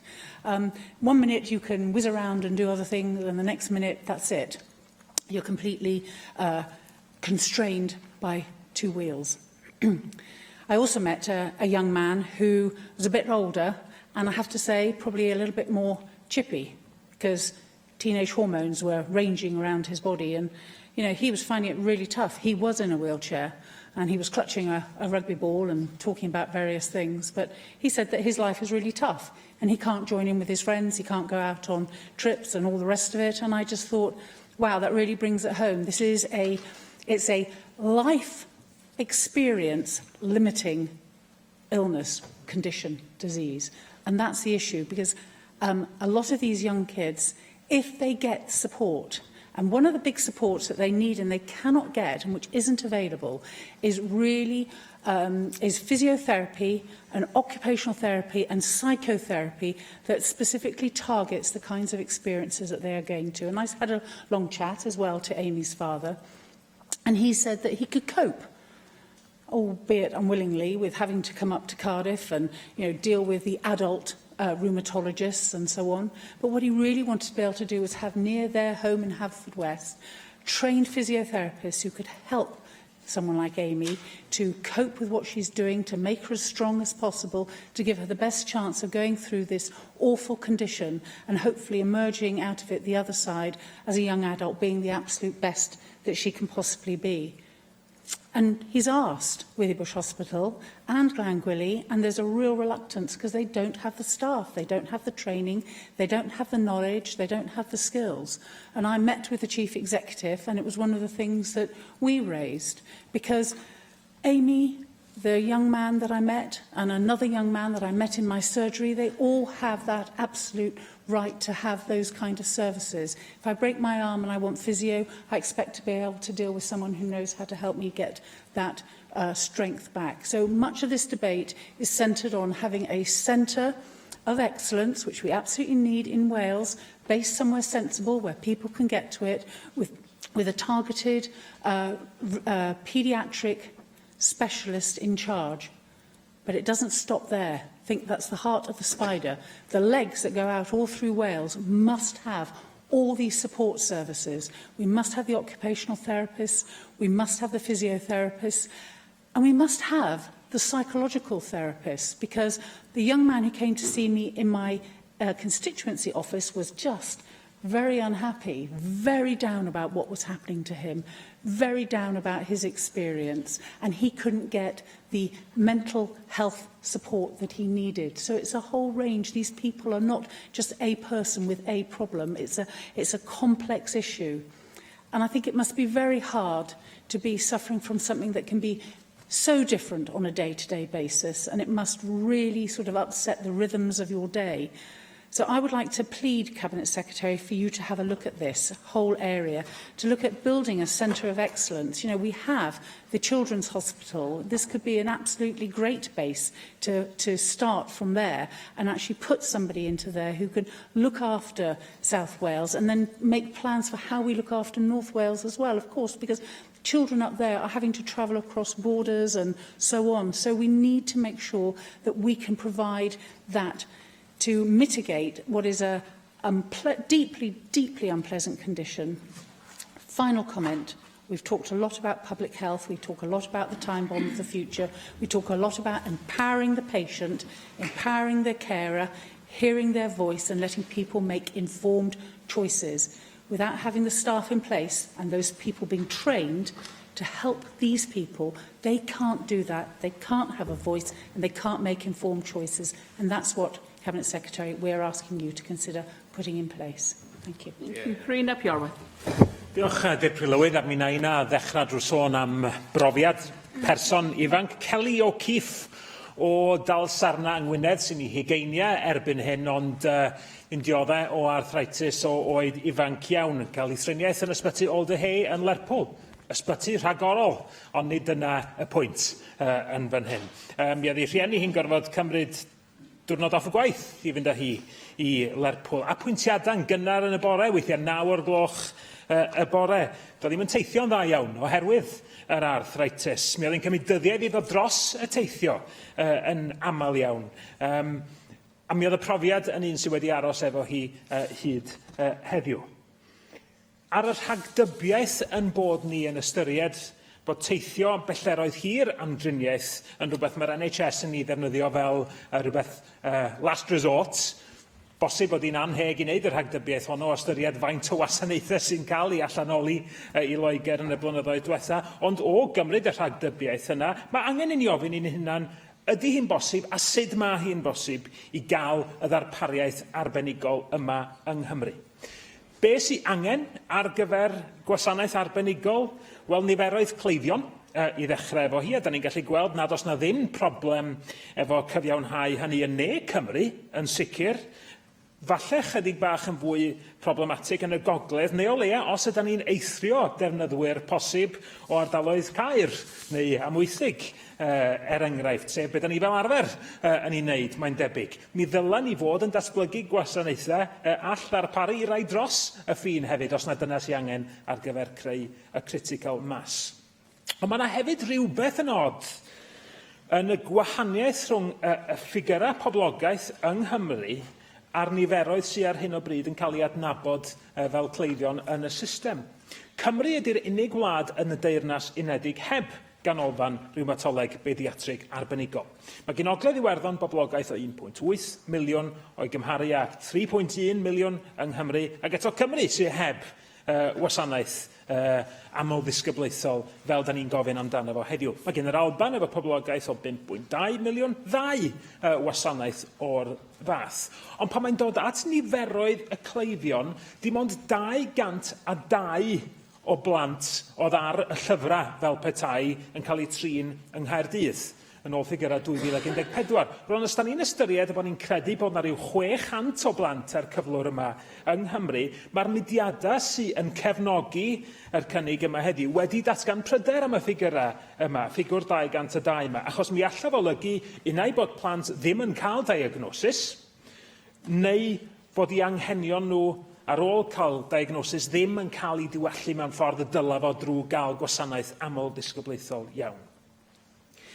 Da ni wedi gweld o'r blaen yn aml iawn pan mae'n dod at ddarpariaeth arbenigol bod y galw posib amdano fo'n aml yn cael ei dan amcangyfri gan swyddogion iechyd sy'n barod iawn mae'n ymddangos i fi weld Lloegr fel y darparwr arbenigol default felly, ac mae yr uned perinatal, mam a babang, da ni wedi sôn amdano fo yn ddiweddar, yn achos arall lle oedd y galw a'r angen yn cael ei dan amcangyfri pan yn asesu os ddylai uned gael ei chau. Da ni hefyd yn gwybod bod diffyg data yn broblem drwy'r NHS. Mae llawer o'r data da ni angen ddim ar gael neu ddim yn cael ei rannu. Mae sefydliadau fel tasan nhw'n cynllunio yn aml iawn am be allan nhw i gau neu i symud i rwla arall yn hytrach na be allan nhw i greu. Dydy o ddim yn gyfrinach fod y cynnig yma wedi cael ei gyflwyno, wedi cael ei ysbrydoli oherwydd gwaith eiriolaeth sawl y mudiad sy'n cynrychioli cleifion sy'n angen gwell gwasanaethau. Dwi'n gobeithio byddwn ni'n cael ymateb bositif gan y Llywodraeth yma o ganlyniad i hynny. Ond dwi am ofyn y cwestiwn yma, be am y clefydau sydd ddim efo yr un eirioli effeithiol ar ran cleifion? Allan ni ddim bodloni ar ddarpariaeth fratiog yn unrhyw gyd-destun. Mae yna fater ehangach i ni fan hyn hefyd, sef fod yna dybiaethau am Gymru gan reolwyr yr NHS, mae'n ymddangos i fi sy'n golygu nad ydyn nhw'n ei weld o fel yr opsiwn default i geisio darparu triniaethau arbenigol yma, neu ystyried denu cleifion o Loegr pan fydda hynny yn ofynnol i greu critical mass. Y ganlyniad, nid hwn, dwi'n meddwl, fydd yr ola o'r math yma o ddadl. Mae profiad Kelly O'Keefe, dwi'n meddwl, yn adrodd cyfrola.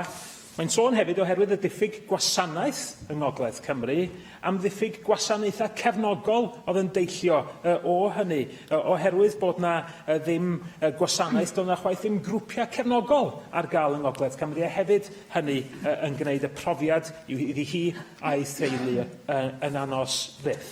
Mae'n amlwg i fi bod plant Cymru yn heiddi gwell, a dwi'n falch iawn o gael cefnogi y cynnig yma heddiw.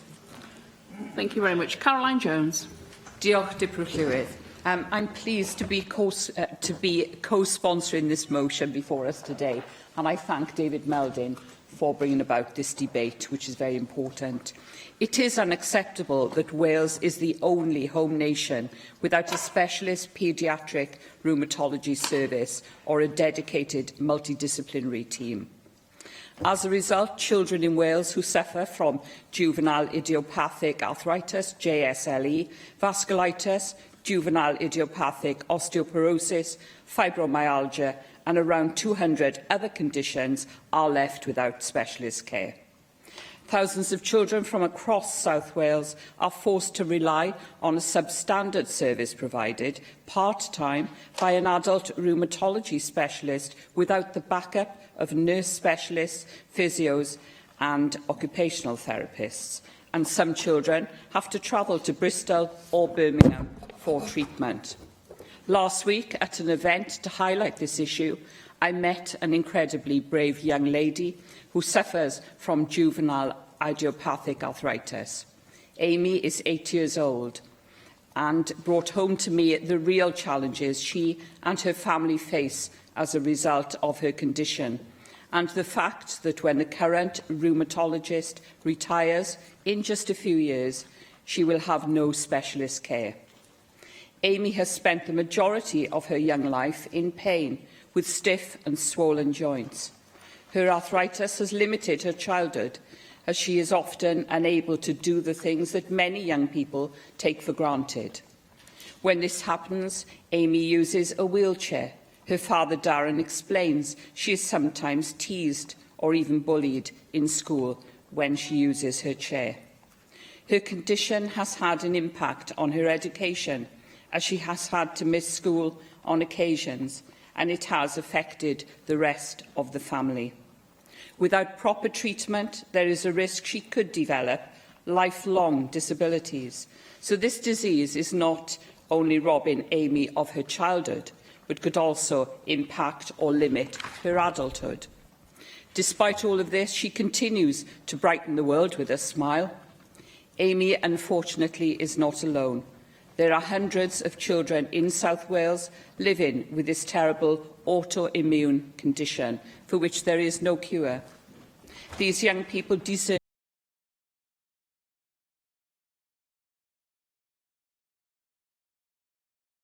is vital in achieving remission of arthritis, maintaining the disease remission, preserving normal development and minimising the risk of lifelong disability.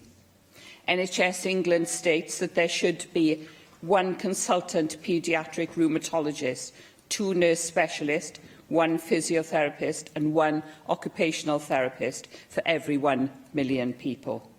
We have around 2 million people living in South Wales, yet we have a quarter whole-time equivalent adult rheumatologist without a formal clinical network or multidisciplinary team. This is unacceptable. We are letting down Amy and thousands of children like her.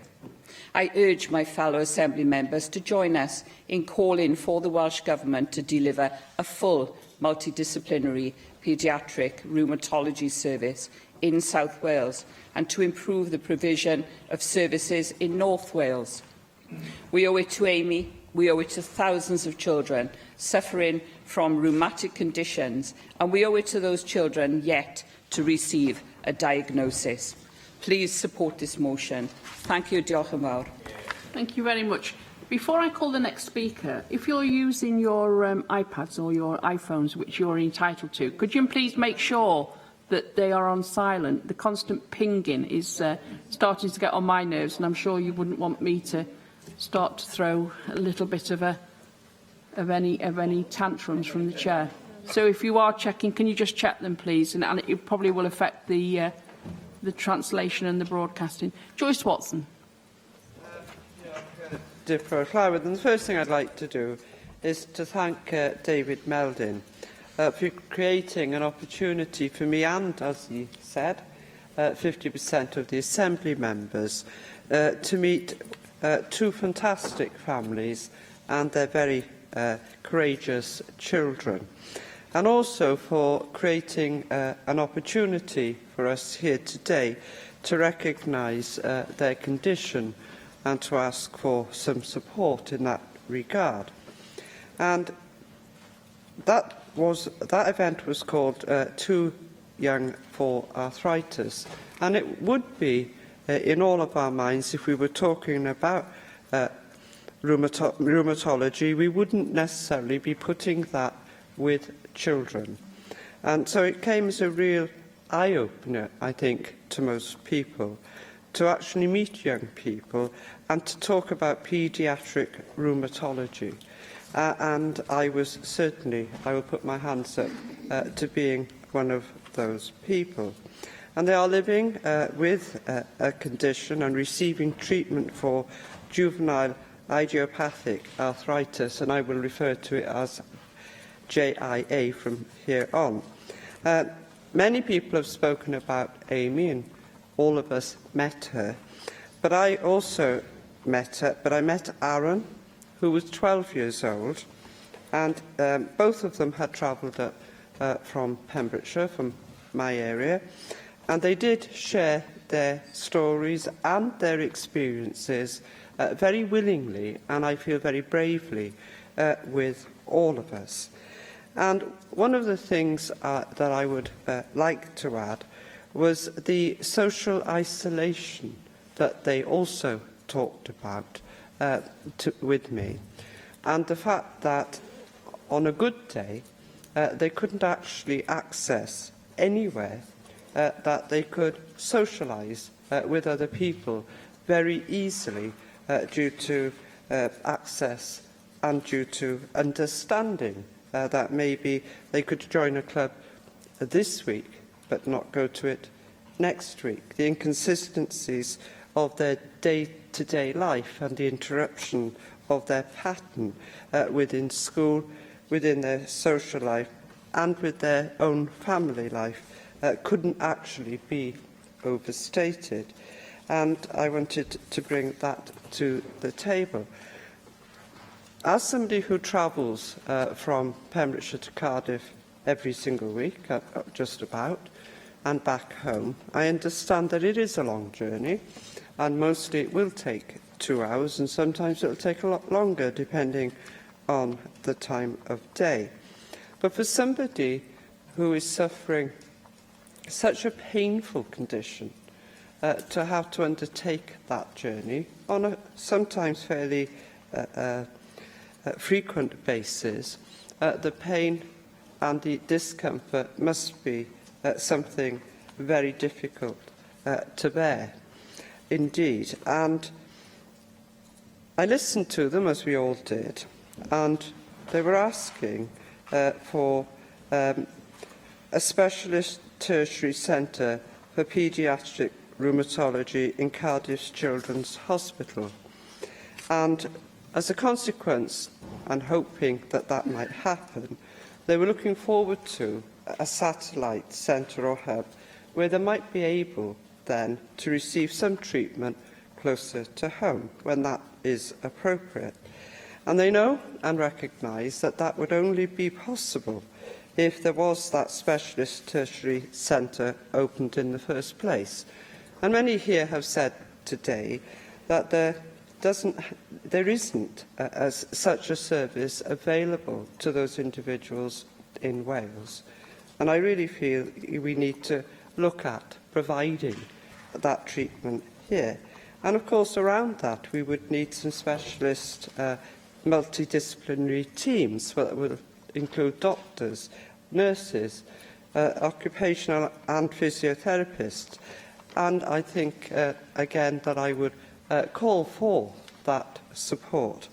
It cannot be understated that if you live with a condition like this and you have to travel to access that treatment, that it has a really serious impact on your day-to-day life.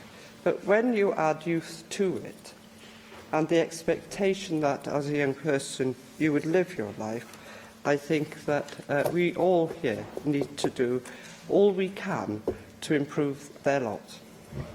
Thank you. Herwyn David. One of the pieces of advice my highly esteemed predecessor as Assembly Member for Caerphilly, Jeff Cuthbert, gave me was always take the opportunity in debate to raise the issues and concerns of your constituents, and therefore this is a very timely opportunity to do that. My knowledge of this dreadful disease came about as a result of meeting a constituent, Glyn Davis, who's volunteered on behalf of Arthritis Care for 15 years. He suffers from arthritis himself, and he's run a range of courses for people of all ages who've been affected by arthritis on activities such as exercise, employment, finance, welfare and pain management. And he's talked to me about the importance of transition from paediatric to adult services, and it's something that has been touched upon, and I think really touched upon that in some of the contributions he made. The role of volunteers, therefore, is very, very important, but I'm mindful that the motion concentrates on the issue of arthritis in children, which is something that is less commonly understood, I think, and certainly in the dialogue I've had with other constituents. Earlier today, my office was contacted by my constituent Alison Haynes of Caerphilly. Alison's son has JIA and is prone to flare-ups. At present, the availability of part-time support services means that access to care can take 2 to 3 days. Alison feels that her son's flare-ups will be brought under better control if full access to treatment and advice was more widely available on a regular basis. And what she told me was her son currently receives treatment from 2 different sites, the Noah's Ark Children's Hospital for Wales in Cardiff and the Royal Gwent Hospital in Newport. And the problem is his appointments are on separate days, meaning his education suffers due to more time off school. If a range of paediatric rheumatology services could be provided in one dedicated place, then this would reduce the impact on his school attendance and also reduce the strain put upon the whole family. And clearly the establishment of a tertiary multidisciplinary paediatric rheumatology service in South Wales would be, as Julie Morgan said, of significant benefit to people just like Alison's son, helping him manage his condition more effectively and provide a great deal of support for his family. I signed up as a supporter to the motion. I wanted to understand fully the implications of points 4 and 5, awaiting the WISC review and the implications that has then for the decision on paediatric services. And I think I was struck a little bit by Rhun ap Iorwerth's contribution that said, well, we need a strategy, we need to think strategically about it, we need to base this on evidence, and the evidence should therefore be provided by that WISC review. And therefore, in conclusion, I would be grateful if the Cabinet Secretary would agree to give that concept of a multidisciplinary rheumatology paediatric service consideration pending the outcome of that WISC review. Thank you very much. Rhiannon Passmore. Thank you very much, Deputy Presiding Officer. I had also the fortune to meet with representatives of the British Society for Rheumatology and National Rheumatoid Arthritis Society and the British Society for Rheumatology in the Peterhead building recently, and I thank David Melding for bringing forward this debate. I was struck by the points made to me, and that with a population of over 2 million, over 400,000 children in South Wales, there is a strong case to be made for a full multidisciplinary paediatric rheumatology service.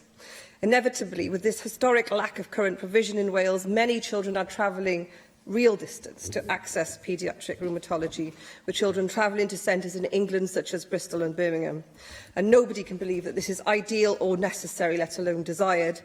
Earlier this year, the Welsh Health Specialist Services Committee confirmed that they will be undertaking, as has been said by many members, a comprehensive review of paediatric specialised services for the Welsh population, and that the review will include that assessment of paediatric rheumatology. And I very much welcome this move. It is important that we do base our decision on evidence.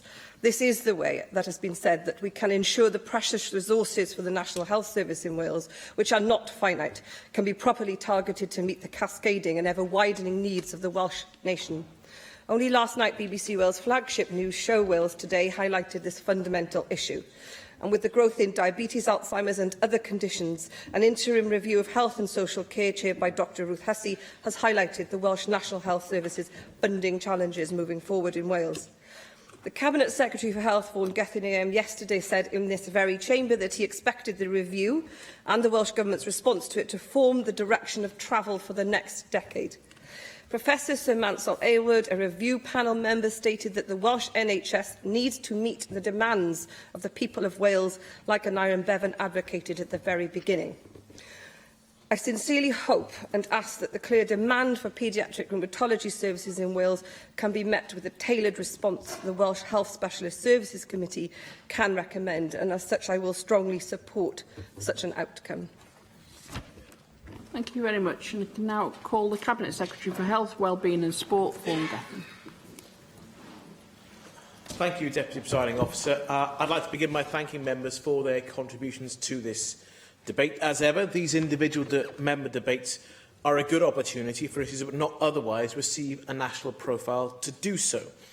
And we are talking today about a painful condition as set out by David Melding, one that is not perhaps properly understood, and that was referred to by many other members. There's often that human experience of meeting someone with a condition that triggers a particular interest, not just in one member, but in a range of us, to understand that actually we almost all probably have constituents who are affected. Now, whilst the Government will abstain today and not support the specific wording of the motion, We do recognise that paediatric rheumatology services need to be reviewed, and I'll outline in my contribution what is already taking place. Now, yesterday, as referred to in the statement regarding the parliamentary review, we rehearsed some of our challenges in providing a service fit to meet the challenges of the future, and this service is a good example of where we recognise and need to understand the level of need and then take a practical and evidence-based approach to improving services. It may also require the NHS family to work across health board boundaries and potentially national boundaries in providing the right configuration for all of the services. Now, we don't have, as the motion recognises, a formally designated paediatric rheumatology centre. In practice, a tertiary service is provided at the University Hospital of Wales, as has been referred to several times in the debate. And actually, a referral from University Hospital of Wales to an alternative service, specialist service, is sometimes necessary at present as well. As has been mentioned, all referrals of this nature are reviewed by a consultant rheumatologist who acts as a clinical gatekeeper, and he is authorised to refer and commit Wealth Health Specialist Services Committee, or WISC, funding for treatment at those specialist centres outside Wales. So we do already have in place for South and Mid Wales service level agreements in place with Birmingham, Bristol and Great Ormond Street. But I recognise that the current arrangements do not provide for the full multidisciplinary team that should be in place in a designated paediatric rheumatology centre. I also recognise the points were made about travelling distance, which I'll come back to later on. Now, the motion largely refers to the number of patients in Wales, in particular the number of patients in South Wales. In North Wales, there are provided outreach clinics provided by the health boards, and patients do attend Alderhay for their paediatric services.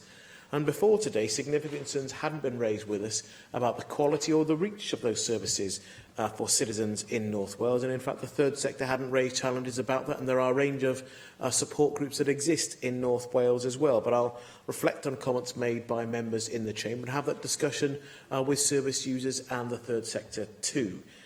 Now, there are three streams of work that I want to refer to inform the future approach. And the first is the comprehensive review of specialist paediatric services by WISC, as referred to in the motion and in the debate today. I know that WISC have already been in touch with the third sector, in particular the National Rheumatoid Arthritis Society, as part of that review. And it is important to me that the third sector and the voice of the service user is a real feature in that review that takes place. And I do welcome the review, and I look forward to the results that can inform NHS thinking on both the potential but also then the practical considerations to be addressed around specialist service provision in Wales. Now, the second area of work is the review of the snappily titled Commissioning Directive for Arthritis and Chronic Musculoskeletal Conditions. If you don't mind, I'll refer to it as a directive.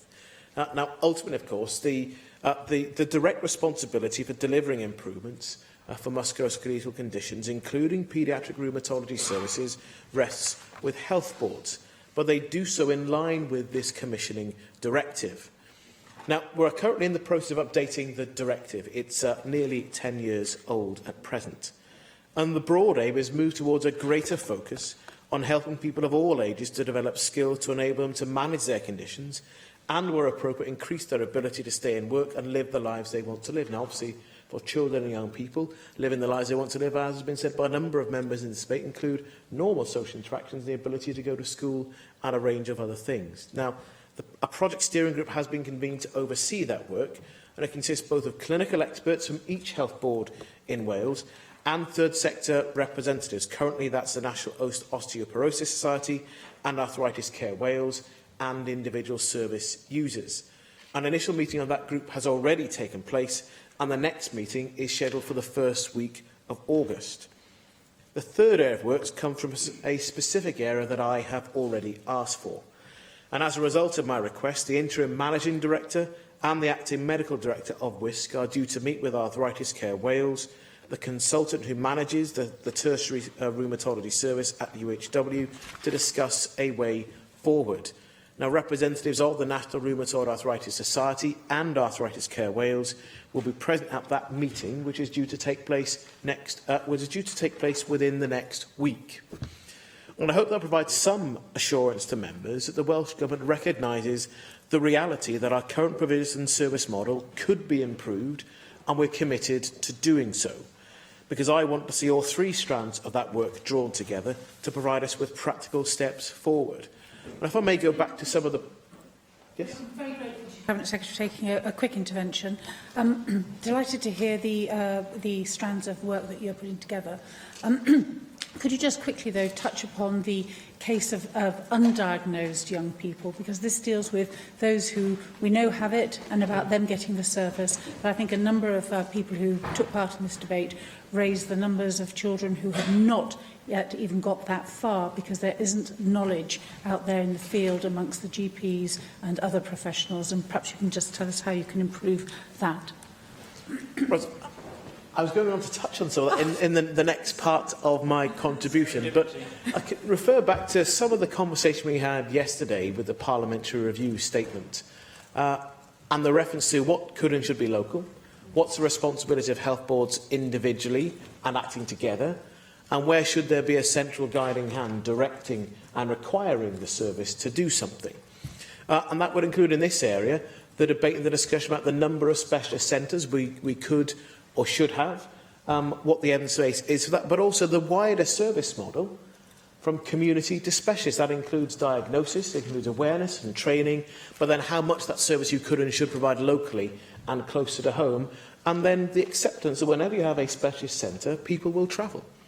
And whether it's located in Cardiff, Swansea, Carmarthen, or wherever a specialist centre is, for lots of people that will require significant travelling distance to get to that specialist centre for the care that they only could have and should have within that setting.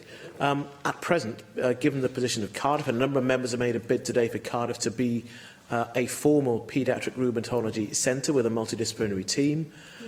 That would still require people to travel a long distance and to have the right group of staff in place to provide the care.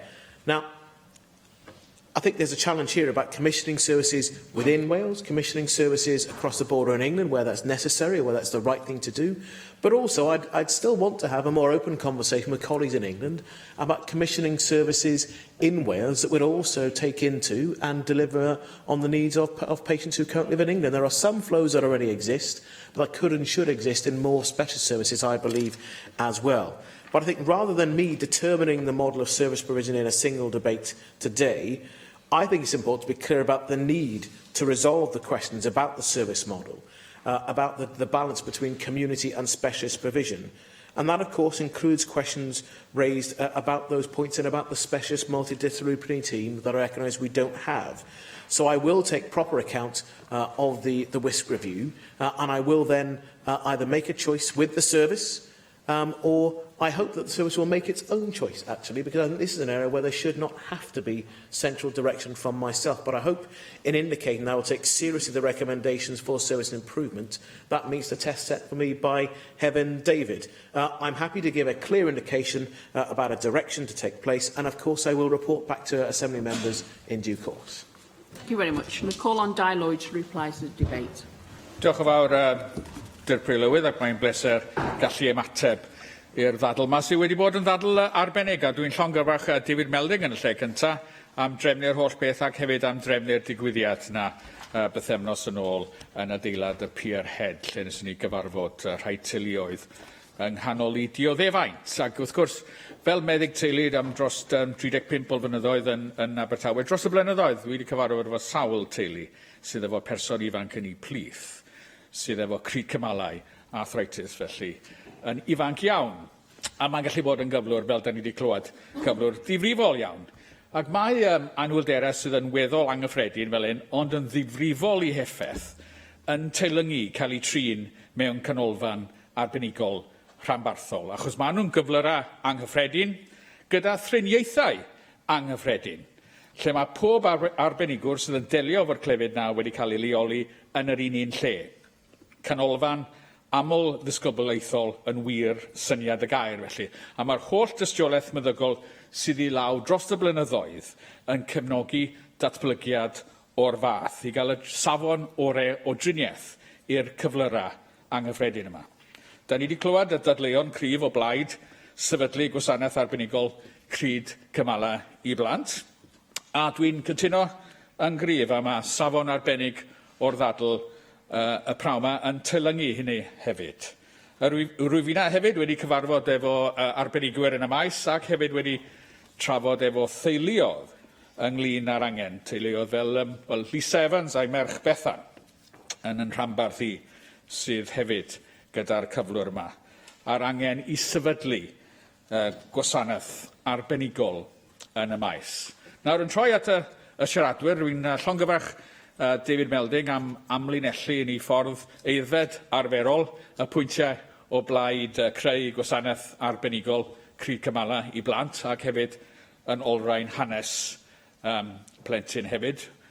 Fwy na un tro fi'n credu i Amy gael i crybwyll yn y ddadl yma. Ac hefyd Julie Morgan gyda eto hanes plentyn arall ac yn pwysleisio problemau sydd yn gallu digwydd efo'r llygad a'r golwg yn ogystal. Nid just mater esgyrn a chymalau ydy hwn, a pwysleisio'r angen i driniaeth cynnar i osgoi y llyd o'r Cryd Cymala sydd yn dinistrio esgyrn ac yn dinistrio y cymala yn y tymor hir, ac wrth gwrs yn methu cryn dipyn o ysgol ar hyd y ffordd. Dwi hefyd yn llongyfarch Angela Burns ar ei chyfrannau hitha hefyd yn olrhain profiadau y sawl sydd eto'n dioddau efo'r Cryd Cymala ac yn pwysleisio yr elfen yma bod angen tîm aml ddisgyblaethol, ffisiotherapeuddion, therapyddion galwedigaethol a psychotherapyddion hefyd. Ac yn yr un modd, rhin eto yn sôn am brofiad unigol, teulu ac hefyd y pwysigrwydd o ddatblygu yr arbenigedd yma o fewn ffiniau Cymru. Da ni yn gallu wneud e. Ac wrth gwrs, dwi hefyd yn diolch i Caroline Jones a Joyce Watson, hefyd David Rhiannon Pasmor hefyd am ei cyfraniadau doeth ac eiddfed y praw yma. Ac hefyd i'r ysgrifennydd cabinet. Ie, mae cefndir hyn i gyd yn naturiol fel wnaeth yr ysgrifennydd cabinet olrhain ydy adroddiad Ruth Hussey, yr adroddiad interim ddoth allan ddoe, a mae yna her sylweddol i'r gwasanaeth iechyd y fyna i newid. Mae yna hefyd her sylweddol i bob un ohono ni i newid. Dwi'n credu bod hi yn ddigon ddim rhagor jyst i hanner meddwl bod rhywbeth yn syniad da, a wedyn i arall gyfeirio fo i ryw gymisiwn neu rhywbeth i ddod fyny fo ateb terfynol falle mewn rhyw flynyddoedd i ddod. Mae rhaid i ddechrau gweithredu yn nawr. Dyna beth mae adroddiad interim Ruth Hussey yn ei pwysleisio, yr angen i wneud penderfyniadau pellgyrhaeddol nawr gyda'r dewrder i'w gweithredu nhw. Da ni wedi clywed oddi wrth ysgrifennydd y cabinet beth mae wisg yn wneud, a pwysigrwydd beth mae'r cleifion yn feddwl o'r gwasanaeth ar hyn o bryd. Wel, da ni gyd wedi clywed beth mae'r cleifion yn feddwl am y gwasanaeth ar hyn o bryd. Maen nhw eisiau gwasanaeth arbenigol i blant efo Cryd Cymala nawr. Cymru dy'r unig wlad sydd heb y gwasanaeth arbenigol yna. Wrth ni'n pwyso yn dair ar yr ysgrifennydd cabinet i ddod i'r un casgliad, a mae pawb arall yn dod iddo fo. Felly, mae angen y newidiadau yma nawr ar fyrder, ac wrth gwrs, dyna beth mae adroddiad Ruth Hussey yn ei ragweld. Mae yna newid yn gorfod digwydd. Pethau'n symud allan o'n ysbytau ni, ysbytau rhanbarthol ni i'r gymuned, gret. Fyddwn ni'n gwneud mwy yn y gymuned, da ni eisiau gwneud mwy yn y gymuned. Da ni'n teilyngu'r arian i wneud mwy yn y gymuned hefyd. A fydd yna llai o stwff sydd arferol felly yn cael ei wneud yn DGHs ni. Ond mae'n dal angen canolfannau arbenigol trydyddol i wneud y stwff sydd ddim ond yn gallu cael ei wneud yn y canolfannau arbenigol yna. Ie, gwneud mwy yn yr gymuned, ond hefyd rhagor o ganolfannau arbenigol yma yng Nghymru i wasanaethu yn pobl. Da ni wedi clywed y dystiolaeth, da ni wedi clywed o sawl man praw yma. Da ni hefyd wedi clywed y dystiolaeth uniongyrchol oddi wrth gleifion teuluoedd a'r sawl sydd yn dioddau, a mae'r angen i weithredu i'w nawr. Diolch yn fawr. Thank you very much. The proposal is to agree the motion. Does any member object? Therefore, we defer voting under this item until voting time. We'll move on to the next item on our agenda this afternoon, which is a debate on the live music protection in Wales petition. And I call on the Chair of the Petitions Committee, David Rowlands, to move the motion. Diolch, Llywydd. Can I say I'm delighted to open this debate on behalf of the Petitions Committee. Earlier this year, the Petitions Committee and the Business Committee agreed to introduce a new petitions threshold whereby any petition which gathered more than 5,000 signatures would be considered for a debate here in plenary. At the time, I was a member of the Business Committee, and it is by a small quirk of fate that I, as Chair of the Petitions Committee, now stand here introducing this, the first debate on a petition to have achieved that threshold. I hope members here today will support this innovation for the Assembly's petitions process, which will potentially provide another route for anyone in Wales to bring their ideas and concerns directly to the Chamber. It is a splendid example of democracy in action. We, the Petitions Committee, hope that we receive a number of more petitions with this level of support over the course of this Assembly. The petition before us today was organised by Richard Vaughan and concerns the protection given to live music venues in Wales. The petition was open for signatures during April this year, and in that time it was signed by 5,383 people. The petition calls on the National Assembly for Wales to take steps to protect live music venues in Wales. Importantly, it suggests two ways of achieving this. Firstly, the petition calls for the agent of change principle to be introduced into Welsh planning law and guidance. The principle seeks to put the onus on the developers of new premises, whether residential or commercial, to plan adequate noise reduction measures if there is an existing business such as music venues nearby. Secondly, the petition calls for local authorities in Wales to have the ability to recognise places as areas of cultural significance for music within the planning framework. This would then potentially have the bearing on future planning applications in the vicinity of such areas. Many members here will be familiar with the specific local background to this petition, which concerns Womanby Street in Cardiff city centre. A vibrant campaign has been undertaken during the first half of this year in response to local concerns about the implications of new developments planned in the heart of one of the cultural centres of our capital city.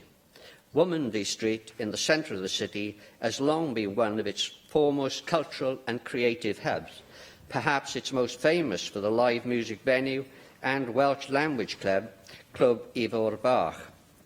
I'm sure other members here will wish to share their own experiences, or at least some of them, of the street in their own contributions to this debate. Earlier this year, several planning applications in and around the area and fears over the impact these could have on live music venues there prompted the establishment of the Save Womanby Street campaign. The campaign, in turn, gave rise to this petition. This issue has been raised previously in this chamber by my colleague on the Petitions Committee, Neil McAvoy, and a statement of opinion has also been signed by a number of members here. Before I open this motion up to wider debate, I wanted to outline briefly what the committee has heard about the specific proposals made by the petitioners.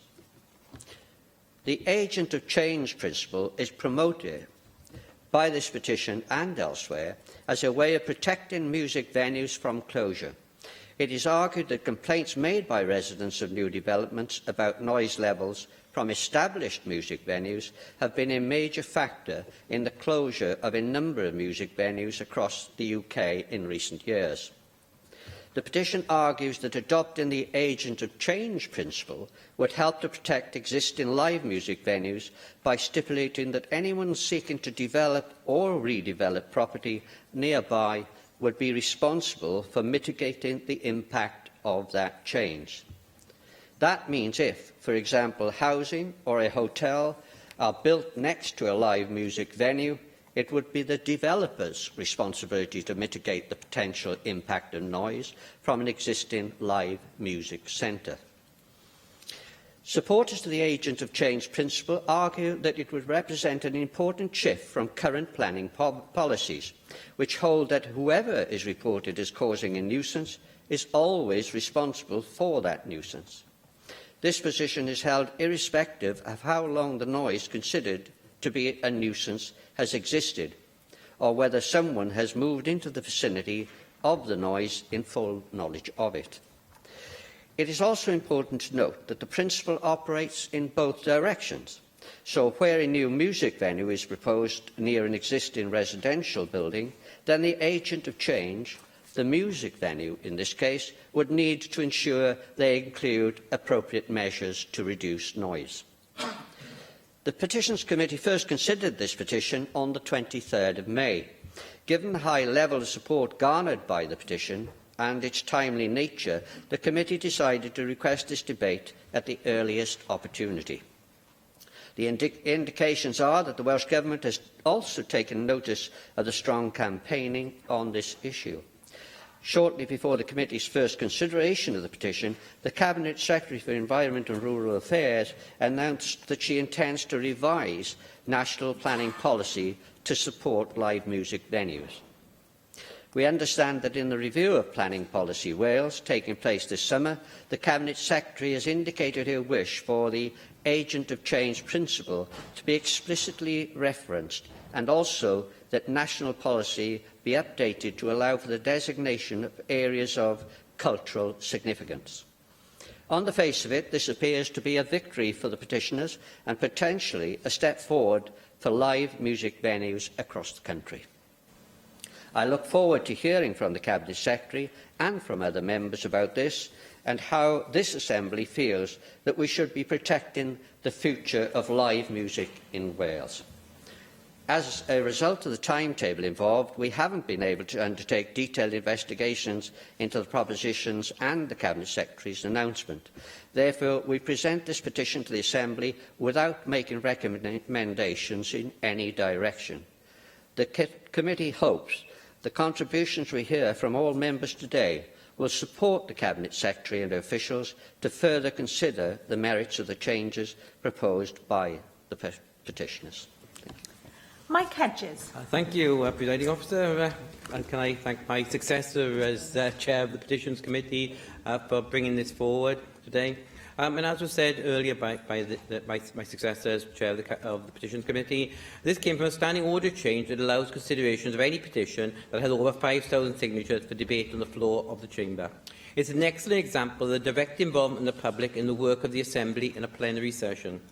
I was Chair of the Petitions Committee at the time of our recommendation to the Business Committee of the 5,000 signature threshold, and when it agreed to ask for a debate on the petition. Can I thank the Business Committee for allowing this debate today? I would also like to thank Llawn and the Plaid Cymru Group for withdrawing a debate on this issue earlier this year. I do not think that we'd have been allowed a debate on the petition if we'd had a debate on a Plaid Cymru debate 6 weeks ago. I think that people would have said we've already debated it. So can I honestly say thank you very much for allowing this to happen and for the petitions to actually take place. I am sure the rest of the members here really appreciate you actually doing that. The petition meets all the key criteria. It has over 5,000 signatures. It has genuine public interest, and it's a problem which is going to have to be addressed at some stage. As the Petitions Committee, we agonised over the number of signatures necessary to automatically request a debate. Set it too high, and no one will ever meet the threshold. Set it too low, and the request would be a regular occurrence, and dare I say, the Business Committee would not be really pleased to be receiving one every week. The number of 5,000 came from its 100,000 at Westminster, and we are approximately 5% of the population, and it has worked. The number has been reached, but only once over an issue that it really has engaged the public. On live music itself, if I look at Swansea and the live music venues I attended in the late 1970s and early 1980s, the Patty Pavilion is now a restaurant. The Marina Night Spot, which was known locally as Dora's, is now closed. A Top Rank closed and is currently being demolished. There have been new venues opened, but they tend to be smaller. A number of pubs and clubs provide live music. In Morriston, not included up until recently, places like the Miller's Arms, Morriston and RC, and the Stowy Cricket and Football Club and Morriston Golf Club. Whilst welcome, these are small venues. We also have Liberty Stadium, which has hosted Pink and the Stereophonics and a number of other major groups. But there's a difference, isn't there, between the 20 to 30,000 and 100. And that little gap there is really where we've lost out massively. I don't believe we could have too many music venues. People like listening to live music. The opportunity should be there. It's also true that late-night live music and flats and houses do not always make good neighbours. Our sports grounds sometimes have difficulty with neighbours regarding noise and the ball going into their gardens. On both levels, same answer. Who was there first? If the music venue or sports pitch was there first, the developer and the people moving in knew what they were moving into. They knew what was there. It is blatantly unfair to move in and then start complaining about something that was there before the building was built, never mind before you moved in. Even more unfair if licensing takes that into account. If you move in next to a music venue, expect to hear music. You know what its licence is. If you do not like music, or music up until the time of the licence, don't move in there.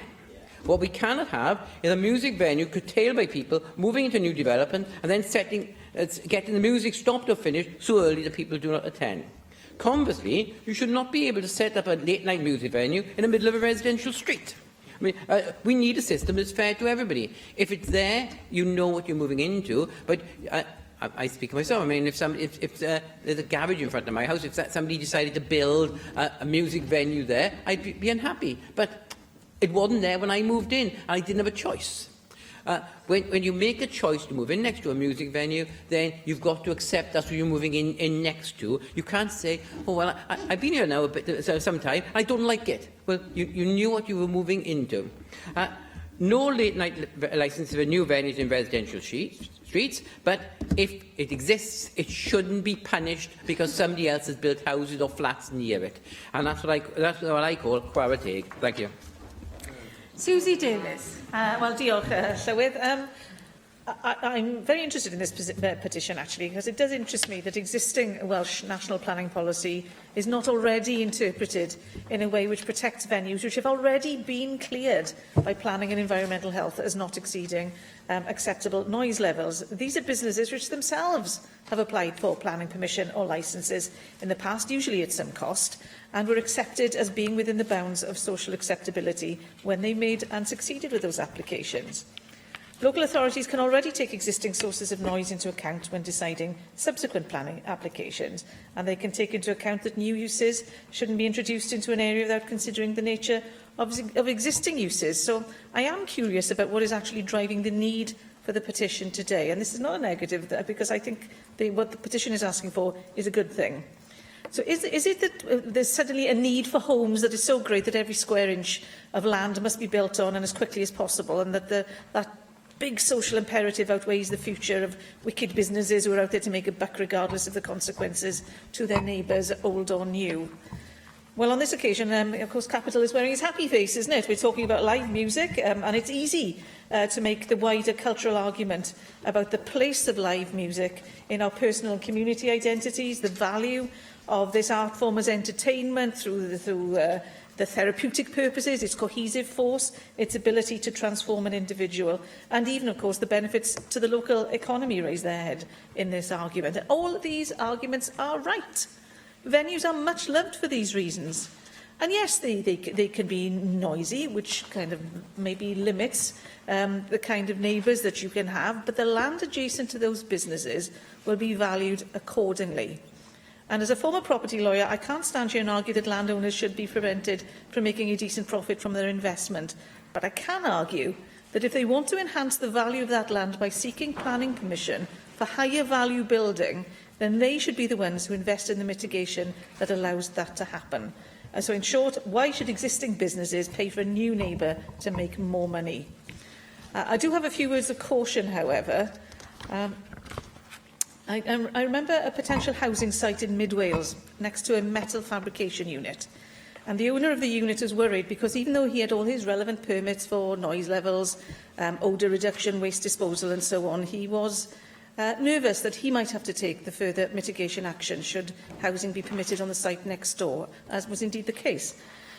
So to be consistent, we need to think about the agent of change principle applying for businesses like that as well, surely. Now, as it happened, the housing proposals were reduced in size and orientated away from that factory. But what would have happened If the developer had said, well, do you know what, I'm prepared to throw some money at the mitigation myself in order to have more houses, the profit I will make will more than pay for it, and I want to build as close to that factory as I can, I will argue that my obligation gives me a corresponding right. If I can mitigate, the presumption will be that the planning authority must find in the favour of my development. So, that's the argument I'm putting here. How long will it be before landowners are looking to develop parcels of land for higher value residential use, challenging LDP zoning decisions and relying on a planning condition to mitigate when actually their land is just far from ideal for a site as a home anyway? And I'm not talking about the sort of full-scale redevelopment of brownfield sites, which I think we probably all approve of, but infill in areas which are heavily industrialised. The second point is how well this principle rubs up against the well-established principle of polluter pays. I think David Rowlands was talking about that. And it applies to noise nuisance as much as any other kind of nuisance.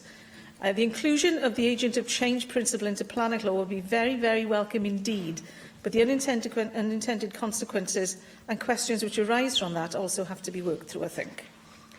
The petition also asked the National Assembly to legislate for local authorities to recognise an area of cultural significance for music within the planning framework. And I just would leave it at recognition of areas of cultural significance. Why not? That would easily capture music, but also areas where there have been concentrations of artists working, or theatres or landscapes famous for their place in film or paintings, or even the Dylan Thomas Trail, which some of my constituents are hoping to engender new interest in. I don't think they're captured by the Historic Environment Act, and maybe not by conservation area status. And I don't think there could be but an outright ban on development either. So in short, what I'm saying is I support the basic premise of what's been asked for by the petition, but can I just ask us to remember that it may not be the straightforward answer that the live music venues on Womanby Street were looking for. Thank you. Neil McAvoy. Diolch, Llywydd. This is a good day for Welsh democracy. Where else in the world would a petition fly through the Petitions Committee and reach the floor of the legislature within months? People coming together, working together, can bring about change. I'd like to thank Richard Vaughan for starting the petition. He was, of course, Plaid Cymru's candidate in Grangetown in the recent council elections, but he's also a composer and a conductor, so this issue of protecting live music venues in Wales is very important to him personally. It's also very important to many people in our country, given that 5,383 people signed the petition within days. This debate is also very timely as live music venues across Wales face the threat of closure. It's not just a problem in Wales either, because UK Music reported that 35% of live music venues in the UK have closed in the last decade, and the threat often comes from developers who build new housing right next to the existing live music venues. And when the inevitable noise complaints come in from the new residents, the venue is forced to close. We've got Coldplay in town tonight, and music is in the Welsh cultural DNA. It's the biggest expression of popular culture that there is. The issue of Womanby Street has really brought this matter to the attention of this institution, because it's the smaller grassroots venues that need our attention and that need help from this Welsh Parliament. We can't have major events without the independent venues where musicians make a name for themselves. They have to start in the smaller venues. And Womanby Street has made a name for itself. It's the heart of live music in this city. And most of us will have spent time there watching great bands and listening to great bands in Club Ifor Bach, and spending too much time maybe trying the craft ales in the pubs just down the lane. 2 live music venues have already closed. Dempsey's has gone. The 4 Bars Inn upstairs has gone. Fuel has received a noise abatement order, which is serious. Floyd's, which used to be around the corner, had a terrible time some years ago with noise abatement and fines, and in the end, that business closed in that venue. There's still a club there, but it's something different now. It's a different business, and they built flats next to the existing club, and then complained about the noise from the club. There are 2 new applications, planning applications in Womanby Street, that mean the future of live music there is very much under threat. So we need to act, and we need to act quickly. I'm speaking about Cardiff because obviously it's where I'm from, it's where I live, but I know this is happening across Wales. And from what I've heard, it seems that we have support from all parties here to do something and to protect live music. The petitioners have asked for the agent of change principle, as colleagues have already touched on, so that we can protect those venues and those developers that open up new properties, build new properties. Then the responsibility is on them to make that property work and not on the existing business. The area of cultural significance for music is also important, and it really does need to be recognised in the planning system. I support that. Plaid Cymru supports that, and it seems now that the Welsh Government finally supports that also, which is really welcome. So I hope we can get on with changing legislation as quickly as possible so that we can protect our live music venues in Cardiff, Womanby Street, but also all over Wales. And I think that when that legislation is passed, it's going to be a really good day for Welsh democracy. So let's get it done. Diolch yn fawr. Julie Morgan. Thank you very much, Presiding Officer. I welcome this debate, and I welcome the new procedure of debating the petitions if they go above a certain number, and I think that's a very welcome development. Yesterday, I went along with my colleague Jenny Rathbone and the Cabinet Secretary, Leslie Griffiths, to visit Womanby Street and to meet 3 of the organisers behind the campaign.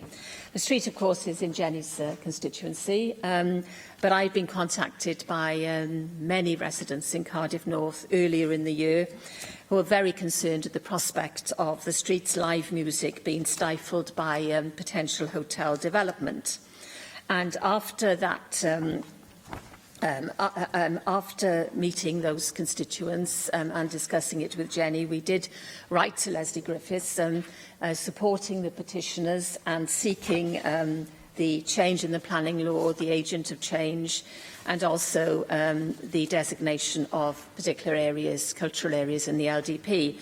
And I'm very pleased that Leslie has responded so positively, and I think that the campaigners who met us yesterday were very impressed with the quick response from the Welsh Government.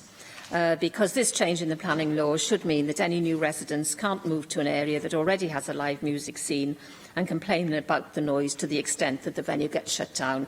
And I think this has already happened previously in Cardiff, in particular with the closure of the Point in Cardiff Bay. So it was really great yesterday to meet the campaigners, I felt, and to get a real feel for the passion they feel about live music on a day when, as has already been said, live music was really dominating the city as Coldplay were due to play the first of their 2 Cardiff dates in the Principality Stadium. And the fact that there were 18-mile queues on the M4 with the amount of fans coming to see this band just shows how important live music is to the city's economy and the tourist trade. And I think the other point worth noticing is that Coldplay first played in Cardiff as an up-and-coming band at Club Ivo Bach just before they released their single Yellow and really hit the big time. And I think this is what the campaigners were telling us yesterday, that every up-and-coming band needs a small venue to start off in and a small venue to play in.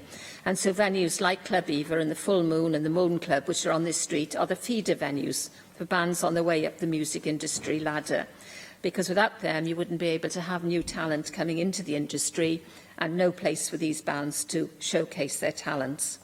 So I welcome the fact that the Welsh Government has acted swiftly here in Wales to change planning policy to protect live music in our cities, in areas which are part of the cultural fabric and richness of city life. And I'm really pleased that the Cabinet Secretary has already confirmed, and I'm sure she will say more when she speaks later on, that planning policy Wales will be updated to allow the designation of areas of cultural significance for music within local development plans all over Wales, not just in Cardiff. And I hope that there will be progress in the individual discussions that will be had with the individual local authorities. And I also like to congratulate Jenny on the efforts she's made on campaigning for Womanby Street, which, as I say, is in her constituency. Jenny Rathbone. Diolch. Thank you very much. I'd like to thank the petitioners, all over 5,000 of them, including my constituent Norma Mackey, who submitted the petition on the steps of the Senedd at the end of May, along with Mr Vaughan. I mention her because she is a very local fan. She only lives one street away from Womanby Street and is passionate about live music. And it illustrates, if you like, the geography of Womanby Street, these very narrow lane, but very tall buildings, which means actually you can live one street away and not be bothered by the music in Womanby Street. So it's a completely ideal place. The other occupiers of Womanby Street are office developments. The RNIB has its offices there, and obviously the activities of the nighttime activities of the music in no way conflicts with the normal running of the RNIB and other offices. So I think it's an ideal location for live music, and we need to keep it that way. The booming Cardiff economy is very welcome in creating more jobs and investment, but it comes with risks, and those risks include overdevelopment and the potential to destroy the key reasons why Cardiff is popular as a tourist destination. For the last year for which statistics are available, in 2015, 600,000 people attended music events in Cardiff. Nearly half of them were music tourists, people who are also generating income in our hotels and restaurants. A total of £50 million was generated from this music tourism, and sustaining over 700 full-time jobs in the city. So it's not insignificant, and we don't want to repeat the mistakes that have happened elsewhere. I was brought up in Liverpool, and it is our collective shame that Liverpool City Council allowed developers to take over and bulldoze the Cavern in 1973, where the Beatles, Cilla Black and Jerry and the Pacemakers all started their careers. I mean, you have to look back and think, what were they thinking of? So it was replaced by a completely indifferent shopping centre of no cultural or visual merit. And yes, there is a replica created using some of the old bricks of the Cavern, but it's not the same as the original. It's just like saying you could recreate Womanby Street on Clifton Street or somewhere else in Cardiff, and I don't think that's the case. I think it's very much Womanby Street's narrow lanes in the middle of the city centre and the lack of any residents living on that street, which makes it such a popular and vibrant part of Cardiff's nighttime economy without bothering anybody. As Julian and others have mentioned, Coldplay actually started their careers in Club Ivo Bach, and these small live music venues really are nurturing the talent of the future, without which people like Coldplay might never have taken off. And the protest march on the last weekend of April by several thousand people really illustrates just how many people care passionately about the future of live music and their focus on the Save Womanby Street campaign. So I think it's incredibly important to safeguard this important part of Cardiff's musical heritage. We saw what else happened elsewhere. For example, in the Bay, the Point was put out of business because of noise complaints from residential accommodation, which had been developed long after the Point was established. And so the recent planning applications for hotel and residential accommodation in Womanby Street could have eliminated the live music scene there too. So I'm really grateful for the prompt action by the Cabinet Secretary, which I think addresses both the demands of the petition. By writing in May to all Welsh local authorities, highlighting her intention to include an explicit reference to the agent of change principle into revised planning policy of Wales, it immediately gives Cardiff Council the confidence to reject applications that are in conflict with Womanby Street's music culture, knowing that it almost certainly would be rejected if it came to an appeal. And this is incredibly important for any planning authority, because otherwise the costs are huge. And it also enables the council to designate areas of cultural significance for music within their local development plans. My understanding is that legislation isn't required, it's just planning guidance that the Cabinet Secretary is working on, and I think that that will be sufficient. And it also puts us in the forefront of protecting live music in the UK, because the Labour Party endeavoured to introduce a new clause in the Planning and Housing Bill in December 2015, but were unsuccessful.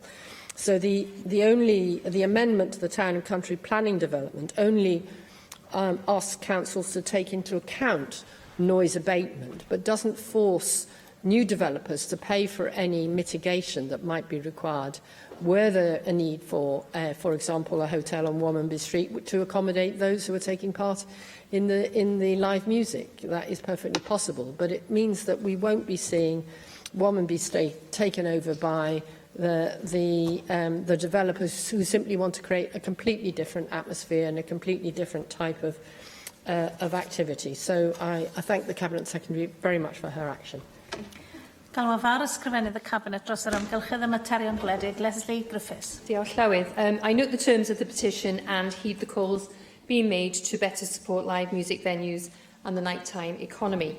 I have commenced a review of Planning Policy Wales to ensure it best fits with the intentions of our wellbeing goals. I've also stated my intention to include a clear and explicit reference to the agent of change principle. The planning system should be an effective enabler of the development we need to support national, local and community objectives. This includes protecting the vibrancy of areas like Womanby Street, which I visited yesterday with my colleagues Jenny Rathbone and Julie Morgan, and where I met several of the campaigners. These areas offer a cultural experience for customers and provide a space to foster creativity in the grassroots music scene. I acknowledge the various challenges facing live music venues. Lots of small businesses face these, and where we can assist through positive action, then we will do so. I have listened to the specific calls to introduce a clear reference to the agent of change principle within our national planning policy. The changes I propose to make will better equip local planning authorities and give them the confidence to apply this principle when considering new developments. Existing policy in Planning Policy Wales also states two important things. New uses should not be introduced into an area without considering the nature of existing uses, and local planning authorities can consider the compatibility of uses in areas and afford appropriate protection where they consider it necessary as part of their local development plans. In supporting the nighttime economy, there is a need to give particular consideration to the compatibility of different uses. Trying to sleep whilst coping with nighttime noise is a very real issue. However, the nighttime economy is important in economic terms, as well as providing for cultural experiences and entertainment, which feature highly as part of our lifestyles. We need to strike the right balance between providing homes, enabling visitor experiences, protecting live music venues, and ensuring the health and well-being of local residents. The revised Planning Policy Wales will go further and be more explicit about the agent of change principle. It will offer greater support to allow authorities to more fully protect areas of significant cultural experience for music. The different characteristics which give identity to places need to be recognised fully as part of decisions on planning applications. Where noise mitigation offers an appropriate solution, it must be implemented. This is about redressing the balance and ensuring all issues are given equal consideration. I want to take this opportunity to clarify a few points which underpin our decision to focus on changes to Planning Policy Wales. There has been no legislative change to enshrine the agent of change principle into UK law. The changes proposed in England in regard to agent of change are to alter their national planning policy framework, which is their equivalent to Planning Policy Wales, and the proposals are not to change the law. It is more expedient to embed agent of change through amendments to planning policy rather than changes to planning law. To enshrine the agent of change principle into law would mean it always becomes a material consideration, even where it is not relevant, and time would need to be spent to discount it. This is not the most effective way to proceed, as it is not a proportionate response. It is not necessary to make any changes to planning law to ensure the agent of change principle forms part of decision-making. Focusing on policy change and including this principle in national policy means it becomes a material consideration for decision-makers in all cases in which it is relevant, with immediate effect. This is a proportionate and expedient measure. In a similar vein, the only reason for asking local planning authorities to include cultural designations for music in their LDPs as a matter of law would be to ensure all LDPs include them. This is not necessary, as these issues will not be relevant in many places, for example in smaller towns or rural locations. Embedding this through national policy means where it is relevant to designate areas based on evidence, local planning authorities will be able to do it through their development plans. The plan itself has statutory status, and decisions will then need to be made in accordance with the plan. This is the proportionate approach needed to address these issues.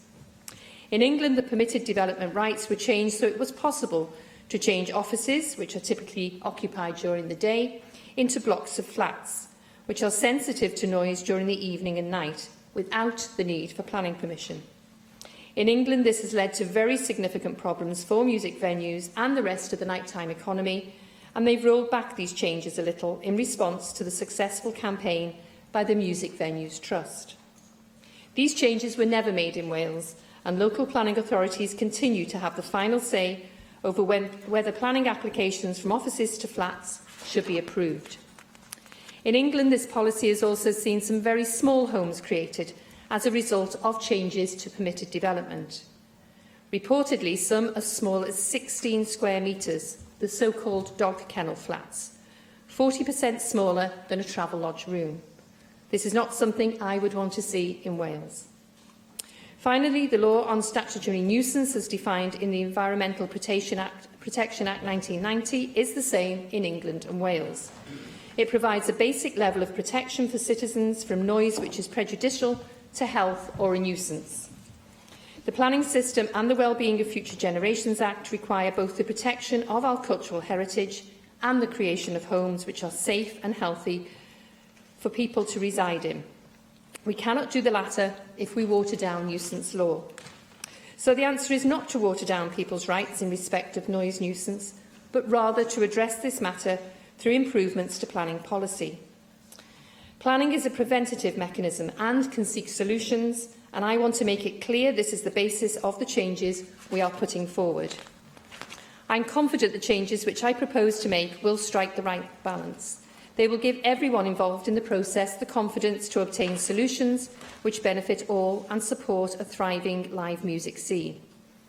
I have already written to planning authorities telling them to apply the agent of change principle with immediate effect, and further changes will be published as part of my overall revision of Planning Policy Wales. Diolch.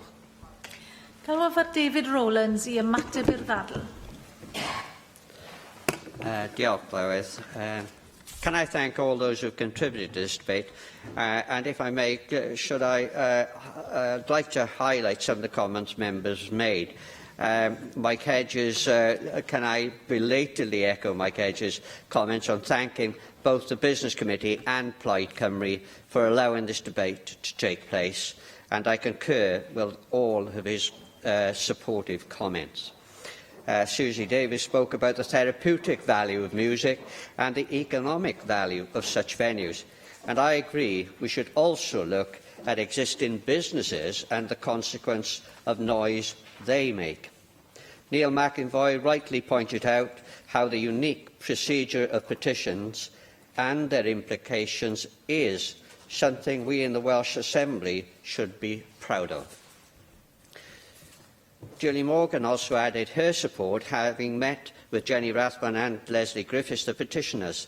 Also rightly pointed out how important these venues are to promoting local bands. Jenny Rathbun pointed out how localised music noise can be if in the right place, and how important these venues and the music they create are to the economy of Wales. It needs only for me to thank the Cabinet Minister for her broad acceptance of the principles of agents of change and her swift action with regard to a proportionate response and to give appropriate advice to planning authorities. To sum up, because the committee is not making recommendations at this stage or siding in either direction, the main suggestion is that the committee takes comments back and considers what members and the Cabinet Secretary have said following the summer recess. The committee will also, in the summer recess, seek the views of the petitioner over that period before deciding on a future course of action in the autumn. Thank you. As somebody who spent many long nights in Clwb Ifor Bach, I've particularly enjoyed that debate in the 1980s and 90s, no longer, I hasten to add. Y cwestiwn yw, a ddylid derbyn y cynnig, a oes unrhyw aelod yn gwrthwynebu? Felly derbynir y cynnig yn unol ar rheol sefydlog 12.36, a dyma ni'n cyrraedd felly y cyfnod pleidleisiog, oni bai fod 3 aelod yn dymuno i mi ganu'r gloch. Dwi'n symud yn syth i'r cyfnod pleidleisio, ac mae'r bleidlais gyntaf, unig bleidlais ar y ddadl gan aelodau unigol ar ganolfan rhywmatoleg bediatrig, a dwi'n galw am bleidlais ar y cynnig a gyflwynwyd yn enw David Melding, Dai Lloyd, Caroline Jones, Rhina Piorwerth a Julie Morgan. Agor y bleidlais.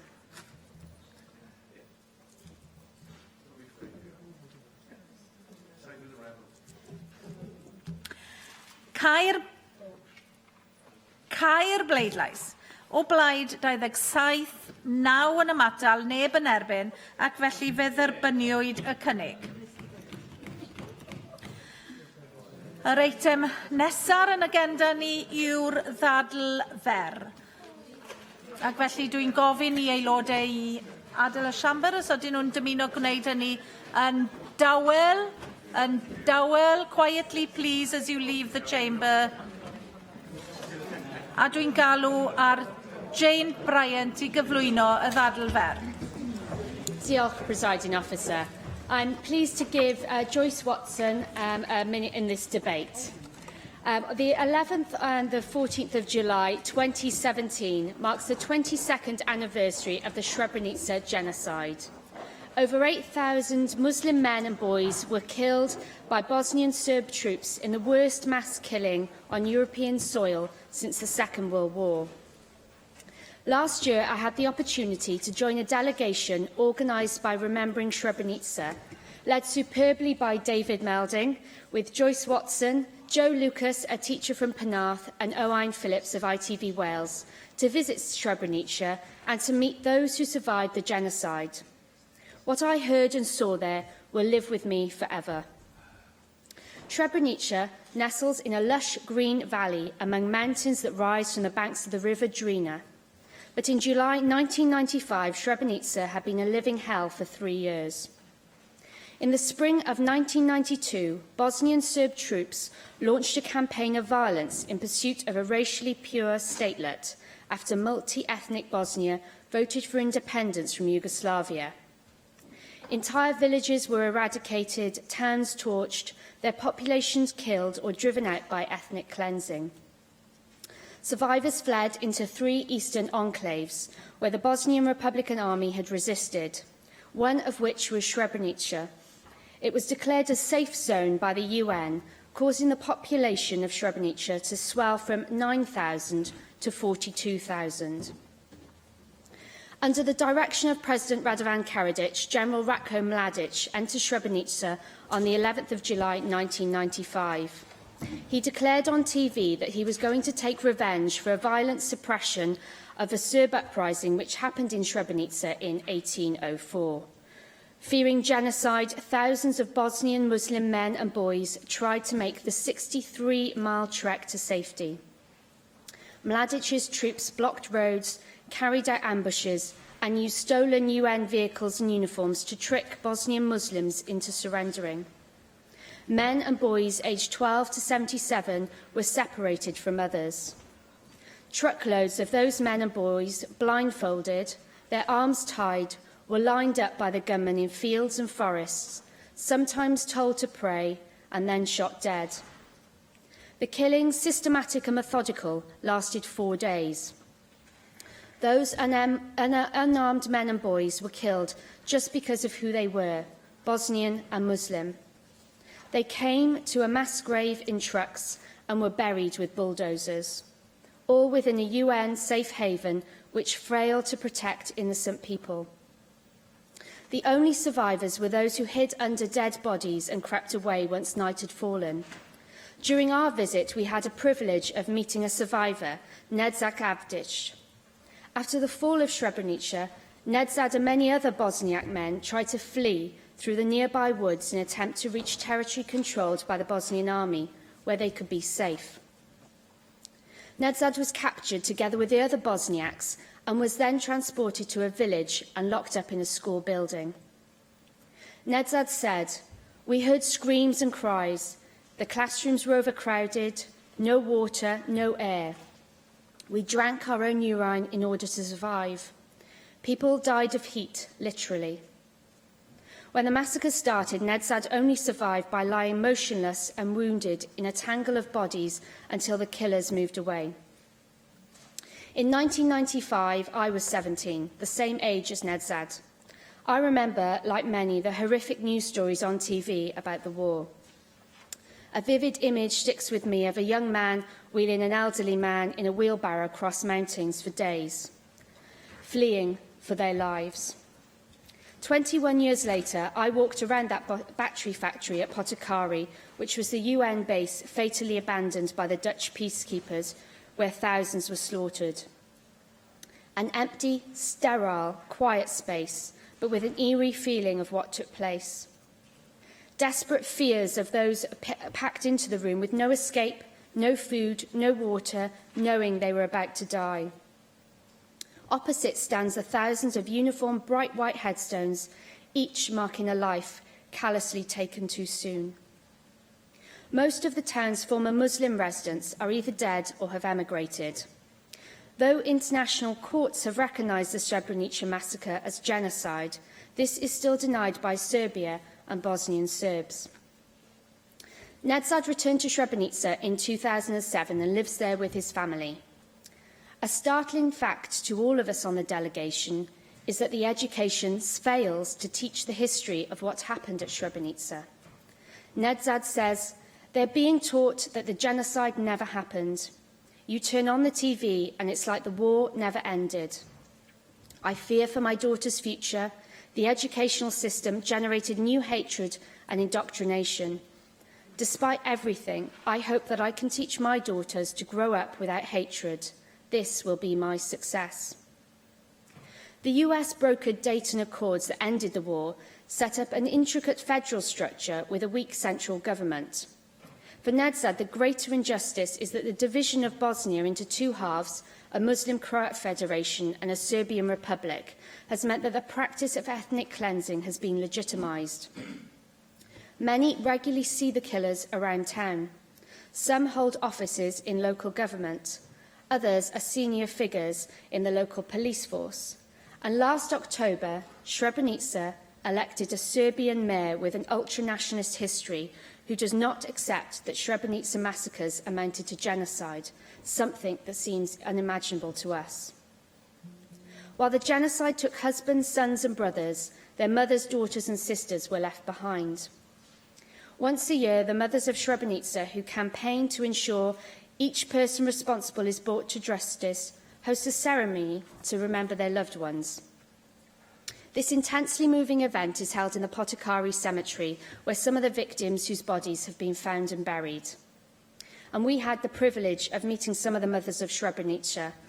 They want to share their story with young children so that they can learn from the past and also prepare for the future. Those who killed believed they could get away with murder. They thought they could erase the identity of their victims permanently. They were wrong. While we were in Bosnia, we also saw the invaluable work undertaken by the International Commission for Missing Persons. The ICMP spearheaded the effort to locate and identify the people who went missing during the conflict. In the aftermath of Srebrenica, work began on what were thought to be the 5 mass burial sites, each containing many separate graves, in which the dead had been buried and left hidden. However, testing showed that body parts from what became to be called the primary graves had been moved to secondary ones to hide evidence. Sometimes they had even been disinterred and reinterred again into tertiary graves. This has 2 implications. First, that more than 1.5 million bones and body parts from over 8,000 people were scattered across countless sites. And the second, that the few byways of rural eastern Bosnia had for weeks, months even, been heaving with trucks carrying the rotting, stinking remains of these people. Yet no one said a thing. Edin Ramilak of an organisation called ISVOR, which campaigns with relatives of the missing, said, "They drove past people's houses along quiet roads. For every one missing person, at least 3 people know exactly where they're buried. The driver, the digger and the policeman, plus whoever else saw them pass. But all remained silent. While that silence persists, you cannot call this peace." Through the work of the ICMP, more than 70% of those people have been accounted for. Furthermore, there's scientific evidence of the identity of the victims from Srebrenica made it possible to piece together an incontestable narrative of crimes and to present this evidence in numerous trials, including those of Radovan Karadzic and Ratko Mladic. When we remember what happened in Srebrenica, it's also important to remember those others who were targeted. The youngest victim of Srebrenica was a baby girl called Fatima, born in the UN base at Potokari. Fatima was just 2 days old when she was murdered. Thousands of women, children, elderly people were forced, deported, and a large number of women were raped. The use of rape as a weapon of war is one of the most harrowing and savage crimes against civilians. The war in Bosnia took sexual violence to new levels. The UN estimates up to 50,000 women and girls, some as young as 12, were raped as part of an organised ethnic cleansing regime. We do not know the exact number because the majority have remained silent through stigma, shame and fear. Many children born of rape have grown up isolated and rejected from society, and this is something that's still not talked about. Pramila Patten, the UN Special Representative on Sexual Violence in Conflict, said, "Rape is a cruel weapon that is as devastating as any bullet or bomb. It ravages victims and their families. It destroys communities and undermines their chances of reconciliation if left unaddressed. It has also been described as the oldest, yes, least condemned crime of all." Many women suffered, and now we know many men have suffered from this crime too. Some 3,000 men and boys were raped during the war. Many of the victims have been isolated and shunned by their own families and communities. Last month, in a bid to promote reconciliation, leaders of the Orthodox, Islamic, Jewish and Catholic communities signed a declaration denouncing the stigmatisation of survivors of conflict related to sexual violence at Bosnia's Interreligious Council. This declaration is the first of its kind in the world. What happened in Srebrenica was not inevitable. It was preventable. While those survivors mourn the loss of their loved ones, and we say never again, we all have a responsibility to ensure future generations understand how neighbour turned against neighbour, tolerance turned to intolerance, and similarities were shunned for differences. Never has it been more important to learn the lessons from Srebrenica. We have a duty to remember those who died and those left behind. But we also have a duty and responsibility to work harder than ever to challenge those ideologies of fear and hatred. Most importantly, we must teach the next generation about what happened in Srebrenica and the dangers of not tackling hatred and intolerance. I would urge other members to visit Srebrenica, read the testimonies from the survivors, and do all we can to bring communities together and stand up to those who try to divide us. Furthermore, I'd ask the Leader of the House and the Cabinet Secretary for Education to support the education programme launched by Remembering Srebrenica to ensure that pupils in school in Wales understand the steps that led to genocide. It also gives us the opportunity to show what can happen if we let hate win. I shall never ever forget the day that I heard the stories of those people who were at Srebrenica and those who lost their loved ones. Their dedication and courage to telling the world what happened cannot be underestimated. Their voices are so powerful and dignified. Every time I listen to them, I feel captivated, ashamed that the world allowed this to happen, and inspired to do something. Our guide Rashad states, "Unfortunately, in Bosnia, we have 3 histories, and the most dangerous one is the narrative that kids get from their home.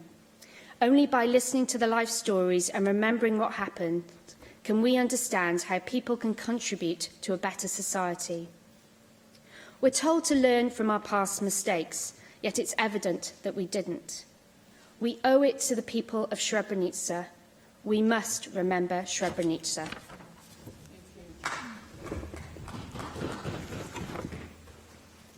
Joyce Watson.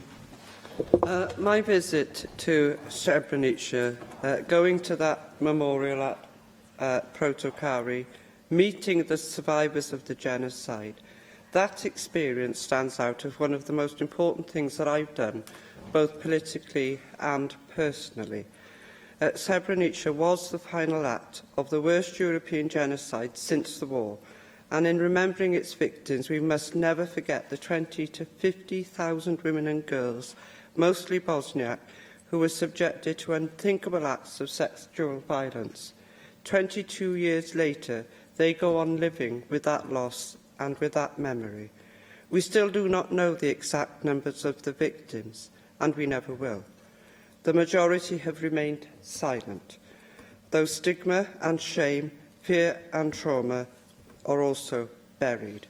Many Bosniak women bravely have broken the silence around sexual violence as a weapon of war, and because of their courage, rape was prosecuted for the very first time under international criminal law.